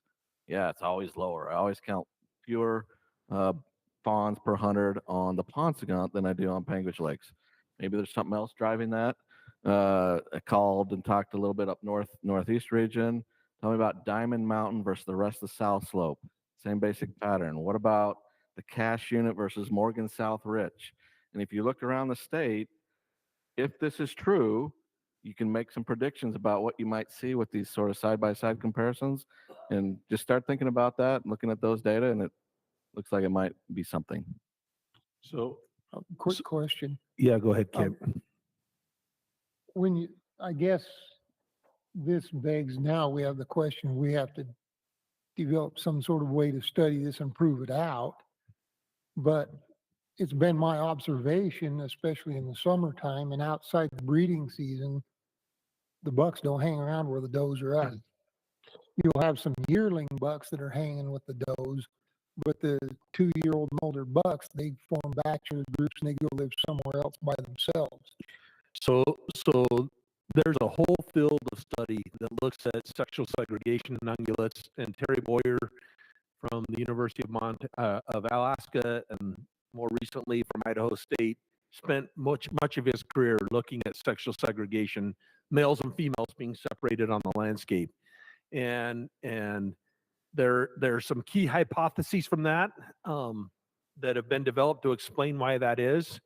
But if this pattern is real, it may be that males are displacing females on the landscape. So if the males weren't there, the females may be in a different place than they are with males on the land. We don't know. You're right. I mean, they do sexually segregate in general on the landscape during the summer.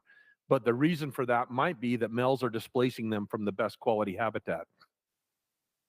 And the graph is showing the buck-doe ratio in one November-December period versus the next year's fawn-doe ratio, or the next year's fat gain. So there is some time when they're together during that November-December timeframe.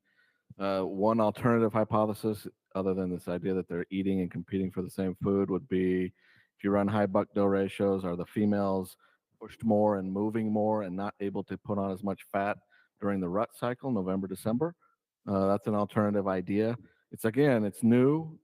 We just barely got done kind of looking at it, and we're still sort of digesting it completely. But it's probably not going to be popular, and there is a limitation. The limitation is it's based on observational data. So the only way we can know for sure if this pattern is real is if we experimentally try to manipulate so that we control everything else and manipulate buck-to-doe ratio. But I mean, there's no reason to believe it isn't real. It's the most parsimonious or the simplest answer to what we're seeing on the landscape. And I guess one thing to add, Brock, and correct me if I'm wrong, but in the model, the first three factors were actually weather related that drove lambda. So we had precipitation, I think it was monsoon precip and spring precip. Severity. And so if those are good, this effect is minimized.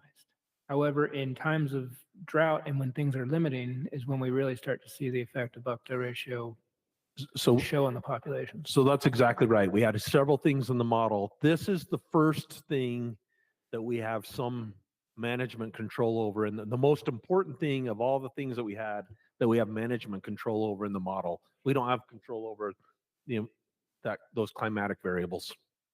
Yeah, I don't dispute that there's correlation. I mean, I think we see it enough, but it's just, I asked that question because, the pressure on the landscape. So yeah, we're not clear if the mechanism is real. I mean, I think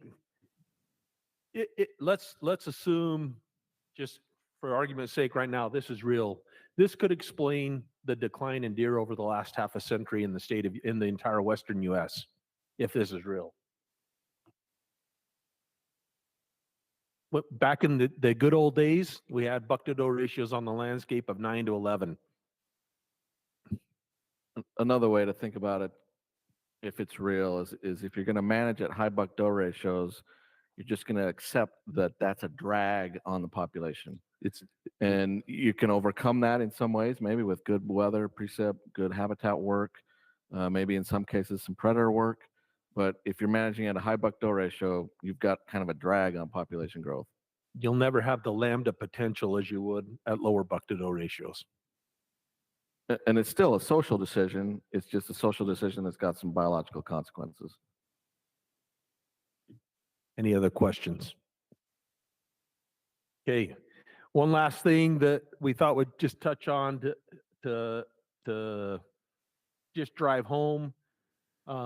We just wanted to spend just a minute talking about antler growth. And so on the y-axis here, you see in centimeters, I put inches here so that it made some sense to everybody, and the age of the animal. And of course, the primary thing that drives antler growth and all along, this is elk on the top and it's deer on the bottom, is age.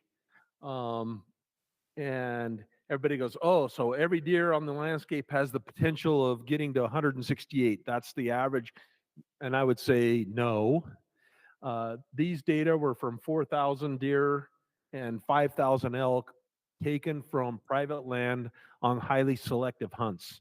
So these are the cream of the crop on highly selective units. And on those units, yes, the average deer that was harvested was 168. But this would be like saying Ensign Ranches represents the general seasons in Utah, which it doesn't happen. So really, I would say if you looked at every deer on the landscape, and we have the potential to do this over the next few years because we're collaring a lot of young males now. This number for the herd in a whole, I think is probably somewhere in the mid to low 150s. That's the average maximum size that an animal gets. That doesn't mean there aren't some that are 180, but for every 180 on the landscape, there's 2 or 3 140s that are the same age. I put this animal on here on purpose. It's one of my biggest bucks, but I harvested this buck on the last day of the season a few years ago. And if I asked everybody in the room how old they thought it was, probably most of you would say it's probably a 3-year-old. But it's actually a 6.5-year-old. And so, so when we see animals on the landscape, you say, oh, if that animal had one more year, usually that's not true. One more year and it's going to look just like it did this year. And then we also get the argument, oh, but I've watched this deer its whole life, and between the age of 5 and 6, it blew up. It put on 30 inches, and that absolutely happens. But Kyle I was going to put them in. I forgot. Kyle sent us some pictures of a buck down on the boulder that blew up to like 210 inches between 4 and 5, and then 5 to 6, it dropped down to like 170 inches. I mean, it lost 40 inches the next year. And so for those that blow up, we also have ones on the landscape that are shrinking. And I put this up here to say, like, if we're managing for maximum, elk reach maximum at 7 years, and they reach about 96% of that at 6 years. Deer reach maximum at 5 years, and they reach about 93% of that at 4 years of age. And they really never get bigger than that. And then the question is, what drives this? And these are the units that these samples were taken from, all the way from New Mexico to Montana. But the top one is deer, and the open circles are the current year's conditions. So how important are the spring condition, the March fat that the deer comes out of the winter, and then that April, Kent talked about April, May rain. How important is that? Well, the open dots are how important the April, May rain are. And so it accounts for 30 inches of antler growth on a deer. If you have a really bad winter and a poor spring, antler potential is much lower than if you have a mild winter and a wet spring. And I think everybody in this room that spent any time on the mountain last year probably saw that, especially in our elk, but also in our deer herd. But the solid line here is the effect of mom's condition when that animal was in utero 5 or 6 or 7 years earlier. So when that fawn was developing inside of mom, and so this goes back again to this nutrition theme that I hope we've been getting across, is if we want big males on the landscape, we have to have fat moms that give birth to big babies that grow fast, and they end up bigger when they're adults, if that's the case. And if we're going to have skinny females on the landscape, they never reach that potential that in antler growth anyway that a lot of people want to see. Randy. I was going to point out that little picture there to the left. Those are 2-year-olds from a captive facility hopped up on nutrition where mom's been fed well, and then they're fed well as fawns and yearlings. And so those are 2-year-old bucks with those antlers. And the picture in the middle is another 6.5-year-old shot maybe 100 yards from that previous one I shot. My daughter's first buck ever. She's been spoiled. And I think that's it. Oh, conclusions. I'll turn it back to Kent for this.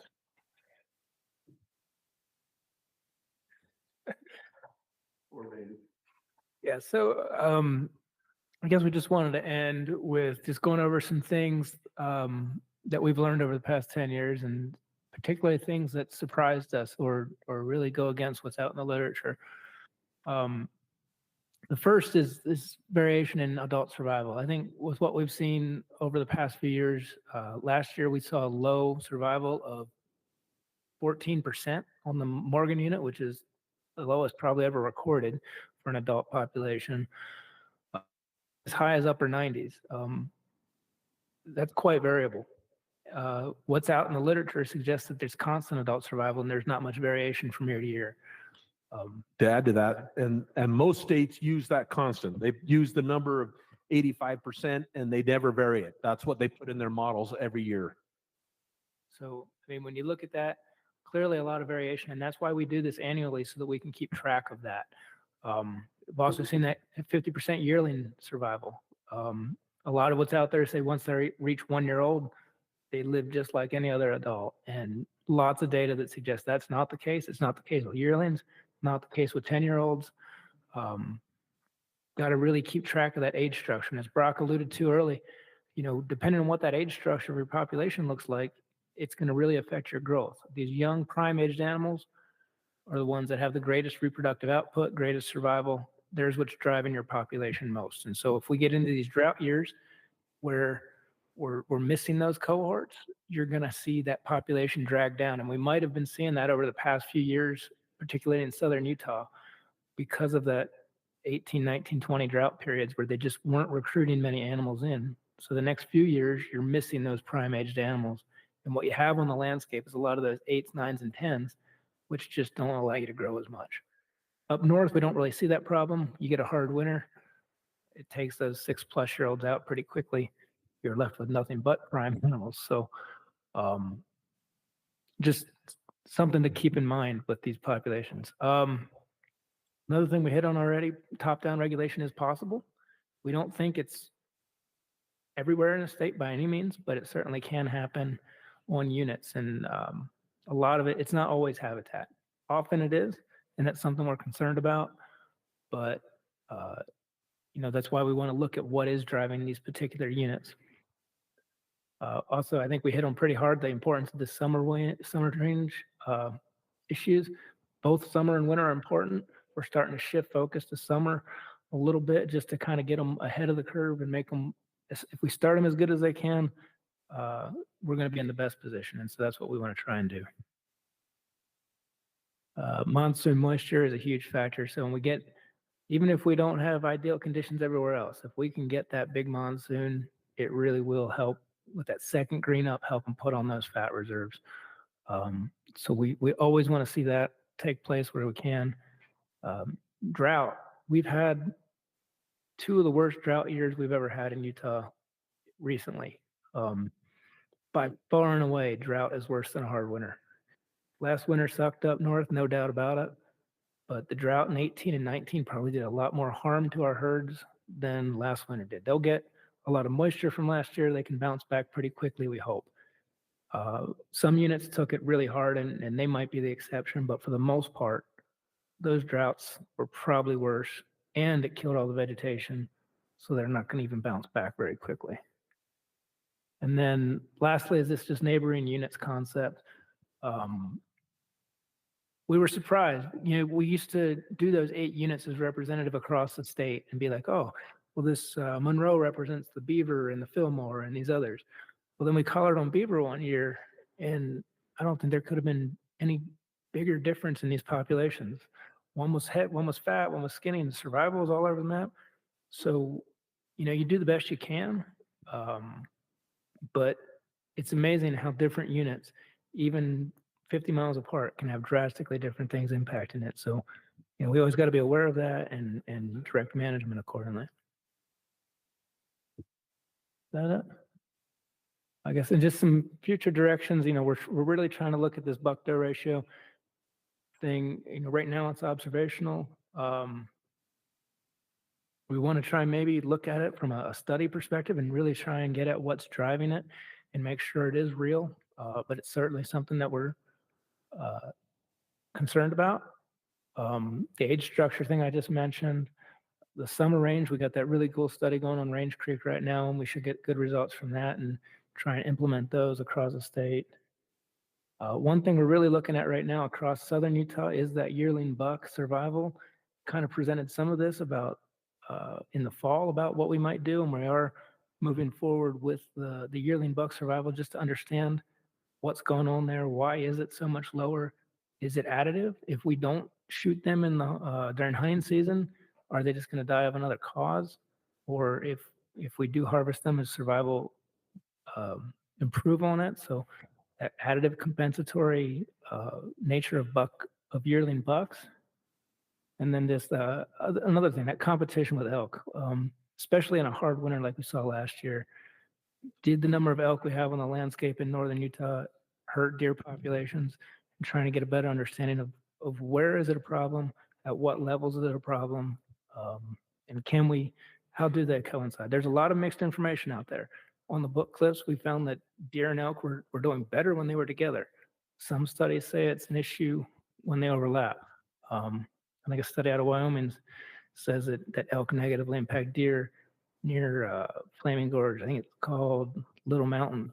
But a lot of misinformation or a lot of different information out there. So understanding what's going on there and how do they overlap. I think that's all we have. Yeah, so thank you all. Appreciate it. Questions or comments? One thing I need to do, I failed to let you know, Bryce had to leave for a few minutes, but he is planning to return, so he's not with us right now. But any other questions or comments for? We really, really, really appreciate what you guys are doing. Brock mentioned, but I think you guys are leading probably the nation in knowing what's going on with the mule deer and some other species because of the work you've done over the last 12, 15 years. So that is greatly appreciated, and we do appreciate our legislature and our NGOs for helping donate on these studies and helping with this. It's a big deal to have the funds available to do this, and we do greatly appreciate it. All right, thank you. With that, we'll ask Covey Jones and Eric Edgley to come up. We've got they're going to talk a little bit more about our habitat, and Eric is our habitat section chief, and Covey's our big game section chief. Turn the time to you guys. Sweet. Well, I think this will answer what we're going to try to do is answer a little bit of Paula's question and well, what now?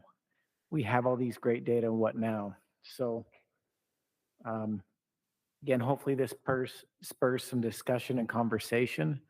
And, some of the stuff we always look to the board for is where are we hitting the mark? Where are we missing the mark? And let's have some good conversation. The big green button, I assume, is forward. It works. Okay, so about a year ago, one of the things that we've always said is we are doing everything we can for mule deer. And about a year ago, we sat down as an agency and discussed with leadership. We just decided to challenge that assumption.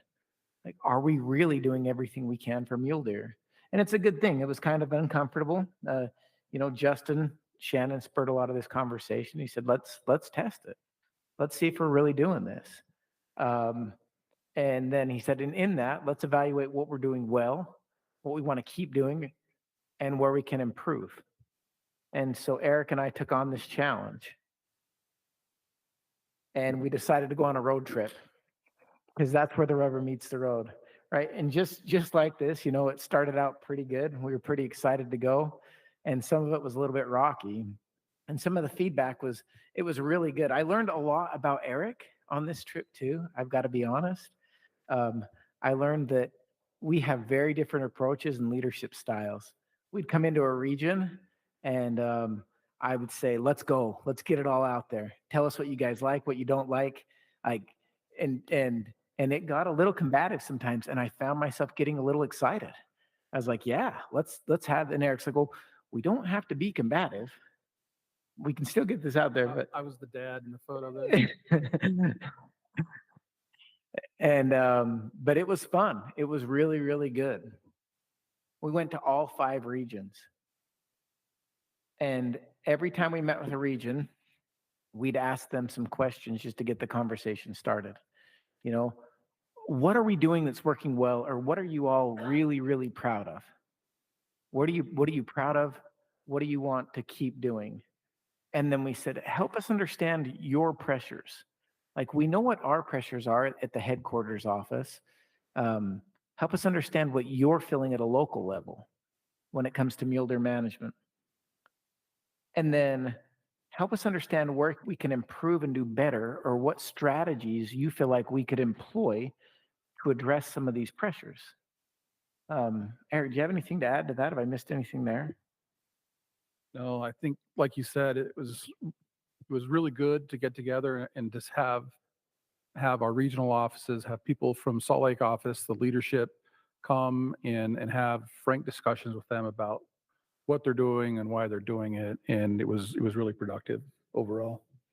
Yeah, I mean, I think every region was a little different. Kevin's here in the room. His region, they grilled us on a lot of decisions that had been made for about an hour and a half, and it was really good. It was good to know that how they were feeling, what pressures they were feeling, and where they felt supported and where they felt that lack of support. So we're going to pull out some consistencies across all of the region.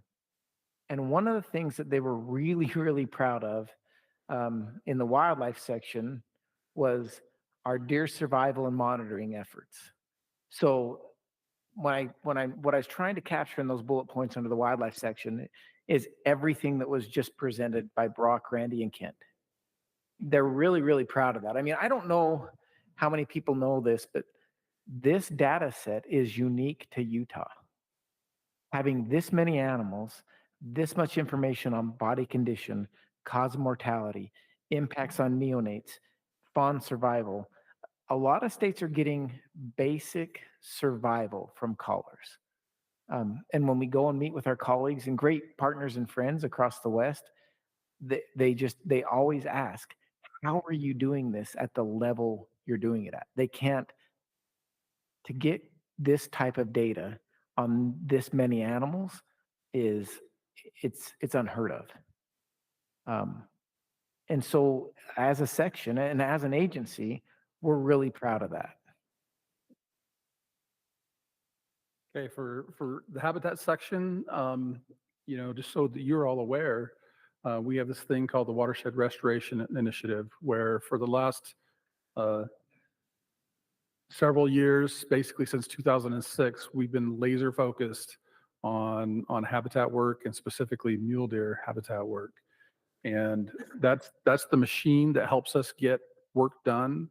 When we attend either Westwide meetings or nationwide meetings with our colleagues, we sit and talk with our colleagues and our counterparts from other states and talk about the habitat work that they do, and we compare. And I'm always amazed and shocked at how much work we get done in Utah compared to most of the Western states in the US and other states around the country.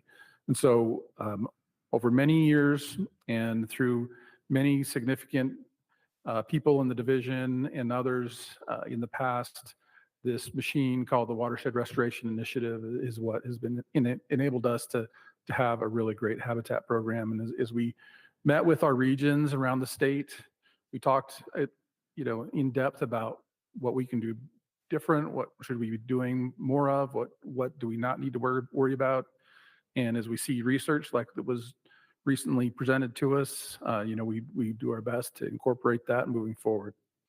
So, but for habitat section, our machine is the Watershed Restoration Initiative to get this done, and I'll talk some more about that later on.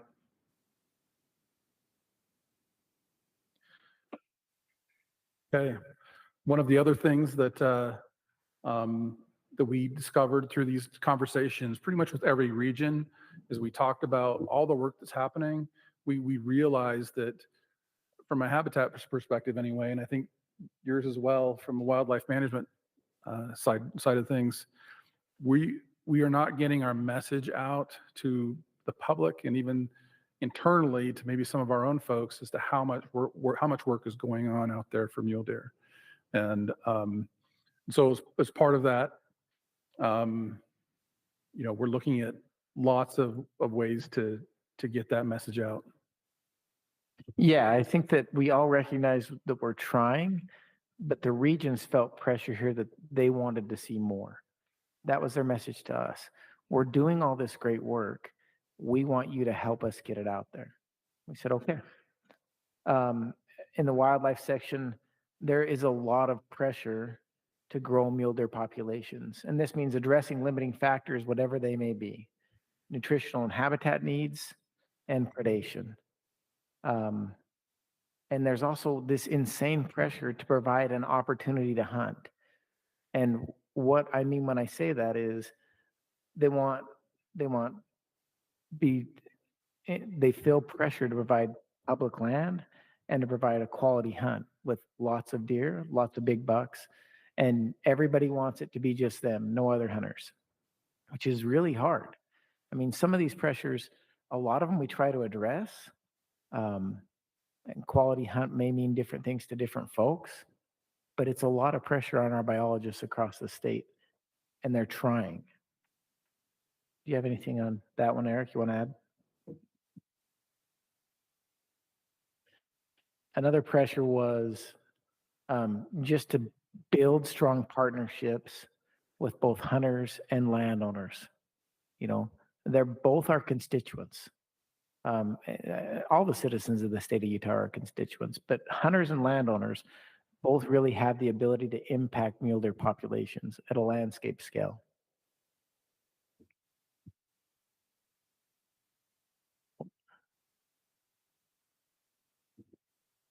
Okay, now we'll go into some of the strategies that the regions came up with. Now, when we did these meetings, it was pages and pages of notes and ideas. And we came back and said, okay, we're going to take a cut at this and take some of the things that we can do right now. Some of the things we can change or modify or start right now. So I don't think you've seen the end of this. We envision this Mule Deer project as something that's ongoing, where we continue to have the conversations and the discussion and continue to develop strategies to address the issues that we have facing mule deer. But with that, we'll get into some of those strategies. So one of the things after, like Cody said, piling through the pages and pages of notes we took from those meetings, we boiled that down to all of the different strategies that we talked about with the regions. And one of the most common themes was telling our story better, like I mentioned before. And so one of the recommendations that we had, and that's been approved through our director's office, is that we're going to work with our outreach section on telling our story better about mule deer with a specific mule deer focused webpage.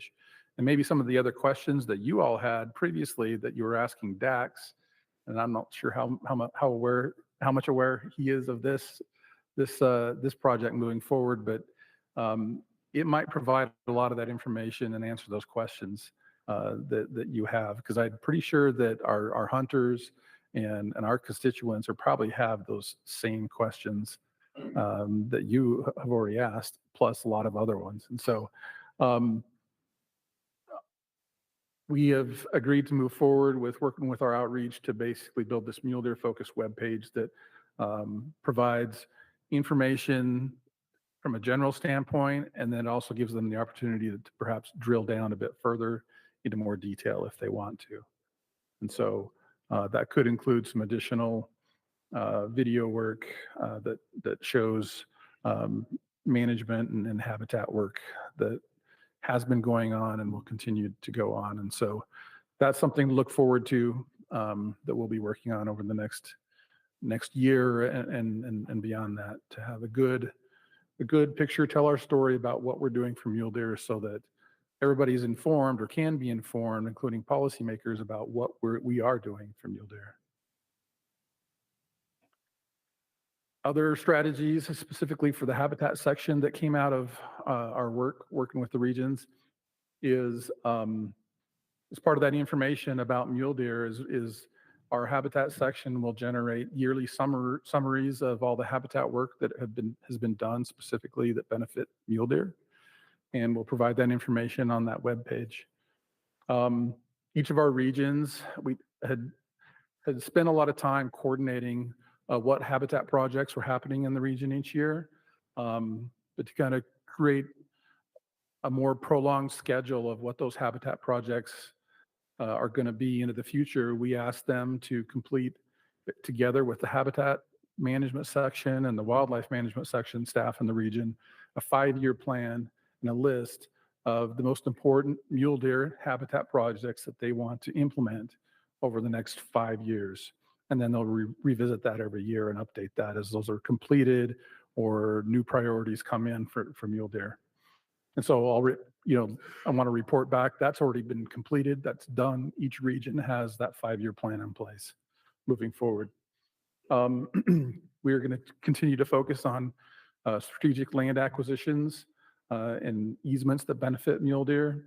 There have been a lot of acquisitions that we have been able to complete recently that have great benefit to mule deer, and there's others in the works. And so we're going to continue to pursue those through the lens of benefiting mule deer habitat, both winter range and summer range. I'll let you talk about the last part. And then we have areas specifically on WMAs, and we're asking regions to take a hard look at those WMAs. We close those WMAs a lot of times to prevent harassment of mule deer on winter range. And sometimes we have a conflict because we have predators harassing mule deer on that same winter range. And so we're asking them to be more flexible about how we operate in those areas to be able to address predation and depredation issues on mule deer and also still protect those lands. So some ideas coming out of the habitat section and wildlife section on how we do that moving forward. I do want to say, as you look back, and Eric will get even more into a little bit of the habitat work, but as you look back on everything that Kemp presented, there are a few big things we can do to influence mule deer survival and increased survival of offspring.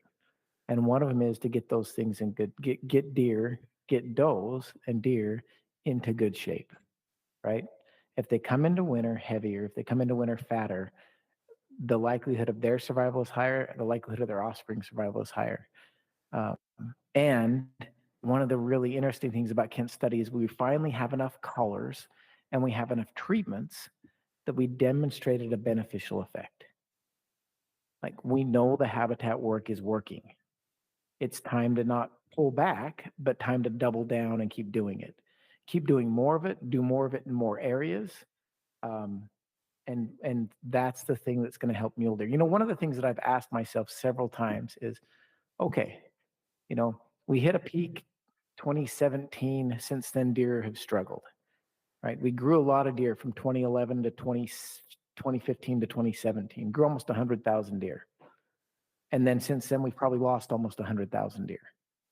Well, what would that have looked like? What would that loss or that valley have looked like if we hadn't done the hundreds of thousands of acres of habitat work that we have?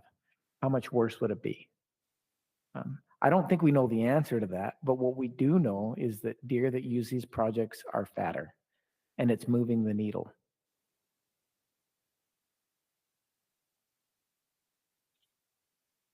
Okay, so more from habitat. So other things that we're going to additionally elevate our focus for mule deer is on our wildlife management areas. And so we want to make sure that our wildlife management areas are in good condition and are the places to be able to show this is how you do habitat work, and this is where deer could thrive. And so some of the other things that we can do on these areas is some of our wildlife management areas have water rights where we can provide water for drinking as well as for crop irrigation. And some of our wildlife management areas were purchased so that we help fix a depredation issue. And so we need to make sure that some of those areas are still in production, and some of our properties do currently operate that way. But we're taking a new look at where we own water and where we have the ability to do additional irrigation and cultivation, possibly where cultivation was previously done, and then we purchased that property maybe from an ag producer, and pull those animals off of other private lands and bring them onto our property and fatten them up. As part of that process, we have a person specifically assigned to always be looking for shares of water to buy from irrigation companies, and in areas where it'll benefit mule deer to have that additional water so that we can possibly do more cultivation and utilize that water to benefit mule deer. This also includes, like I mentioned, evaluating additional cultivation sites on our properties, especially if they're adjacent to some significant depredation issue. We'll additionally consider possibly cultivating on our own property to pull some of those animals away from the private lands. So that's kind of where we landed with habitat strategies. Yeah, and I just mentioned one more thing, Eric. This is one of those things where we have a unique opportunity to partner with ag. As wildlife biologists, a lot of us we're not farmers and we don't farm, but we do have examples where we've taken these properties, we've put them into cultivation and worked with a producer where it's good for them and good for us. And so where we can have these type of public-private partnerships and create partnerships, it's a great thing. And this will be a great opportunity moving forward for both us and at times for the agricultural community as well. Yeah, a few more habitat things here. So like I mentioned before, how do we get all this work done? Go back to that previous slide if you can. It takes partners. We talked about partners, and I was talking with Randy a little while ago about how we do this, and we use this this machine called Utah's Watershed Restoration Initiative. And all of these partners, some are here, they'll drop literally millions of dollars on habitat projects. And we really appreciate all of their trust in us to do this work.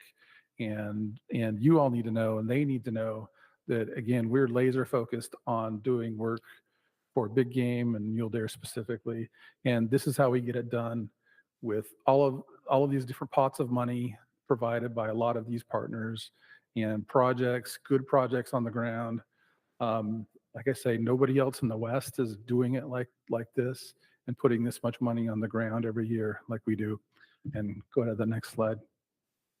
So this is kind of a summary since 2006, since WRI officially started.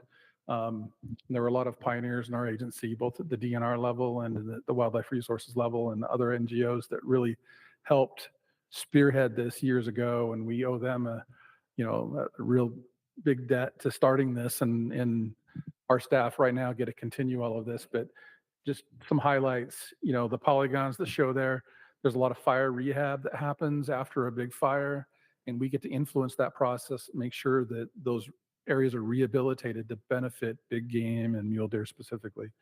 The other areas of blue are proactive treatments that have happened since 2006. So in total, since 2006, 2,700 total projects, 2.5 million acres around the state have been treated, improved, and restored. Let's see. When you look at money since then, $377 million has been put on the ground since 2006 in habitat projects, which is really impressive. And a lot of that comes from our partners, and a lot of that money goes into our rural communities. We're hiring contractors in our rural communities to do most of this work. Most of it we don't do ourselves, we contract it out. And so it's been a huge success. And as we move forward, we will continue to work with our partners as we get more research on how to do projects that have even a greater benefit to mule deer specifically. We incorporate that.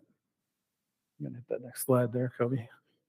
So for the current upcoming year, we have 271 projects that have been proposed around the state. Next slide. And no, that previous slide go back to that one again. Okay, these are the ones that are currently being implemented on the ground. These are not the new proposed ones. This is what is happening right now, basically since last July 1st through July 1st of this coming year. Next slide. So for FY25, there's 142 new projects that have been proposed for 230,000 acres. The request has been for $60 million of total funding to our program, and these are shovel-ready projects. It's likely that we'll be pushing hard to get to about 35 or 40 million down that list. So a lot of these projects are going to go unfunded, and so we work really hard at trying to continue to build partnerships with federal agencies, NGOs, and others to add additional money into the pot so we can get further down the list and get more work done. Next one. So Randy, if you have a couple extra million just sitting around, we'd be open to a check or whatever. Who do we make that out to? I'll tell you after the meeting. That's a good point. This last year when we had our expo permit meeting that we're having tomorrow, actually, we have some private companies that have also come in and want to do habitat work, and they'll drop some money on habitat projects. And I'll just, I guess, say about that. Every year we hold this meeting with our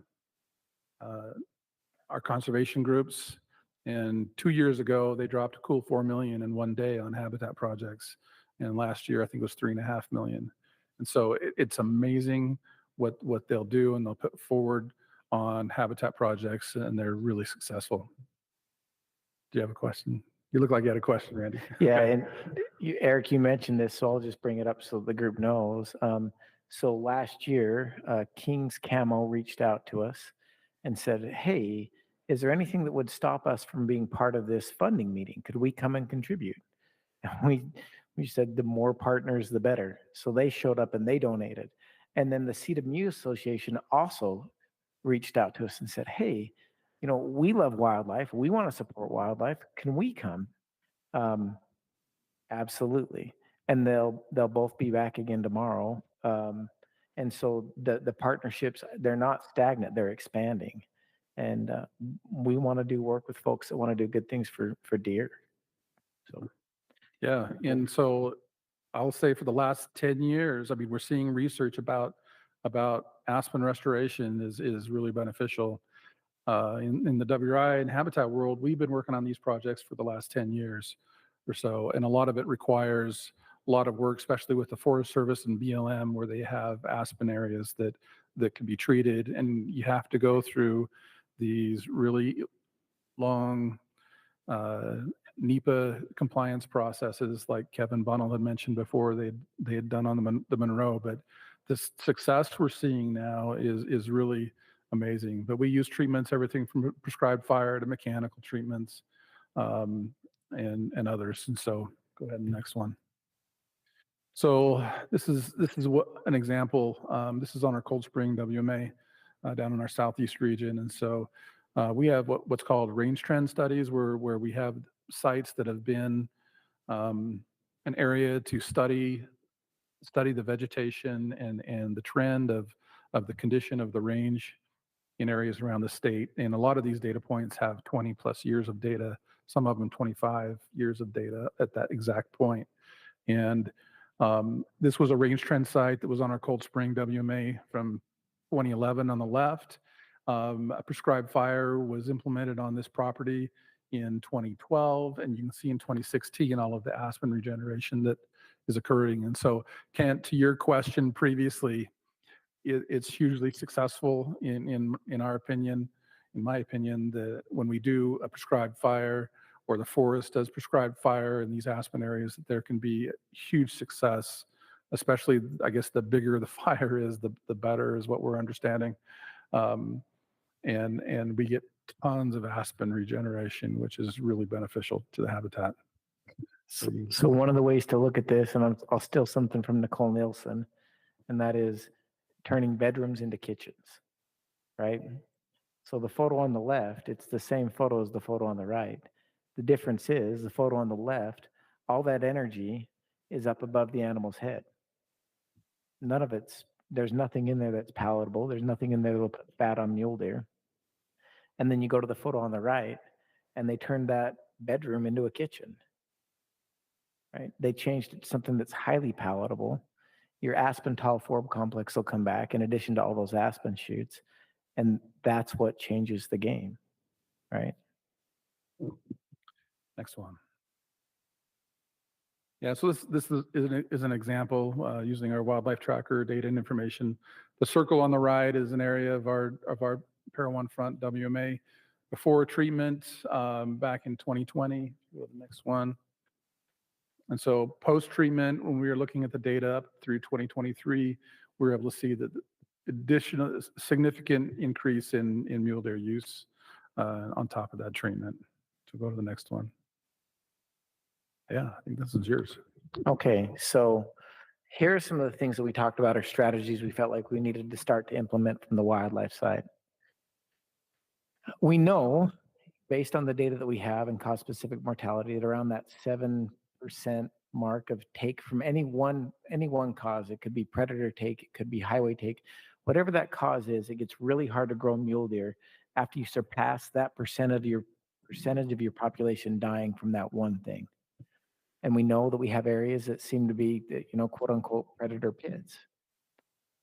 So we want to have, or we are going to have an elevated predator focus where we can direct hunters to areas of greatest concern.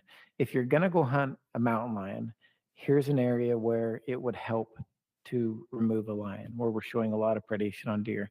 We've already had a couple meetings. One of our ways to get this information out is with our conservation partners. We've got a lot of conservation groups out there between Mule Deer Foundation, Sportsmen for Fish and Wildlife, Utah Houndsman Association. And we already sat down this year with them and said, okay, here are some of the areas where we're having impacts. Could you help us get this information out to your membership where they can reach hundreds and even thousands of hunters? That helps us spread that message and say, if we're going to hunt mountain lions, here are the areas where deer could use some help or where it would have the most impact. And so we've started some of that increased communication. Also, we've begun working, and we have worked closely with UDAF for years, but just working to define the specific areas where we need help and having help from our sister agency over at the Department of Ag. And they're willing and ready to help. And finally, they're biologists. When they notice issues specifically on their units, they want to have the skill set to be able to address those specific issues. If we have small pocketed areas where we know we have a lot of targeted predation, we'll work with biologists to where they can address those issues as they're out and about during their normal field duties. Yes. I was wondering in that conversation if you included the Trappers Association, because they can target specific sex even, I guess, if we're targeting those not older males. No, and Paula, that's a great point. That's another organization that we need to reach out to and work with because we haven't. So yeah, and it's like Justin's taking a note right now, so that's a good thing, and we'll work with Darren on that. Another one that we decided where we can have some influences on depredation and how we handle depredation. So in our depredation focus, in areas where it really matter, where these animals, where we know that they're animals that are available to the public and aren't just resident animals, we increase or direct funding towards non-lethal methods to reduce that conflict between landowners and deer.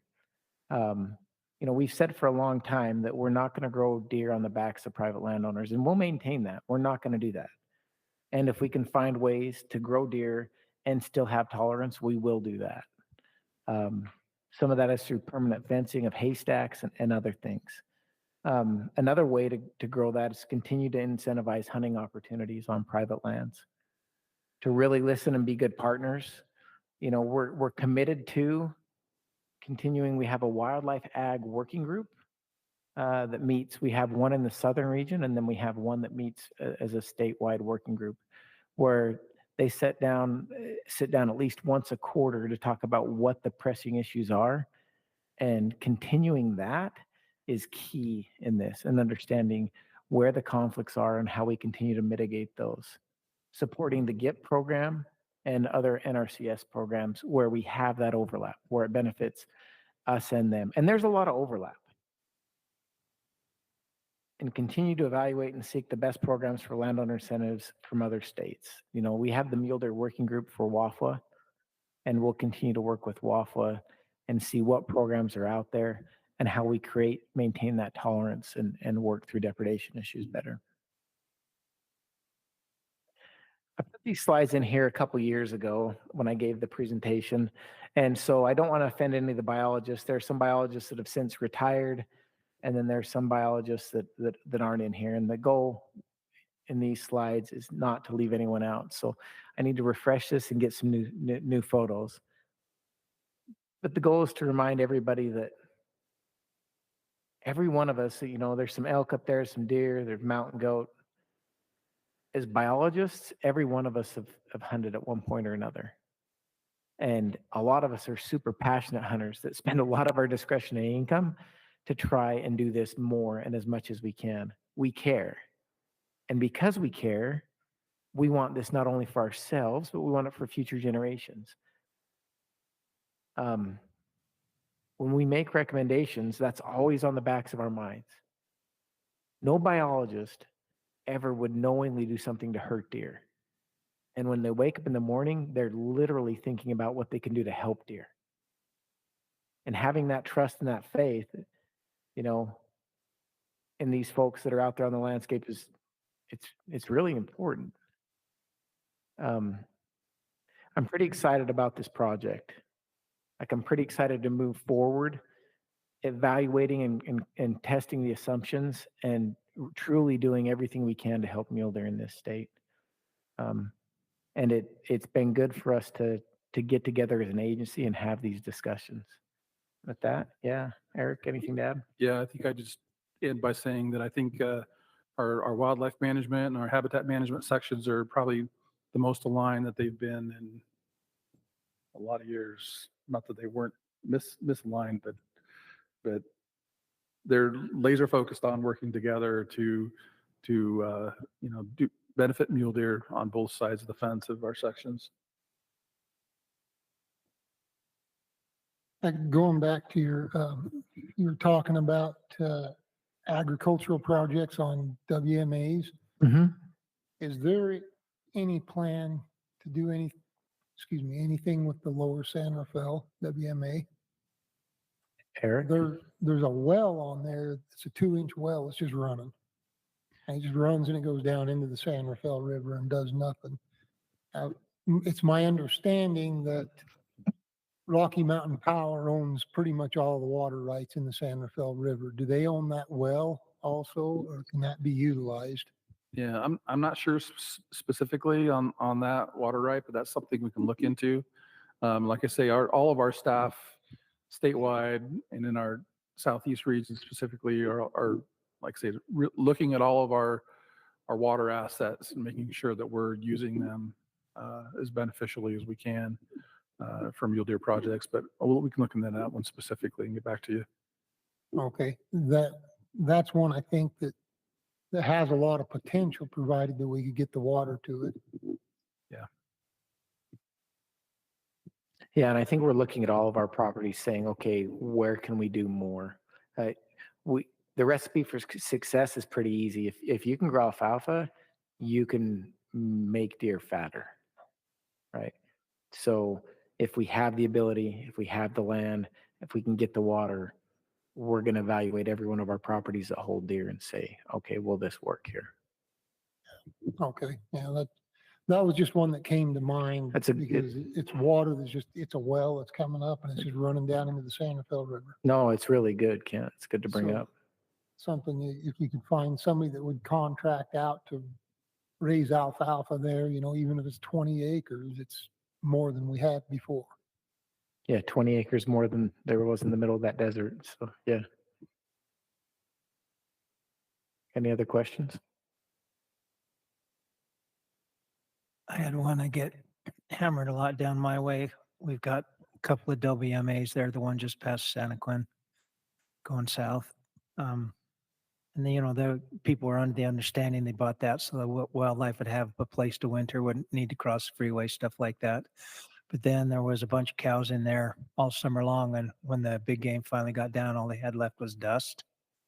Is that how do they work out the grazing on the WMAs? Is that something, or they just cows on the lamb? Yeah, I mean, I'm not exactly sure that specific situation. We do use grazing as a tool to manage vegetation sometimes, but our main priority is vegetation for wildlife. And if there's extra vegetation, or if there's a fire hazard, or if there's reasons that we can use grazing as a tool on our properties, we do that. And like Covey mentioned, we've been working with the ag community for many years, and a lot of our WMAs, we also consider a grass bank, and we allow grazing occasionally on them, or in other cases, we do have regular grazing on some of those WMAs as part of a trade-off with landowners or permittees to be able to use that property, but also help us maintain that property for wildlife. Now, in that case specifically, it's something we can look into and I guess my question is, nobody knew wasn't going to rain for 2 years. Yeah. And so it was and so I'm sure these grazing arrangements were made ahead of time and stuff. Is there any way to, in an emergency situations, just change what's set to come forth just to save? Yeah, there for sure is. And as our habitat managers in each region see what's coming, in the coming season, if we're in a drought cycle, they'll cut back some of that grazing that has been going on. One of the big issues we do face as well is a lot of trespass grazing. A lot of, the counties where we have properties are a fence out situation where the only way to preclude grazing that maybe isn't permitted is if we have a lot of fencing. And so we're working really hard to get our properties fenced where they need be so that we don't have a lot of that trespass grazing occurring, and so that we can save that forage for our wildlife. I guess I don't know, it's a comment probably more than anything, but the Mule Deer web page that you're going to start, I think that's going to be amazing and awesome. I feel like any communication and then, like, just letting people know what's going on is going to be a really good thing. And I'm guessing, is that going to kind of be more unit specific? Can they click on, say, beaver or cash or whatever and kind of get some of the nailed down details on each unit, or is it going to be more general? So the vision is to provide information about mule deer, but then to allow folks to drill down as much as they want with data, and unit specific data. So we've worked really, really hard over the last, it's been about 5 years, to create a database that houses all the big game data, but all the mule deer data.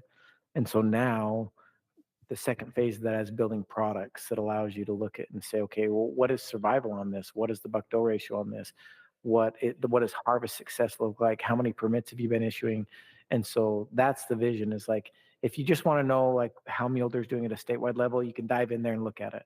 But if you're really interested in a specific issue, you should be able to dive down and find out that as well. So I think the short answer is yes, Paul, that's the goal for that. That will be amazing. Thank you.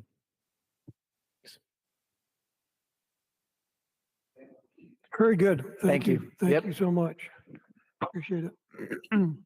We do need to excuse Director Shirley. He had to head to the airport to catch a plane, so I appreciate Justin Shannon for sitting up here with us now, filling in for him. Next, we'll ask Dr. Virginia Stout, our veterinarian, to come and visit with us a little bit about our diseases across the state.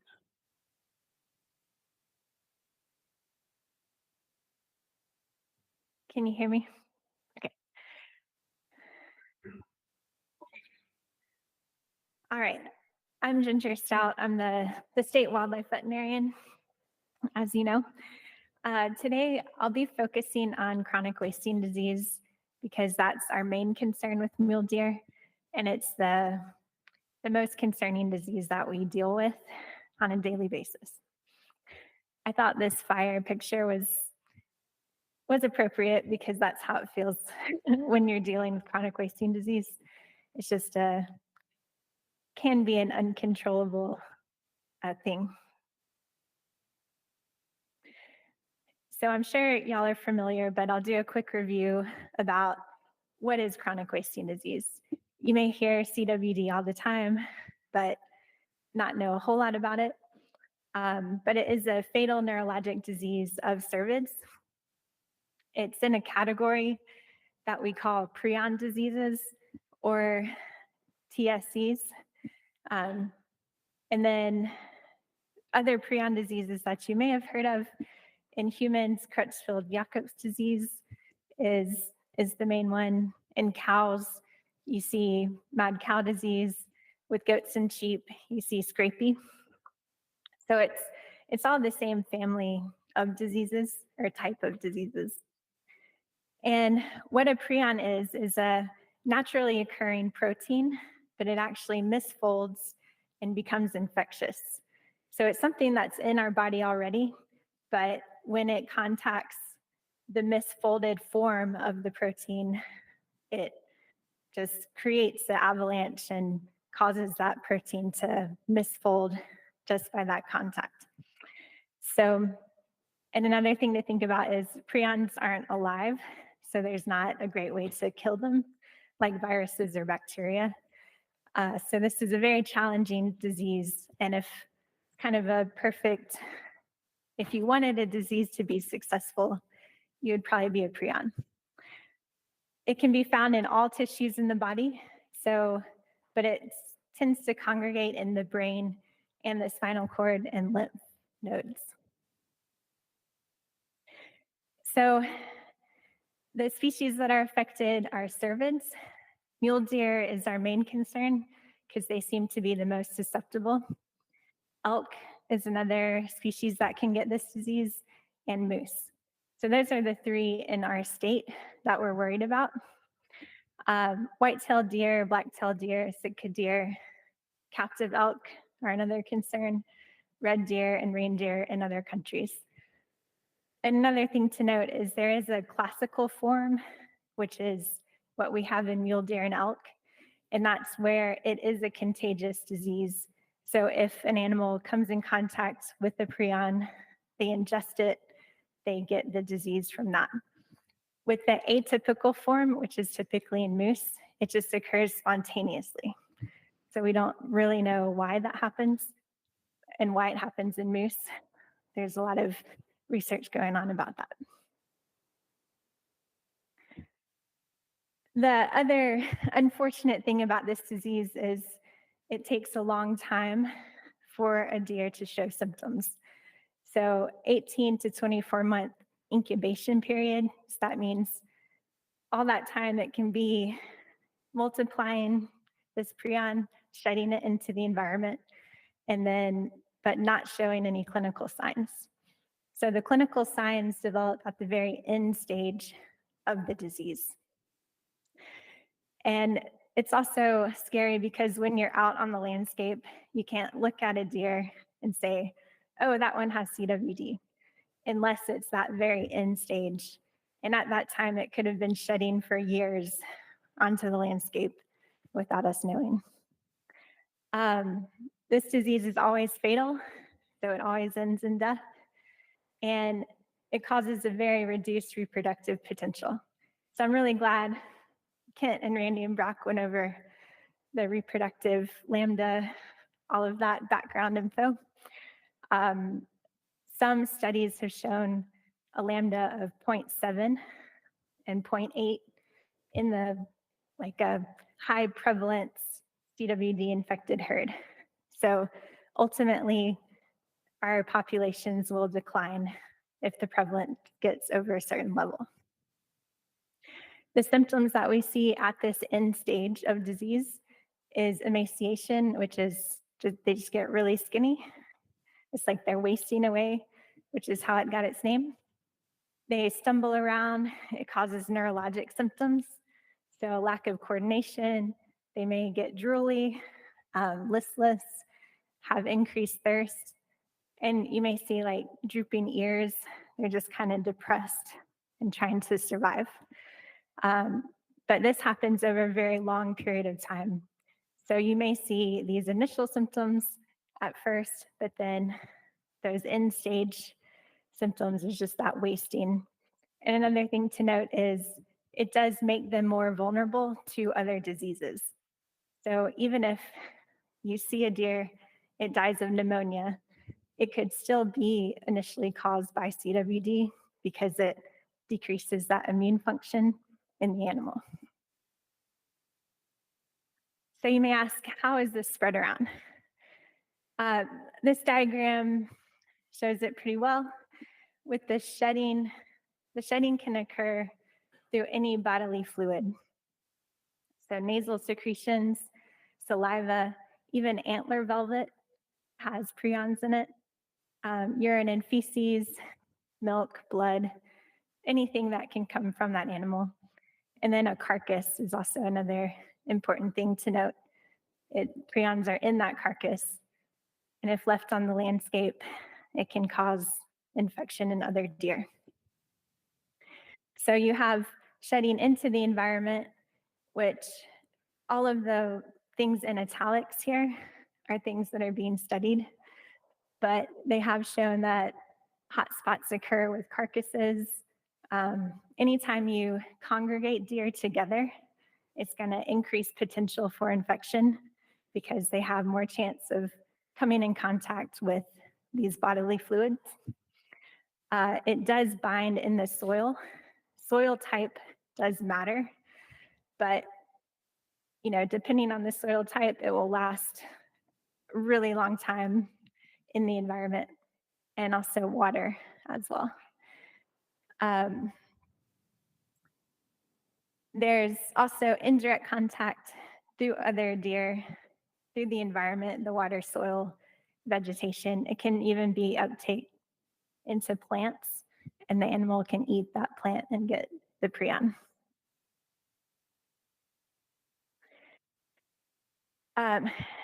So typically we see this disease in older age class animals. So yearling infections are pretty rare, but the more prevalence you have in an area, the more common those yearling infections are. And it's most common in adults and adult males in particular, over 2 years of age. And then it is typically when you get one detection in a herd, it's already well established within that herd. So you're kind of starting backwards already when you have that first detection. You know that it's more widespread than that one deer. And they also have, with the increased prevalence, they have a lack of ability to recover from other disease events, winter kill events, droughts, anything else that affects the mule deer population that we've been talking about. And then those that are infected with CWD have a lower survival overall, so lower adult survival. And then the graphic, you can see, this is in Colorado. So it just shows the difference in age class of hunted population versus non-hunted populations. So the Table Mesa, the prevalence is pretty high. I'm not sure the exact prevalence rate, but you can see the older age class adults have all died, and then you don't see any recruitment from those younger age classes.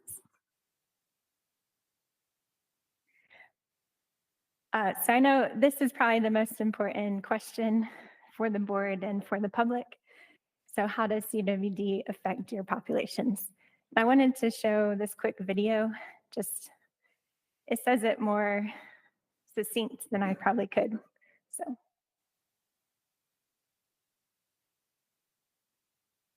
And this video was made by the Mississippi State Deer Lab. It is whitetail focused, but the same concepts apply.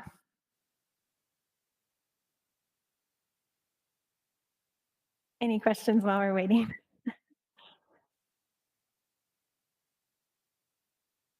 Yeah, you said, or at least I saw in the graph, that it's late stages are always fatal. But then one of your last points on one of your list of things about it is it reduces their, it reduces their mortality or reduces their ability to survive. So it's not always fatal? No, sorry, by that I meant they don't survive as long. Okay. So they die quicker than an animal that doesn't have CWD. Okay. Deer are successful across North America because they are adaptable animals. As long as the deer's habitat provides forage for health and reproduction and shelter to survive harsh conditions, populations can thrive.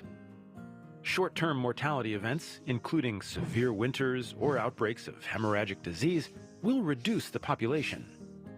But future reproduction will allow the population to recover within a couple years. Recovery is quick because of the reproductive potential of adult females. For example, Jane Doe produces 2 fawns every spring, with at least one typically surviving through its first birthday. Over her lifetime, Jane Doe will add at least 8 fawns into the population, half female and half male. Each female fawn then starts producing her own fawns at 2 years of age, which can increase population numbers within a couple generations of deer. Once a deer becomes infected with CWD, its annual survival probability declines from 82% to 53%. Hypothetically, if Jane becomes infected with CWD, her lifespan would shorten, and she might produce only 4 fawns, 50% fewer than if she hadn't been infected. The effects of losing half her fawns will carry through future generations. Adult bucks may be infected at twice the rate of does, so their mortality is even more significant, but doesn't impact future fawn production as much. When the number of deer born equals the number of deer dying, the population is stable. When the number of deer born is greater than the number of deer dying, the population grows. When the number of deer born is smaller than the number of deer dying, the population declines. Because CWD increases the mortality of bucks and does, fawn production may be reduced. The infection rate in CWD endemic areas is highly variable, and at higher infection rates, CWD may result in a measurable population decline in future years. For example, a 30% CWD prevalence might look like this. Thank you for watching. Don't forget to hit that like button and subscribe for more videos on CWD and deer. How to stop drinking. So I know that was very simple, and you've obviously learned a lot more than that in this, on today's other lectures. But just wanted to show that to make it more clear that population levels can be affected by CWD infections. He's bringing back the PowerPoint.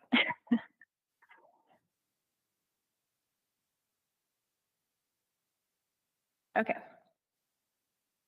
And those are videos that are made by Mississippi State, so it is whitetail deer depicted, but there's a series of them, and they're really short, maybe 2 minutes long each, but they have really great information about CWD. So it's kind of a nice thing to think of if you want to learn more.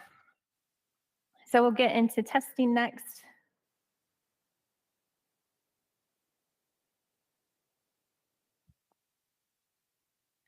If we can. No. There we go. Okay, so testing is definitely a huge coordinated effort with all our biologists, COs, and depredation techs across the whole state. I manage the end of it and organize everything for the testing, but there's two ways to test for this disease. One is the lymph nodes that you see in this first picture, and they're found right under the jaw.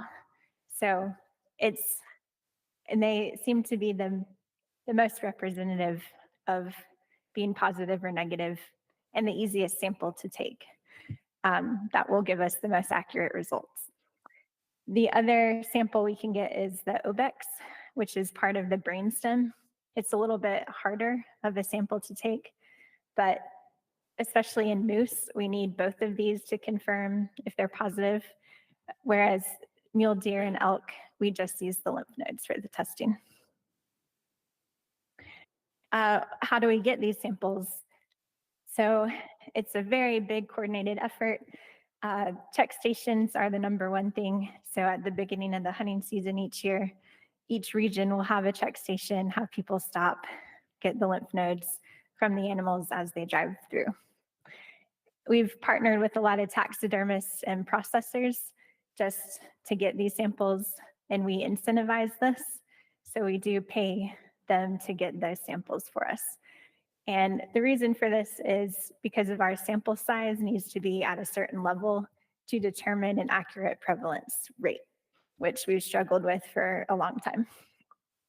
Then we also have suspect deer. So if a deer is acting neurologic, walking in circles, just like laying down somewhere, not getting up, that's a suspect. And it's categorized differently than the other deer. And then roadkill, we sample quite a lot of roadkill because when they are CWD positive, they're more likely to get hit by cars. We have this app that it's a Survey 123 app. Biologists and COs input the data so we can keep track of all the sampling. And then a lot of the mortalities that we get for the collar projects, we can get those samples as well. And then all the biologists gets the samples together, submits them to the Salt Lake office in my department. Jessie over there, she's our biologist in the wildlife health program. She coordinates getting all the samples together, sending them to the lab, and then getting the results into our database so that we can notify hunters if they're positive or negative. In the last couple of years, we've developed the CWD dashboard. This is only for internal use, so just for biologists and COs. It's not a public-facing thing, but it just helps biologists know what is in their region and maybe what management strategies they can use in those locations. And this is linked to the database. There's many different search options. So if you want to know just hunter harvest data, you can get that, or suspect or roadkill. You can click on things and change all the data so that it's more targeted to the information you want. Just a summary of the status of CWD. In North America, this is the most current map of infection. So you can see the light gray is CWD in free-ranging mule deer and elk and whitetail. The dark gray is the known distribution prior to 2000. So you can see since 2000, it's expanded exponentially. And it also shows the captive facilities on here. So the yellow are the depopulated facilities that did test positive. The red are the captive facilities that are currently positive for CWD. So you can see in Utah, there's quite a number that are currently infected. So that is also another thing we have to work with Department of Ag about. In Utah specifically, we first conducted surveillance in 1998, and this is from the CDC because we weren't sure about the human exposure and human potential for disease. We still aren't, but and then in 2002, our first case was found, and it was a buck in the vernal area. And then our first domestic elk was in 2014. And in that facility, they had to depopulate, and 38% of those elk in the facility were positive. And then the graph on the side shows the number of sampling that we've done over the years, and then the number of positives at the bottom. So it doesn't look like a lot, just looking at samples versus positives, but we want to keep it at a level below 5% prevalence rate. So right now, in a lot of areas, we're around 2, but the Moab and LaSalle area is creeping on up past 5. This is how we do surveillance. It's a 5-year rotation of units. So the CWD target units are in the highlighted area. Then the green is not detected, and this was just last year's sampling. The yellow are the suspects, the red are the positives, and the blue are the past positives over the years. So it's a little hard to see the blues, but I'll show you a better map. I wanted to depict the spread over the years. So starting in 2002, you see a spot in vernal and then one in Moab. The more dense the prevalence is, the more yellow it'll show up.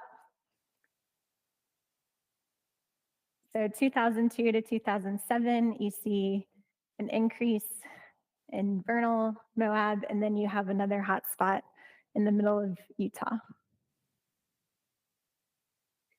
Then move forward to 2012, the hot spots are just growing, but they're still pretty localized to those regions.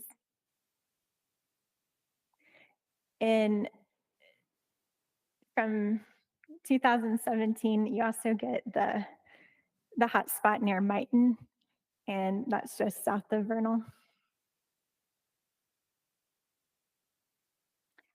And then this is from 2017 to 2022. So this is just an additive effect of all of the samples we've ever taken. But you see in 2022, we got another hotspot in the Bountiful area, so the East Canyon unit. And this was last year. And then this is so far this year. So each year we are increasing our positives, and it does seem to be like new spots are showing up in these recent years.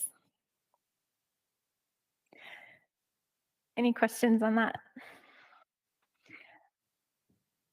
So as an agency, we do have a CWD management plan, and the point of it is to provide adaptable directions for the management and prevention of spread in deer, elk, and moose across Utah.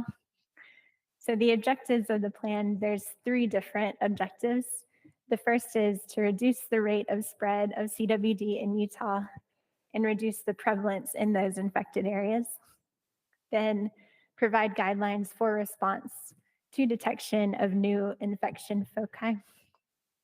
And then is communicate with the public and participate in research.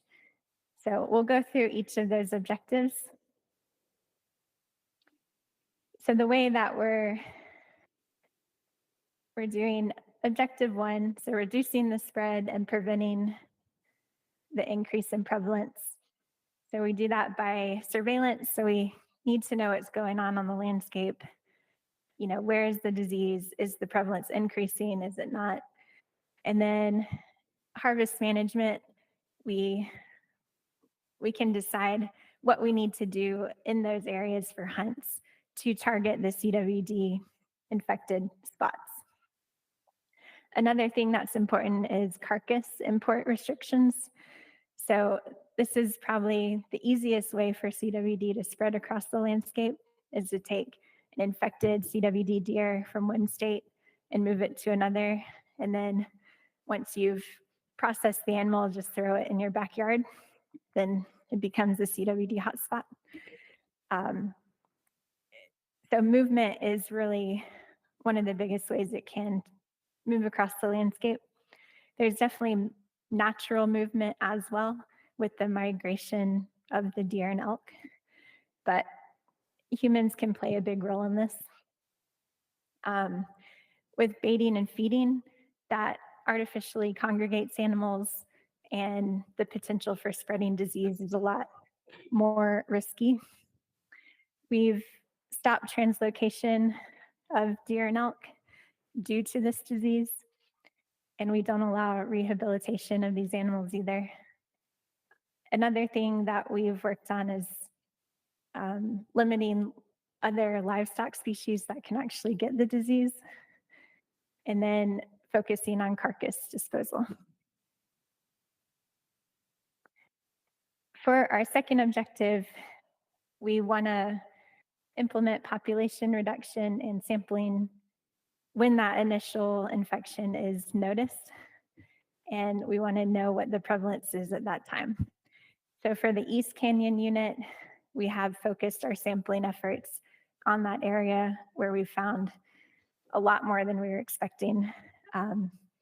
But then this year, we're trying to make a plan to figure out what we can do in that specific area. Our third objective, we want to communicate with the public.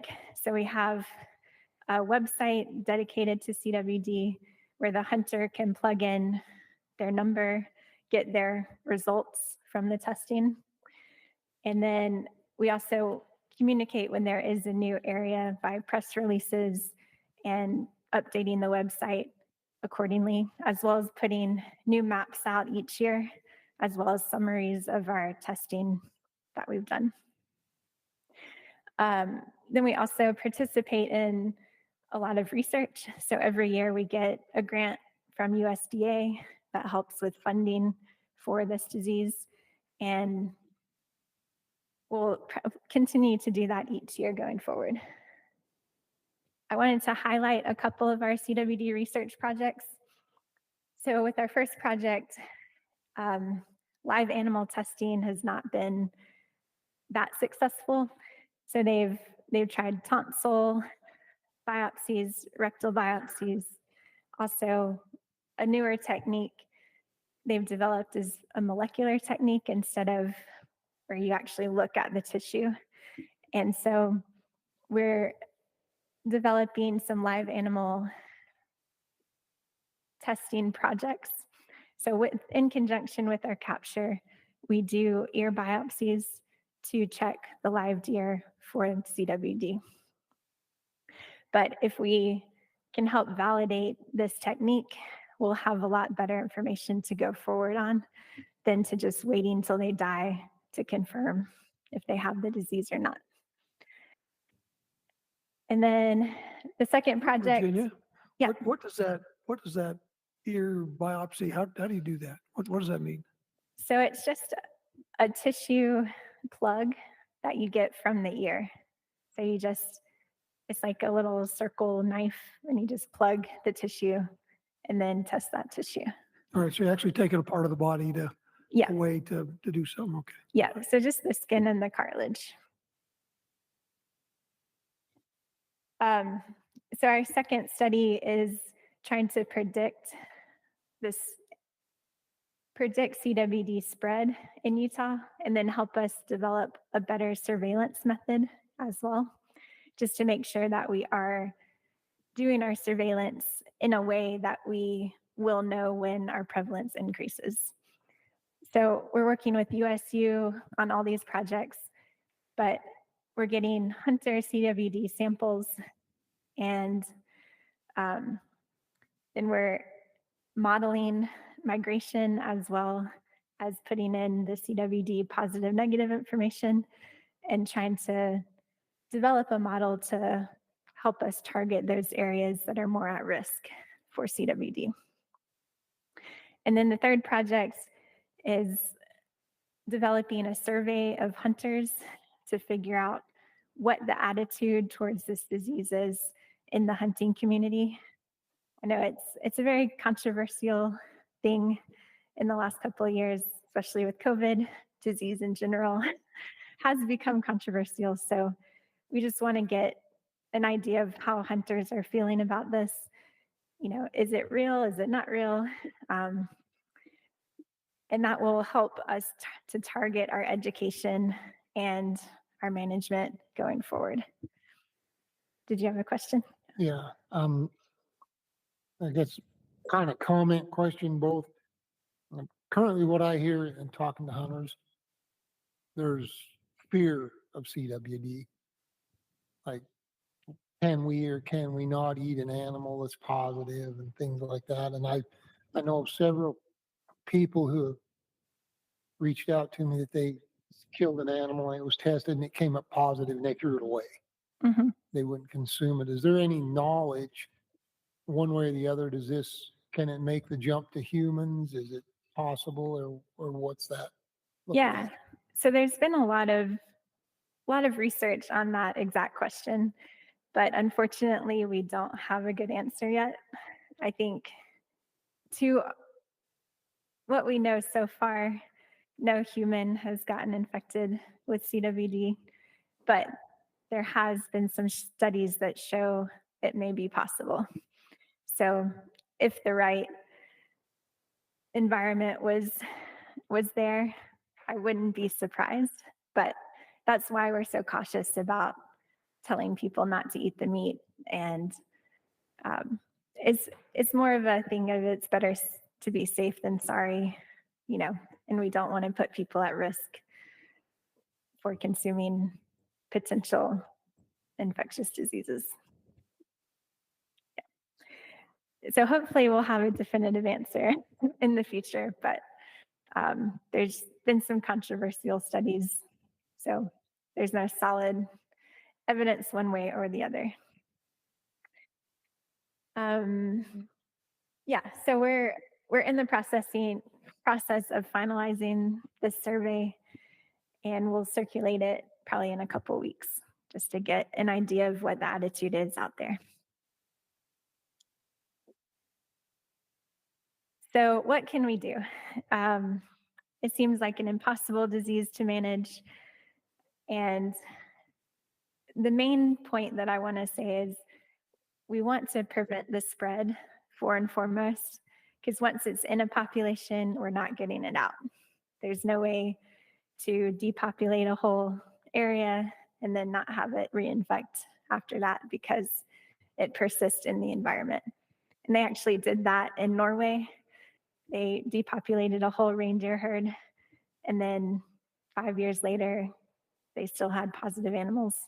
So that's not what I'm suggesting. But the easiest way is to prevent the spread. And then once it's in a population, our goal is to keep the prevalence below 5%. So they've shown in Colorado and Wyoming, once it gets above the 5% threshold, it seems to exponentially grow. So if we can keep the units below that threshold, then it will take a lot longer for that disease to take hold. So number one is reduce whole carcass movement. So it is in our rules that you're not allowed to transport whole carcasses from out of state CWD positive areas, but it doesn't seem to be working very well. So we're revisiting that this year and trying to discuss potential avenues to make that better. And especially if you're out of state, like I understand it's hard to get, if you want to keep the skull, you have to take the brain out, leave the spinal cord in the other state. It is a harder process to do. It's worth it for our populations, but as an individual, I understand where that is hard. And then proper carcass disposal. So incineration, landfills that have designated animal pits, things like that. Even putting your scraps in the garbage can to go to the landfill goes a long way at preventing CWD on the landscape. So just taking all of those materials off of the landscape so it doesn't infect other deer. Another thing that we as Utah do really well is keeping our buck-to-doe ratio low. So there was a study done in 2021 comparing different hunt management strategies for CWD with Wyoming, Colorado, Utah.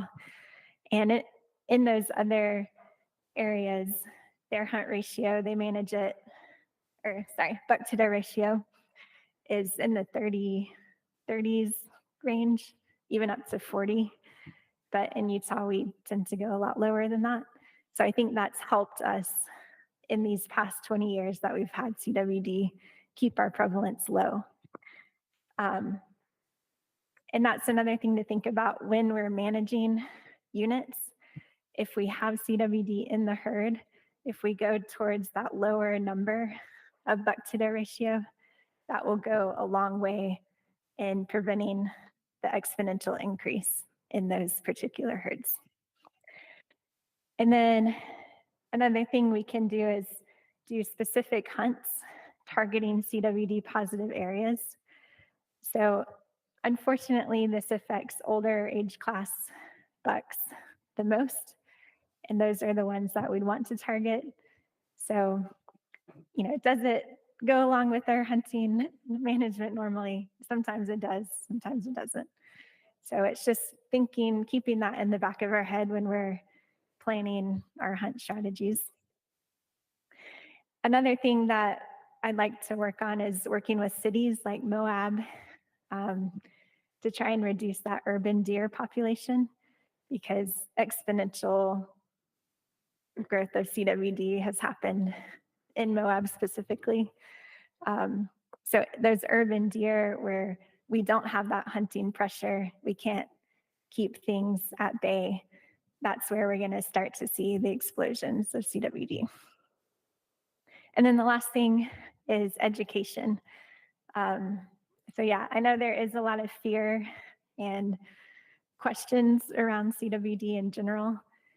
And I think educating people with our best knowledge that we have so far is really the way to change that attitude and, try and find common ground where it does benefit CWD, lower prevalences, and hunting. So I think there are ways that we can collaborate with that and where it makes sense. But I think educating people and yeah, dispelling the fear is really one of our other responsibilities. Any questions?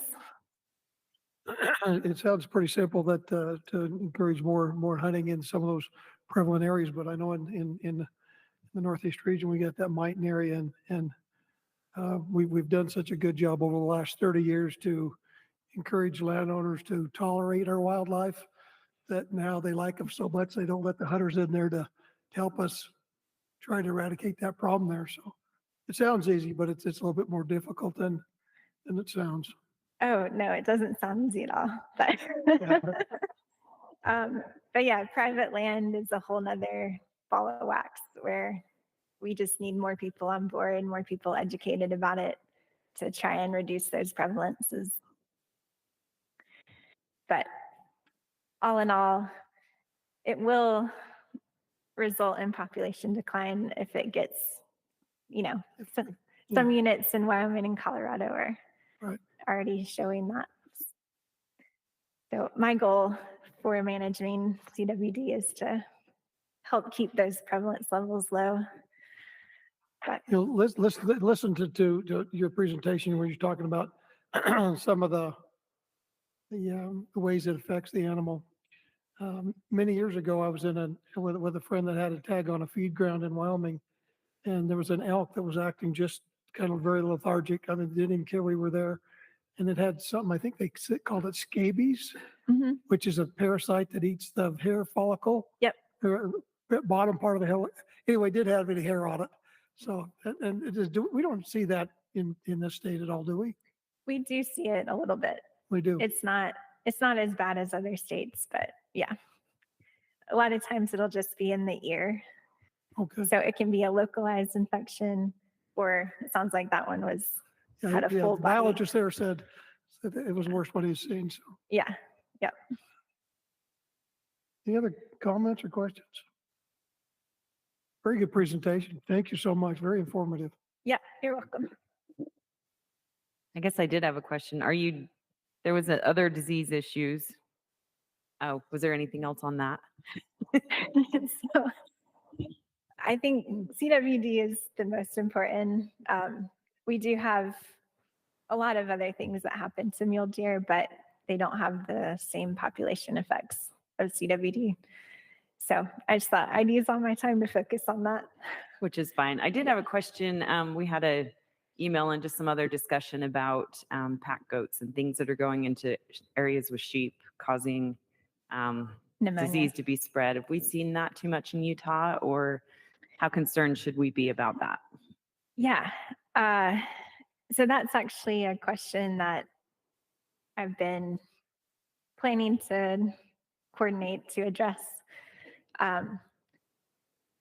So it is a potential risk for our bighorn herds because the bacteria is spread from domestic sheep and goats to bighorns and then causes mortality events. So it is a risk. I think it's just a matter of working with those packers to maybe avoid big bighorn populations, or there's no easy answer for that, but. Okay, I just wondered if it's been discussed, and so you answered my question. Yeah. Thanks.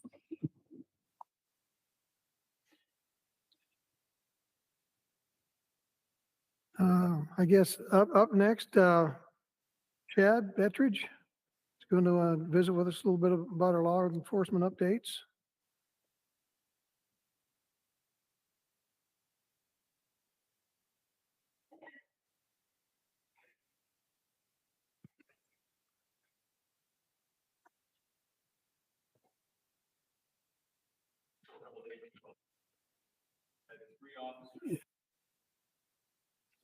I got to turn that mic on.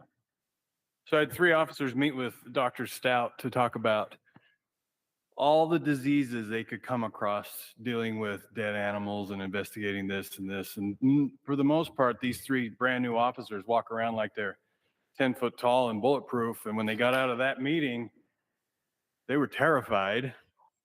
And one of them didn't even want to pet his dog anymore. You freaked him out. So, way to go. I also had this great idea for a new superhero character of a deer hunter wearing Kuyu pants with his underwear on the outside. And if we run into anything like that, Dax is getting phone calls because he's the one who said it first. Well, actually Riley did, but he left. So my name's Chad Bettridge. I'm a captain in the law enforcement section with the Division of Wildlife. I don't have an incredibly long presentation. I actually don't have any slides on the unification just because it changes daily. But I can give sort of an update on what's going on right now. As was mentioned before, House Bill 469 was passed this last legislative session, which means all of the law enforcement entities within the natural resource divisions are going to be unified into a division of law enforcement. So conservation officers, rangers, recreation rangers, forestry, fire, state lands, all those law enforcement officers will be housed in the division of law enforcement. And that goes into effect January 1st of 2025. So in the meantime, we are doing some serious organizing and planning. And right now there's lots of meetings about org charts and job titles and things like that. I've been tasked with organizing a training program for the Division of Law Enforcement. The Division of Wildlife's training program has worked really well, and we're kind of melding the Parks and Recreation training program and the Division of Wildlife program together. And that's stuff we're working on this summer. We're also working on a kind of a hiring process that we can hire rangers and conservation officers at the same time, which has some unique parts to it that we're working through, as well as a generalized field training process. So those are things that we're working on this summer. It's a nonstop chaos, and I think there's been conversations amongst directors' offices and that sometimes they're great conversations, sometimes they're difficult conversations, but I do think we're going to work through this, and it's going to turn out to be a beneficial project for all. Any questions about the unification that we can maybe touch on? Are we going to lose any of our conservation officers because? No, we are not.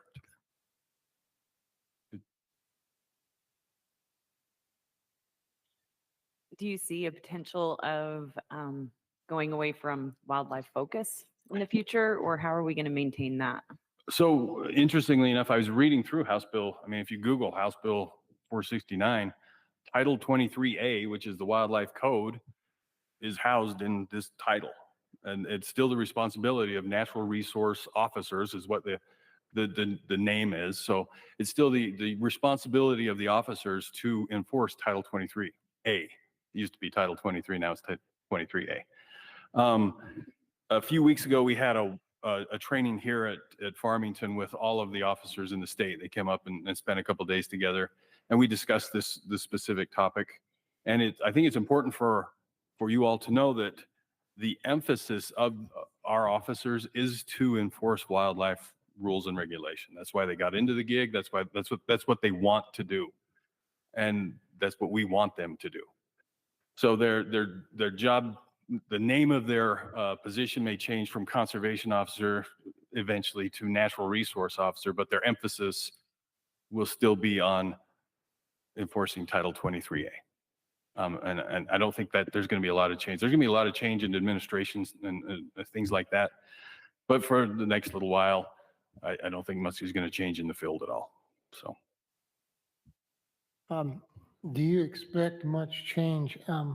One of the things I seen as this was debated as a problem going forward is most of the Division of Wildlife Conservation officers are hunters.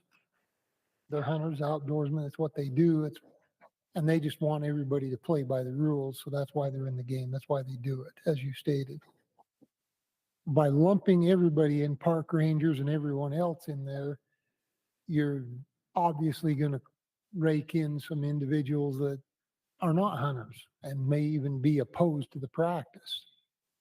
And they may not have as much knowledge about the rules and regulations, 23A in the state code or what, however it may be. Do you foresee any conflict with, say, a park ranger showing up and just detaining somebody for a perceived infraction and costing a hunter 2 or 3 days out of a 5-day hunt, dealing with what essentially was nothing? Sure. I'm hopeful that won't happen due to an emphasis on so training those rangers in the wildlife code and how it is enforced and how it's been enforced over time. The exact same concern could be said about somebody out on a four-wheeler and have a conservation roll up and say, you know, this is, I mean, we both need to train each other in each other's fields and how these rules and regulations have been enforced in the past. And that's something that is an emphasis in this process, this unification process, is to ensure that officers know how to enforce all these new rules and regulations. Now, it's not going to be the emphasis that a ranger will go out and their sole purpose that day will to be, you know, check 900 fishermen or something like that. But they could be helpful on various hunting ranges and stuff like that during the hunts, which will be a great benefit to officers because we only have so many around the state to begin with. The same could be said when there's, you know, OHV rallies or stuff like that in southern Utah, that sending conservation officers down there to assist rangers can be incredibly beneficial to them. So I still think that the main focus of each officer, the conservation officers or the rangers, will be their own, you know, specific rules and regulations and statutes. There will just be some bleeding over. And I do think that I agree with you that training is important, and we need to make sure that both sides of the fence know how to enforce each other's rules and regulations.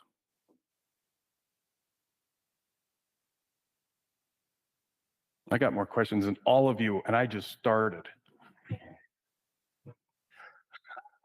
Anything else? We can talk about unification for a long time. There will be much more coming. I'm certain. So, what I do have some slides on is sort of the things that I'm going to talk about a little bit today. Is talk a bit about our canine team, some of the cases, some of the circumstances that have been associated with the canine team, and then I'm going to hit a little bit on residency fraud investigations and some recent casework. And hopefully I'll answer any questions that come along with those. So this is Division of Wildlife's canine team. We have 5 officers that are located in each of the 5 regions. Let's see if I can, the dog on the right is our oldest dog. Her name is Sam. She's pushing 9 years old now. And the dog right next to her is Hawk. And Hawk's the youngest. He's still a pup. He's about 2 years old now. And that's Officer Carver's on the right. We'll go through these officers here in just a minute. But we do have 5 officers in the state. 3 of them are standalone canine officers, meaning they don't have district responsibilities. They just do canine work. Those are the ones along the I-15 corridor from Logan to Springville down to Cedar. 2 other ones out in the Northeast region and the Southeast region are canine officers as well as district officers. There's less, not less stuff to do, but less calls based on population. So these are like I said, Officer Lilga and Hawk, they're out in the Northeast region. He lives in Bernal. What I did prior to this is I emailed each of them and asked them for some recent successes that they've had in the program, in the canine program. And Officer Hawk sent me a case regarding, a lot of times officers get information from the public and they get a GPS location, but that GPS location is actually just from Google Earth that somebody said, I think it happened here. It's not an actual, I was here and I took a GPS location. So they get out to the spot, and this is where the dogs can be really helpful, is because they are able to search a great big huge area rather quickly and pinpoint location, pinpoint items. This happened sort of on the Anthro Mountain 9 Mile area. They had the GPS location. They kicked the dog loose. They were looking for an illegally killed elk and ended up finding 2 illegally killed elk. And they found brass that was associated with one, brass that was associated with the other one, collected a whole bunch of evidence, and we're still working through the complete investigation.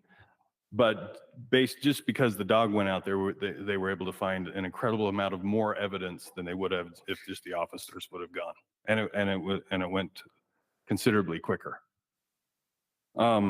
Next to Officer Lilga is Officer Thomas and Kip. They're in the central region. When I asked Officer Thomas for a kind of a rundown on something that's happened recently, he sent me a unique circumstance that I think is important for everybody to realize, that our dogs can also help prove when somebody did something right. We got a call about an individual who had supposedly been trespassing when they were hunting and killed an animal. And I believe it was a deer. I'd have to read it. They killed a deer. And so the reporting party said that the hunter had gone into a closed area, killed a deer, field dressed it, and dragged it out. So Officer Thomas and Kip went up and went to that location where the person said, and searched and searched and searched and couldn't find anything. But then went to the place where the hunter said he was, on a spot where he was legal to be, searched, found a gut pile, found a drag trail, all this sort of thing. So because the dog was there, we were able to prove that the hunter did nothing wrong. They were in the right and everything was fine, which is also just as helpful as finding a violation as finding something that wasn't a violation. Next to Officer Thomas is Officer Carver. Officer Carver is our lead canine handler.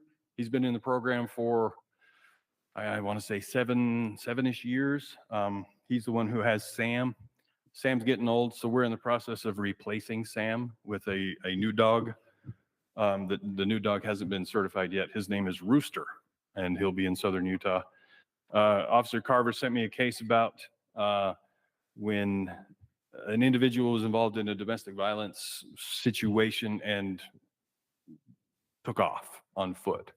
And there was a considerable amount of time since the individual left, and they didn't know which direction or anything like that the individual went.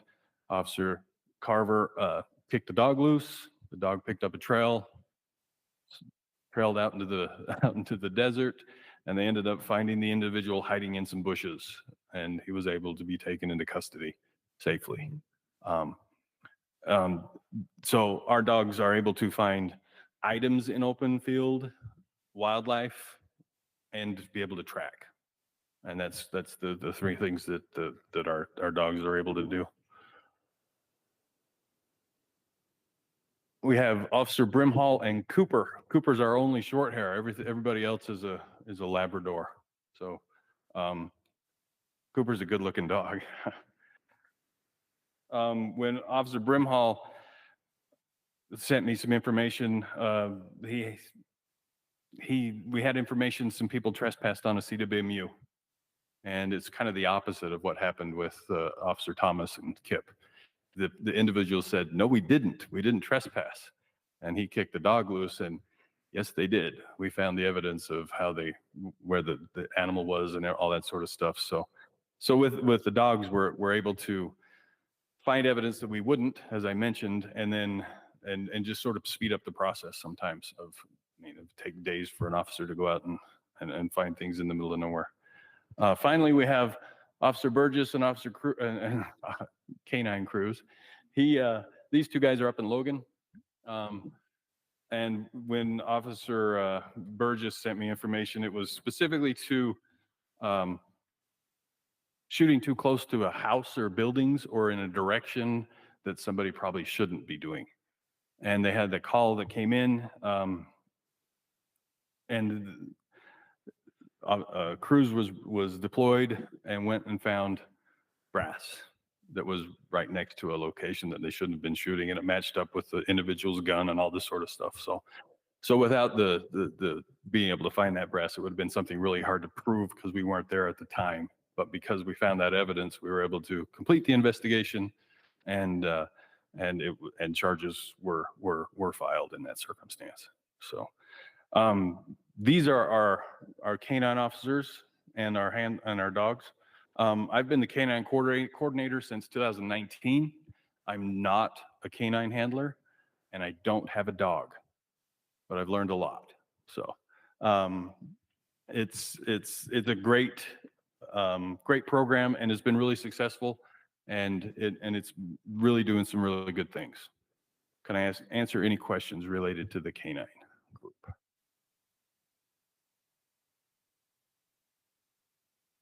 When you start mixing with the other law enforcement agencies, will they get dogs that can also sniff drugs and stuff? I know Parks does a little with that. Yeah, that hasn't come up yet as far as been brought to me as this canine coordinator. Our dogs are not drug dogs. They're specifically wildlife dogs. And I don't foresee us going down that as far as the wildlife side of things. Parks haven't talked about it yet. So.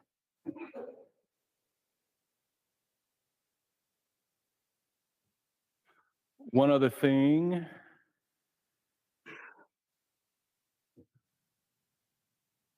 Hope he broke the moat.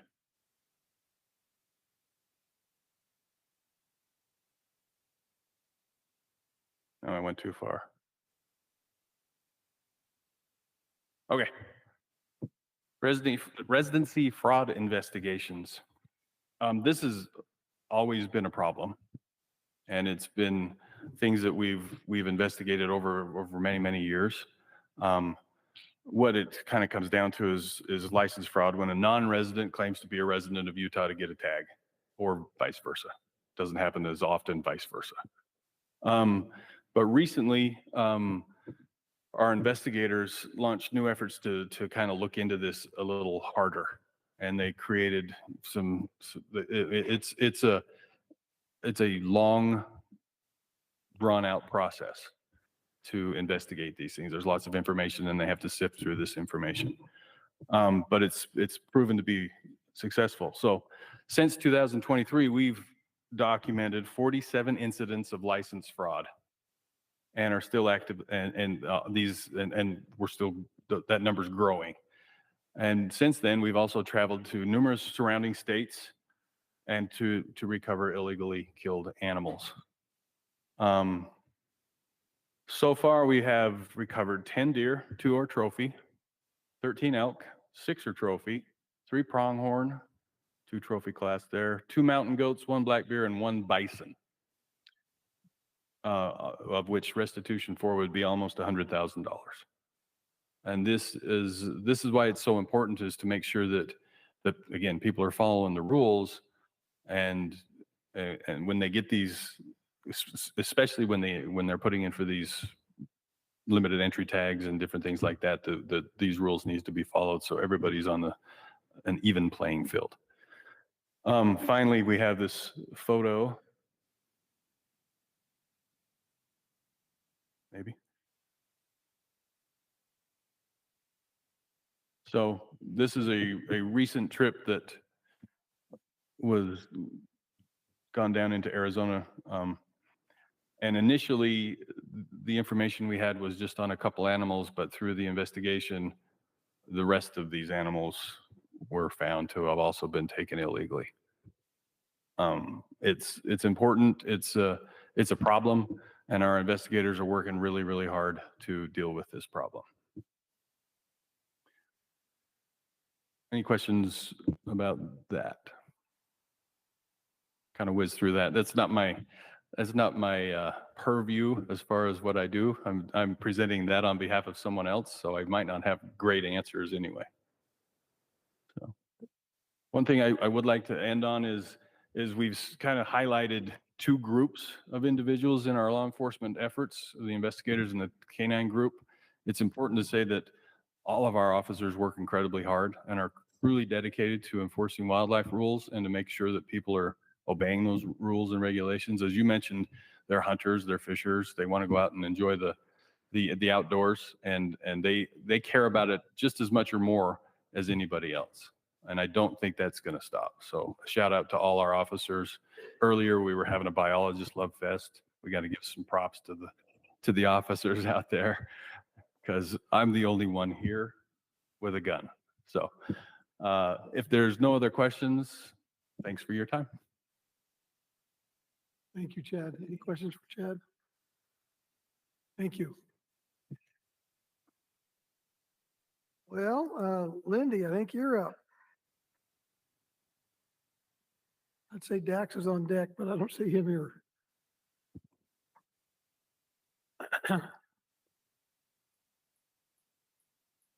Okay, I'll wait for him to pull up my slide.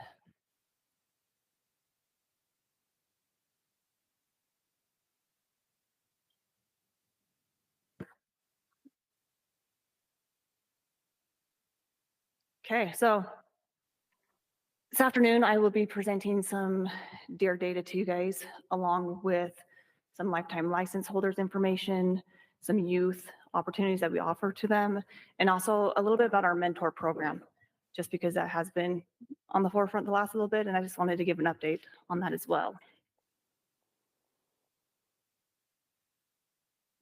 Okay, so first we will start off with our limited entry deer. So this graph is showing our resident only, so this is excluding our non-residents, our applications since 2007. So over the last 17 years, you can see that our applications have just gone up. You do see a little dip in 2022 and in 2023, and that could be for a few reasons. Some things that came to mind was that we did switch the application period to a little bit later, and also the waiting period was changed to 5 years back in 2019. So that could cause some of that effect as well. We're still investigating other reasons, but that's some of the things that we have found. So the orange line is our applications, and then the blue line on the bottom is representing how many permits we've issued since 2007, over the last 17 years. And as you can see, that line is pretty stagnant. It's in 2007, we issued about 1,100 permits, and last year we offered about 1,300 permits.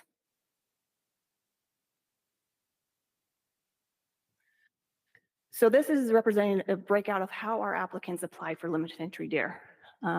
This is again residents only. Non-residents kind of throw it through, they make it weird looking. So, but as you can see, the majority of them, so 54%, are applying for any legal weapon hunt. So half of our applicants are trying to obtain a rifle deer permit.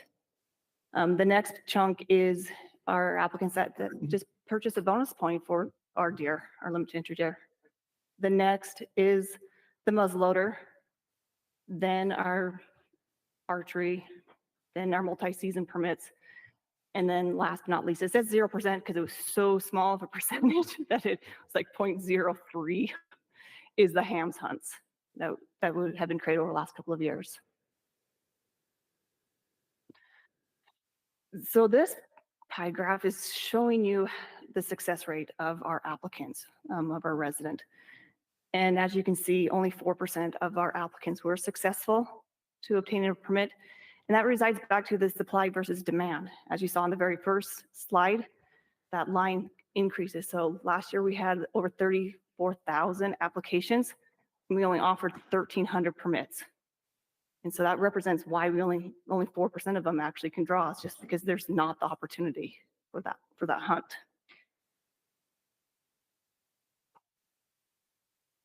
Any questions on limited entry? This is just a big, broad overview of everything, of applications. How many years, if I had a son to start putting in today, he turns 12, how many years would it take him to draw the easiest limited entry permit we could draw? That is hard to say because it varies each year. And weapon type, archery is going to be the easiest to draw. And Say any weapon. it's hard to say because we have the max, we do 50% max to the max point holders and 50% to random. Right. So really, we do have a lot of applicants that draw with low numbers. And so they may be a low permit, point holder that draw. We have those all the time. If you look at every draw odds, we have people that draw it with 0 points, 1 point, 2 points. And so I can pull that data, I have it off the top of my head just because, but that's the beauty of Utah is that there's not an exact number. Yeah, the point system has been in place for 31 years, but no one has 31 points.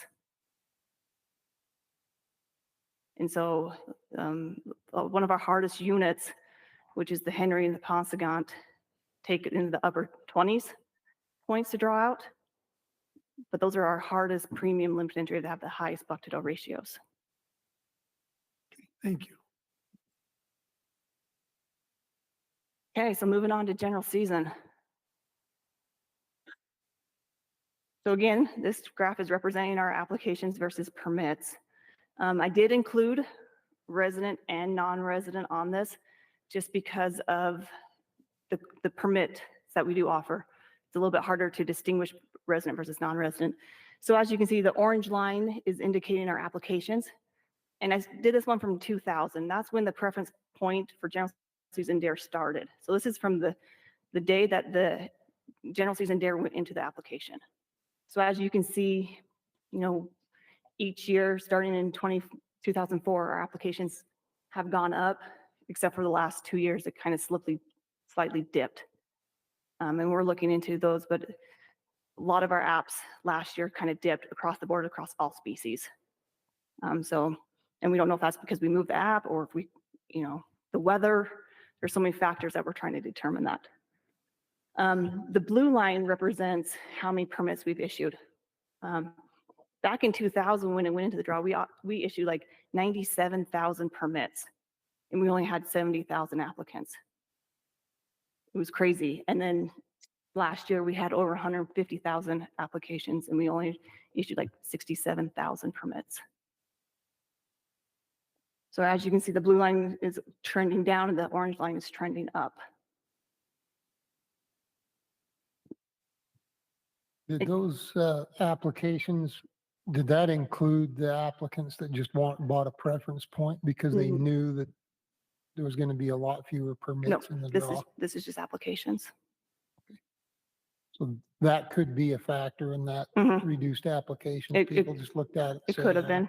I'm going to get one anyway, so I'll just buy a preference point. It could have been, but even that was down too, though. I've looked at that, and that actually has been down. How many people that actually bought a preference point last year? Not significant, like by 1,000 or 2, wasn't huge. But yeah, it definitely could have been. Okay, so here is the breakout of how our applicants apply for general season permit. Again, everyone wants that rifle tag. 61% of our applicants applied for that any legal weapon hunt. That does include the early any legal weapon hunt, so I put both seasons into that one. And this one kind of flopped. The next most popular is the archery hunt. And then the next one is our muzzleloader, and then people that actually purchase preference points. So that shows me that people want to hunt, and then if something comes up where they can't, they're just buying a point, but they're actually putting in.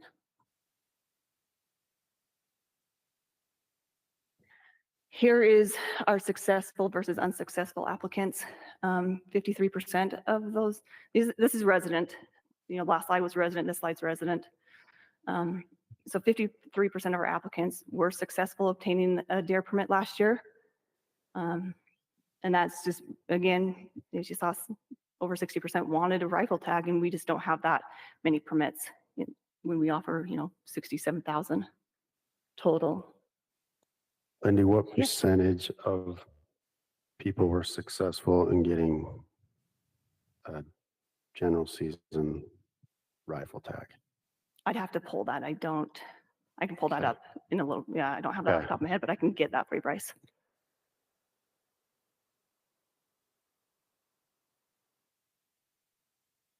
So we always talk about youth, wanting more opportunity for youth. So I decided to pull some youth data on how they apply and how successful they are as well. This is a huge thing. 88% of our youth are applying for that rifle tag, the early or the regular season. They're wanting that rifle hunt. But I also think it contributes to when you draw out for a rifle tag as a youth, you get to hunt all 3 seasons. And so that's kind of a coveted tag. Because then they can go hunt all 3, have a bigger season based on their other obligations, after school activities and such. So I think that's one of the contributing factors why 88% go after that rifle tag. The next one, 7% of our youth go for muzzleloader and only 5% go for the archery hunt.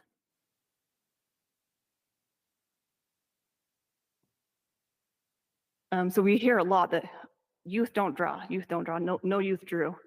At least that's the case that I always hear when I talk to the moms and dads that call in. But this showed that 56% of our youth did draw. I know that's not, we want more of our youth to draw, but I think that reflects back to 88% of them are applying for that rifle tag. If more of the youth went to a lesser weapon, went to that muzzleloader or archery tag, more youth would actually draw. Because again, we give 20% of the permits allocated to the youth, and then also we just don't have 88% going straight to rifle tags. Yeah, but that darn wildlife board got rid of the scopes on muzzleloaders. I know, what were they thinking? How dare they? Are the permit totals you're seeing on the muzzleloader and the archery, are they below the 20% that right now? On some units, yes, they are. Okay. Mm-hmm. So they're leaving cards on the table. Yep, and then they go into the regular draw. So on some units. Okay, so that's it for some draw data on our limited entry deer in general season. I'll pull that data for you, Bryce, in a little bit. I'll have it to you, and I can let the rest of the board know as well. Any other questions before I move on to the next topic? Okay. Moving on to lifetime license holders. This is always a thing that comes up through the public process, so I thought I'd give some light onto it. So, okay, so what is a lifetime license? It's a permanent lifetime license card that is in lieu of an annual fishing and hunting license. So they don't have to buy a combination or fishing license or hunting license every year. They have their card, they can just have that on them, and it's valid for the rest of their life. In addition to that, if they're eligible, which means if they've taken hunter ed or meet the age requirements or other like violations or whatnot, they are entitled to receive without charge a general season deer permit of their unit and weapon of their choice. So lifetime licenses is regulated by Utah code and then by wildlife rule. These licenses were started in 1984, is when they started getting issued, and then we stopped selling them in 1994. During that 10 years, we did issue 4,605 of lifetime licenses. And as of like 4 weeks ago, we had 4,146 current lifetime license holders. However, not all of them receive a deer permit. Not all of them utilize that caveat to their lifetime license. So out of that 4,100 lifetime license holders, last year, 2023, we issued 3,855 general season buck deer tags to our lifetime license holders. So they took up 5.9% of the total general season deer permits last year. Average age of our lifetime license holders is 60. Our youngest one is 30, and our oldest one is 97, and he is still alive. So, okay. Any questions on lifetime? Yeah. I know this has been talked about a little bit, but it's possible if they all converged on the same unit, it would make it to where very few tags were available for others. Does that happen much? No, they're actually lifetime license holders spread out pretty Pretty well. well? We did have an issue like 10 years ago when we went to, well, it's been 12 years ago, when we went to unit by unit Right. and Thousand Lakes was an issue. They didn't take up the whole quota, but it came close. And since then, they actually do regulate themselves and spread out. A lot of people like to hunt their backyards. They like to hunt where they live. Right. A few will go out of their, zone because that's where they grew up versus where they live or, where their families, but they do regulate them for yourselves. Okay. But we do keep an eye on it. I do watch for that and make sure that, once the permit numbers are approved by the Wildlife Board, I do verify that before it would ever go through the draw. Okay, so youth program, a little bit of history. So before 1988, youth had to be 16 or older to hunt big game in the state of Utah. 1988 was the first year that we allowed 14-year-olds to hunt or apply for big game. In 2008, we implemented the age to be 12, and they only were allowed to apply for general season hunts only. They could not apply for limited entry once in a lifetime species. But we did change that in 2017, and we lowered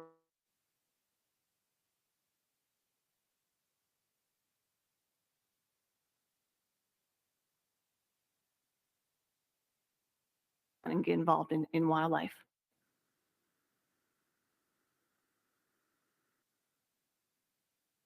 Okay. Well, sometimes it takes a minute for a response. So you guys always get asked the question as board members, what do we offer to the youth? So I just want to share again everything that we do offer to the youth, so you guys have that knowledge. So you can always, try to remember what we do. The first thing, this is for our big game species. We do issue 20% allocation to our general season buck deer permits. We used to hunt all weapon types if you draw for any legal weapon hunt, and that is the early any legal weapon hunt or the regular.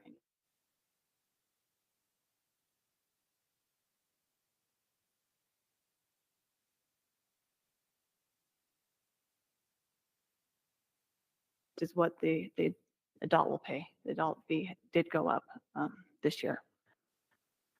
We do issue 20% allocation to all dedicated hunters permits, the CORs. Those do go to the youth.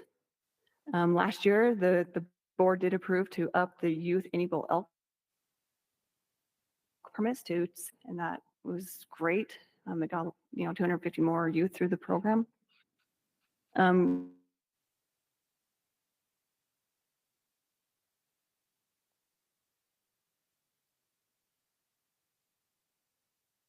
beyond what goes through the draw.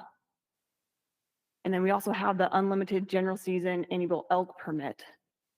This allows the youth to hunt all of the general season dates. So the archery, early rifle, late rifle, and the muzzleloader hunt on both the any bull and spike units.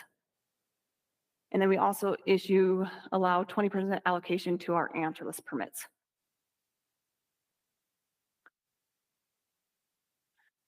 So here are what we do for the youth for other species and other programs that the division has. So we have a 15% allocation to all of our greater sage grouse, sharp-tailed grouse, swan, and sandhill crane permits. We do a 15 allocation to all of our limited entry turkey permits. And if they do draw out for that permit, the youth is allowed to hunt the general season if they didn't harvest during the limited entry season. So they get the month of May if they didn't harvest that 2 weeks in April. And there's also, 15% allocation of the fall turkey permits with a reduced fee. We have unlimited general season spring turkey permits for them with special youth dates that's held statewide. So they get like 3 days to themselves before the actual general season hunt opens up to everyone else.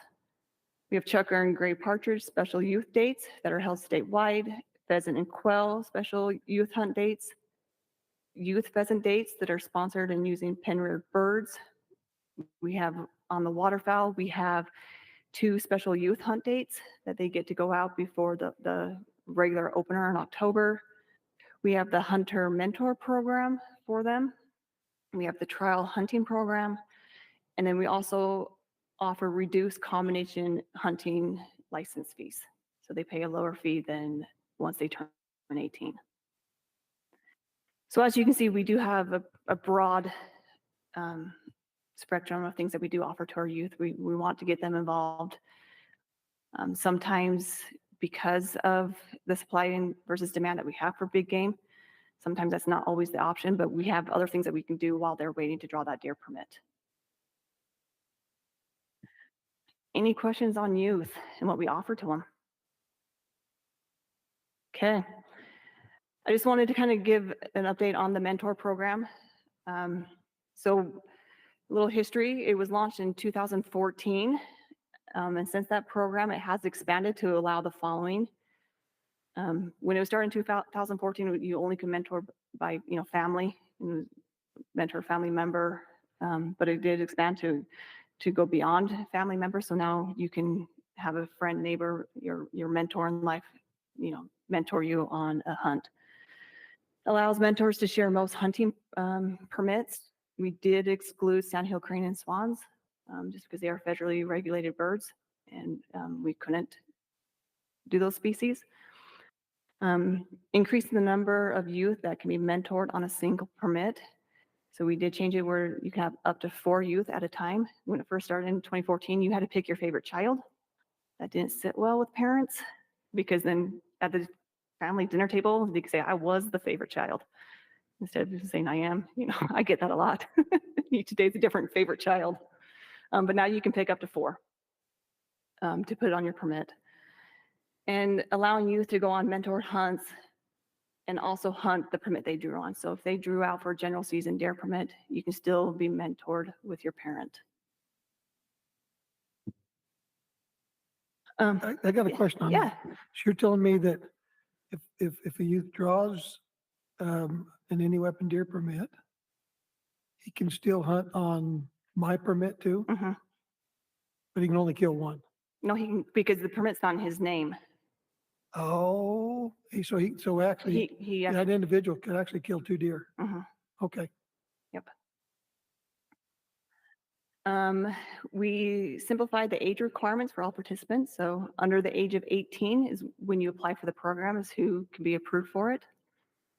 Meet any age requirements that apply for the species that they hope to hunt. So they still have to meet that age requirement. So you have to be 12 to hunt big game. You can't be 11 and be mentored because you still have to meet that age requirement. We now allow non-resident youth to be mentored. That just changed last year.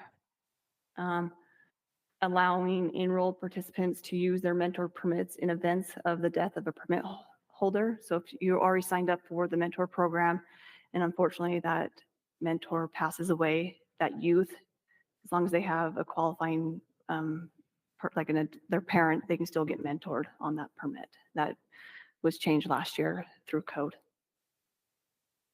And since 2014, this actually has been a successful program.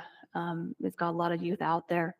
We have issued 10,788 authorizations to our youth to be mentored, which is huge. So I kind of did break it down just so you guys could see this real quick. This is from last year of what permits were mentored, what youth were hunting. A lot of people are gracious. If I drew out on that Rocky Mountain bighorn sheep, I don't know if I'd let my 12-year-old go shoot it when I've been waiting 20 years, but apparently some parents are nicer than me. But yeah, it's crazy. Like when I put deer, that includes general season and limited entry. I didn't break out the 2. So, and same with elk. It could be general season elk versus limited entry elk.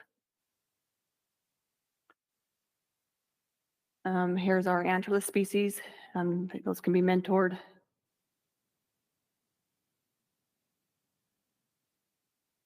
And then our other species that we allow. And that is it. If you guys have any questions. Yeah. Thank you. Thank you, Liddy. All right, Dax. statewide elk plan update.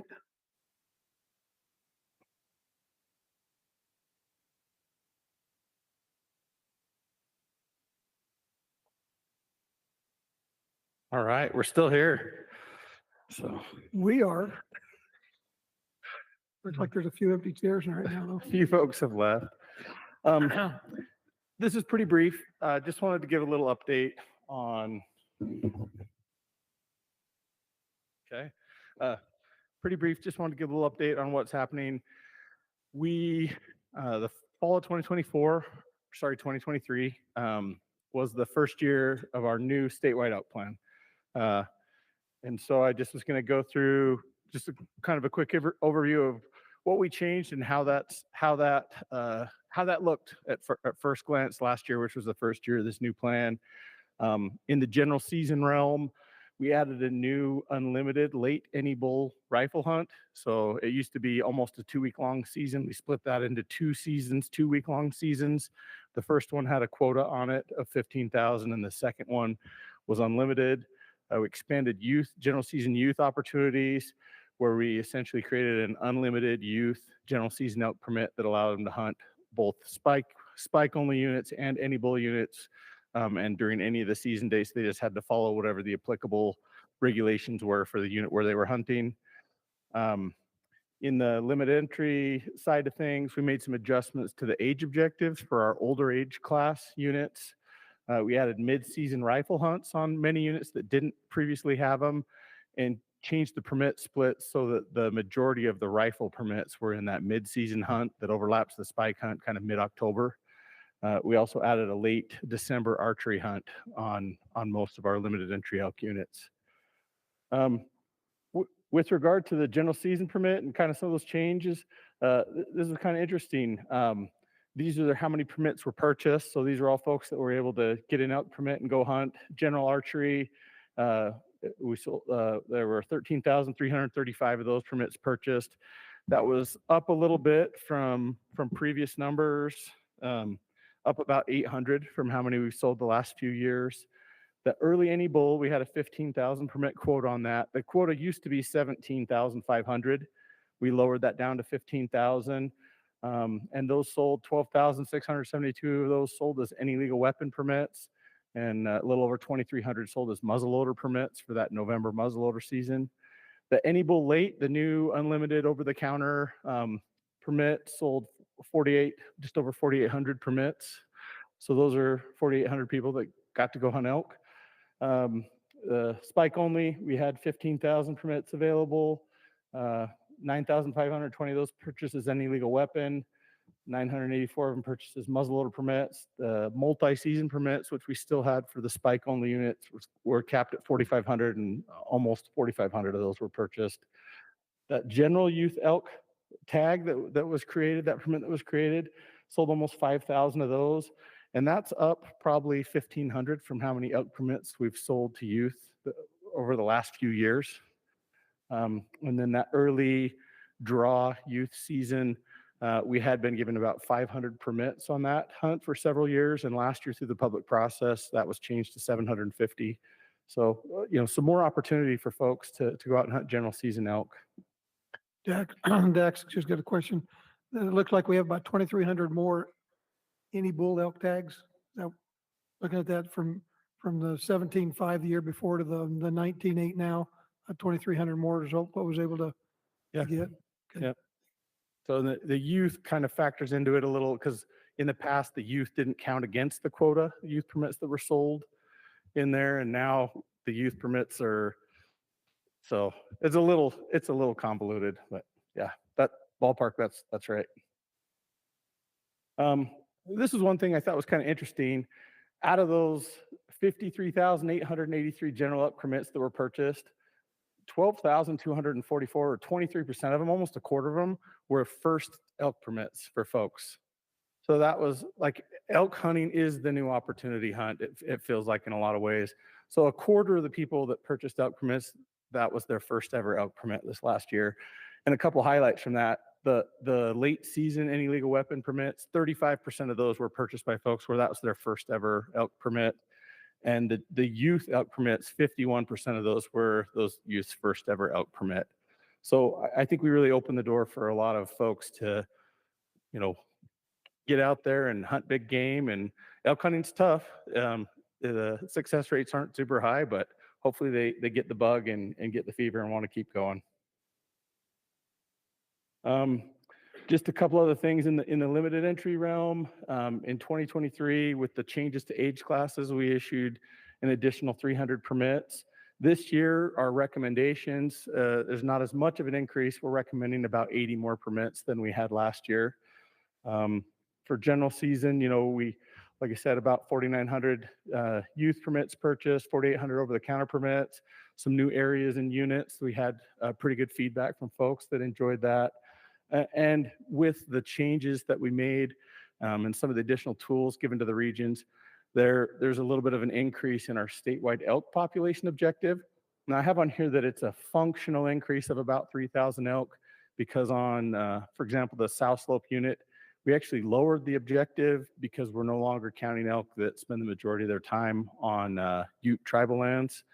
But functionally, it actually gives us more elk on that unit, but we're just focused on the elk that are on lands where we have management authority.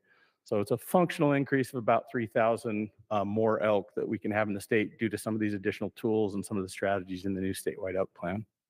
That there is a jaw from, I think, that shows the molars of a harvested limited entry bull elk that came back from the lab at 19 years old. I think that's the oldest bull elk we've had aged at this point. So even with the additional permits on the limited entry units, our hunters are still doing pretty well at harvesting old mature bulls.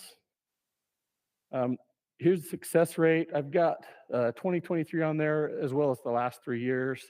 And this is across all the limited entry elk hunts. And you can see success rates really didn't change a whole bunch. That early rifle hunt, we cut it from a 9-day season to a 5-day season. And you can see there, the last several years, success rate's been upper 70s, pushing 80%, and we were 79% success this last year. And when we made that change, we looked at the data and saw that the majority of our hunters were harvesting within the first 4 or 5 days of the season. The vast majority of the hunters were harvesting within those first 4 or 5 days of the season. Success rate looks like it dipped a little bit on the late rifle hunt. The mid-rifle hunt was expanded to a bunch of additional units where we hadn't had it before, but the success rate stayed about the same. We did see a little dip on the late rifle hunt success rate. And then we added that December archery hunt, and it was between 16 and 17%. About 17% was the success rate for those December archery permits, which is maybe a little better than I thought it would be. That's a pretty tough hunt. Just a kind of a reminder that the plan was a 10-year plan covering 2023 through 2032. We scheduled to have a couple mid-plan reviews during that time span.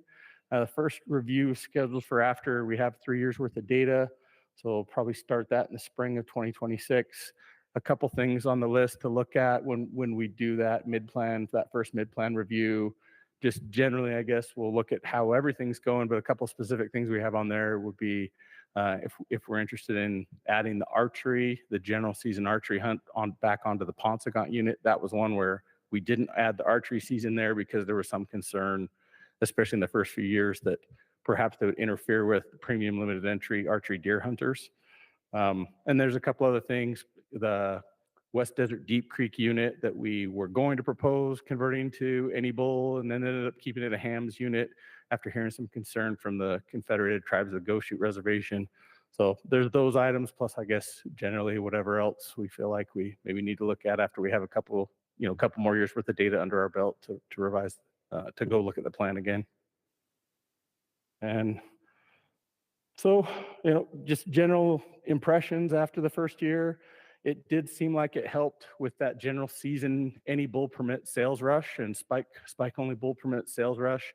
Instead of selling out in a few hours, they were available for several days. So lots of folks, if they wanted to hunt general season elk, it wasn't like you had to skip work that whole day and stay in line at a sporting goods store on your computer or at a division office to get a permit. We had a lot of new first-time elk hunters on these over-the-counter elk permits. And then in the limited entry side of things, we saw still good success rates, old age class on bulls. If you look in the rack packet, you can see the age classes there. They harvested old bulls still. The drawing odds are still tough for limited entry units. We're adding some additional permits, but it's still tough drawing odds, especially if you're trying to draw, that September rifle season. Those odds probably got worse, but the odds are a little better if you're willing to pick up a different weapon type or hunt during maybe some of the less desirable season dates. And we're just going to keep managing towards the objectives in the plan and see where it goes. But initial impressions after just 1 year looks pretty positive. And yeah, here's the ages. If anyone was curious, wanted to look, there's 10 years worth of ages, and I can entertain any questions. Just kind of wanted to give a brief overview of how things look after the first year with the new plan.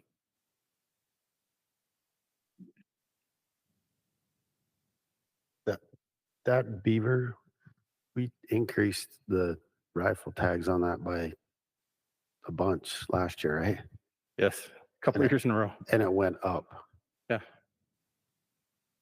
We saw that on several units where, despite pretty substantial permit increases over the last few years, the age has gone up.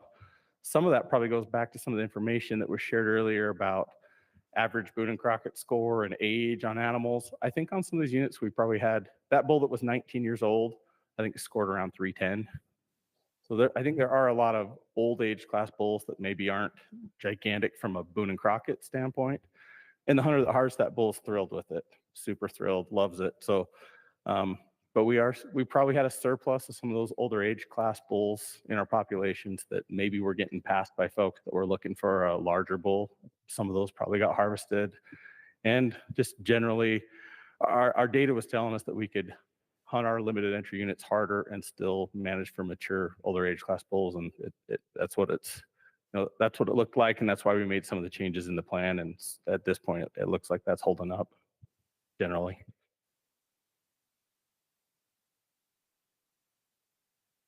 Dax, I feel like I should know the answer to this. Do you require tooth data collection on the limited entry? So harvest reporting is required, but the tooth submission isn't legally required at this point. We send a tooth envelope to everyone. We ask them to report and send their teeth in, and we get a compliance rate of about 80-90% of folks do send their teeth in, but it's not required.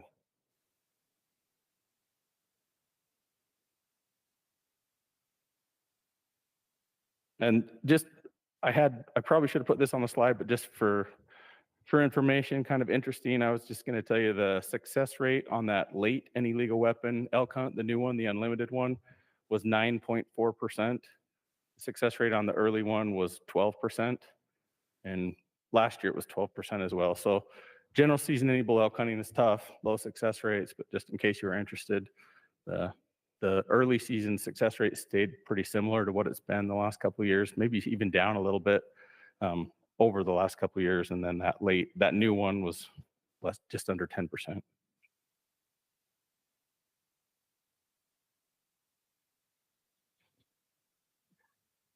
Is that Deep Creek hunt that's a hams hunt this year, is that pretty much just going to stay hams hunt, or will it ever convert to an any bull?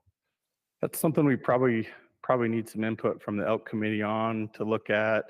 It sounds like from what we're hearing from the go shoots, they have a lot of unresolved concerns as far as that transitioning. And when we step back and look at it at this point, it seems to be, we've tried to put together a big package of adding additional places for any bull opportunity. And that ship's kind of sailed. We've finalized the plan. We set a quota in that plan. At this point, if we go back and add the Deep Creeks back into any bull, I don't know that we're going to adjust that quota necessarily. And there is some opportunity for folks that do that September archery, that month-long September archery, and that hams hunt out there. So it might, unless we add additional permits to the any bull quota, by changing it to any bull at this point, we're maybe losing opportunity because we lose permits. So I don't know. It's probably something we need to talk about more. I don't know if I know the best way to move forward right now. Okay.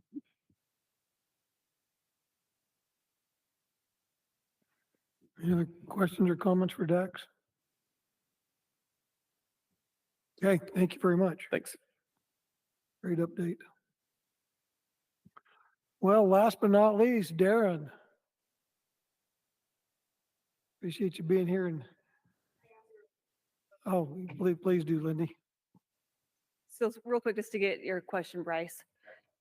So for regular, so everyone overall, it was for the rifle hunt, the success rate was 41%. So 41% of our applicants that applied for the rifle hunt were successful for a rifle hunt. Okay, no problem.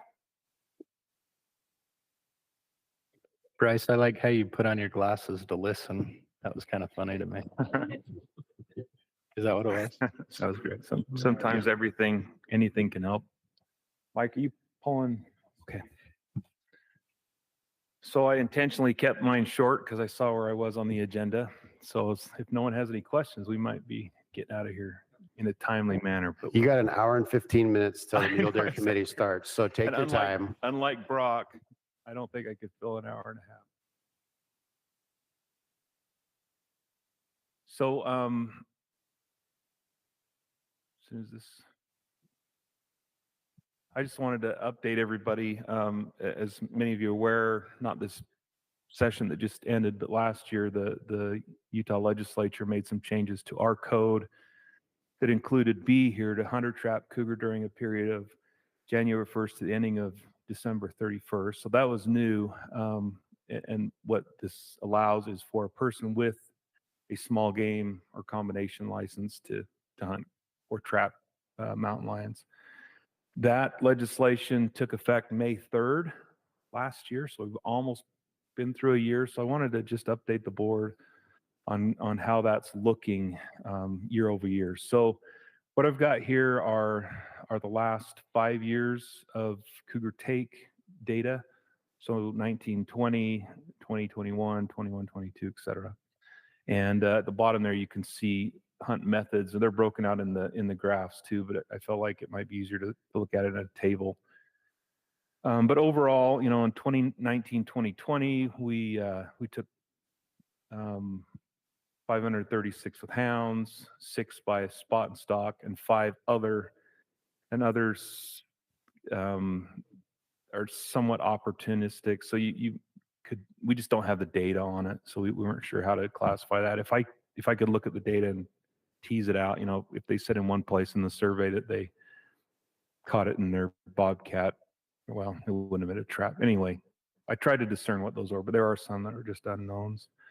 So you can kind of see the trend. 2020, 2021 we killed the most mountain lions in Utah ever that year. 600 and almost 700 mountain lions. After that year, things have declined a little bit. Bear in mind that we really began ramping up aggressive take of mountain lions, certainly probably beginning in 2018, that season, 2018, 2019, the year before this starts. And that was through predator management plans. About 2/3 of the units in the state basically had open hunting. And then the change here took place last year. So the biggest thing and take home here is what's the difference between what things look like last year compared to this year. You can see overall slightly fewer so far this year as of yesterday. But there's been a big change to the number of hounds taking lions, and that's been almost entirely made up by other methods. The biggest is spot and stock, 67. That's been increasing obviously since we started spot and stock hunting back in 2020. People are getting good at that. I suspect some folks are using infrared to locate lions during the day, and then that's how they're locating them. But they're also using calls and other methods to spot and stock. And then some of this is opportunistic on big game hunts. They're seeing a lion and taking it. The new data is trapping. So traps this season were new, a new method that people were able to use. And I've broken those out by footholds and then lethal sets. So 51 were taken in traps that hold the animal there at bay until the person can come and harvest the animal. 9 were in lethal sets. Most of those are snares that catch the animal around the neck. And the intention there is that it kills the animal quickly. I'm not aware of any body gripping traps that are used. We'll try and get more information on that, but I think most people are using neck snares, and some of that is our bobcat sets that are catching lions opportunistically. So we'll get a little more information on that, but this is what we have so far. Any questions on this at all? Darren, can you remind us when we went to the fall spot and stock, just no hounds? Was that 5 years ago? Yeah, I think it was. I think the first big year was probably that 2020, 2021 season. You can see how that's kind of increased over time. Another thing that we hear a lot and is a big concern among the folks that we work with is depredation by cougars. So I thought I'd include this. This is the number of confirmed livestock losses is in orange. You can kind of see the trend there. And then incidences are just if a producer calls us and says, hey, I have a lion killing, usually it's sheep. That's how we track that. So you can sort of see how that trends. It looks like that's been declining generally since 2020, but it's hard to say. It kind of depends on which herd they get into and what kind of losses they have in an incident. And then just really quick, we usually throw this up. This is really the best estimate we have as far as population numbers or trends goes. The problem with this is you're always back calculating, since we don't include kittens and yearlings in this. They don't show up in the harvest, so it's really difficult to predict. Don't get hung up on the numbers as much as the orange line is just the overall population estimate over that period of time. It looks like probably beginning in 2018, we're starting to see a decline, and we'll update this for the board and the racks when we come around, and hopefully we can get another couple of years onto this. Maybe, going back to the deer discussion, this is maybe a little more informative. This is the population growth rate, or lambda. Again, 1 is stable. So if you draw a trend line through that, it looks like since 2005 and really beginning probably in 2017, we're kind of bouncing around stable to declining. That's it.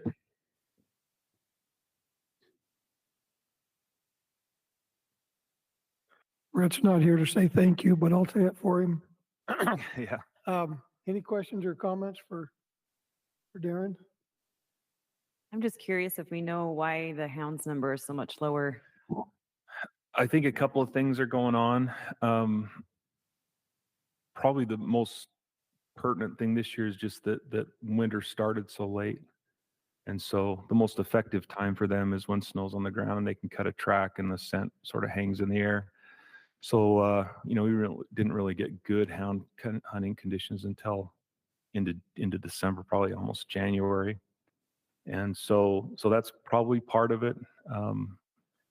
And there are probably some other social factors. I know some houndsmen are a little frustrated with how things have gone with management. And so some have gotten out of it, or they're not killing the lions when they tree them.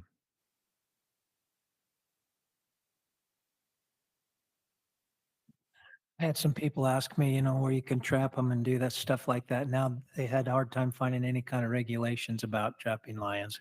Like they can't find anything. Yeah, I think what we did is we basically said that use the trapping guidebook, and those are the guidelines. What we're planning to do, I think, coming up in not this cycle, but the next cycle in May and June, is bring those trapping regs back into the cougar guidebook, so it's a little more clear. They don't have to go to 2 guidebooks, so we'll definitely do that. And then just as a heads up, trapping is likely to be a hot topic when we bring cougars around this time, just based on what I'm hearing. I'm sure that you all are probably hearing some, and if you're not, it'd probably be worth reaching out and getting some feedback on that.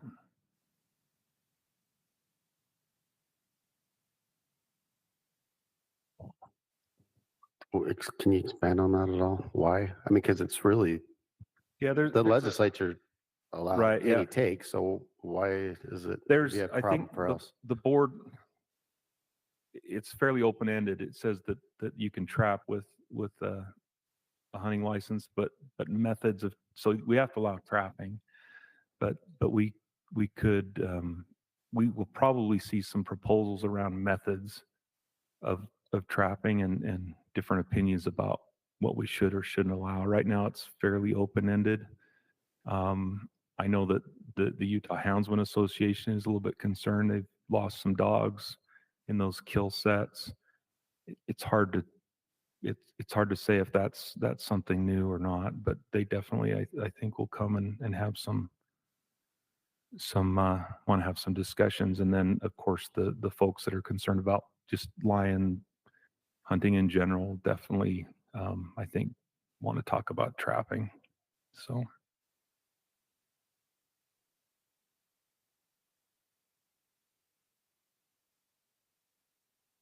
Anything else for Darren? Thank you. Right, Darren, thank you. Stacy, do you want one of us to make a motion so you can throw some M&Ms?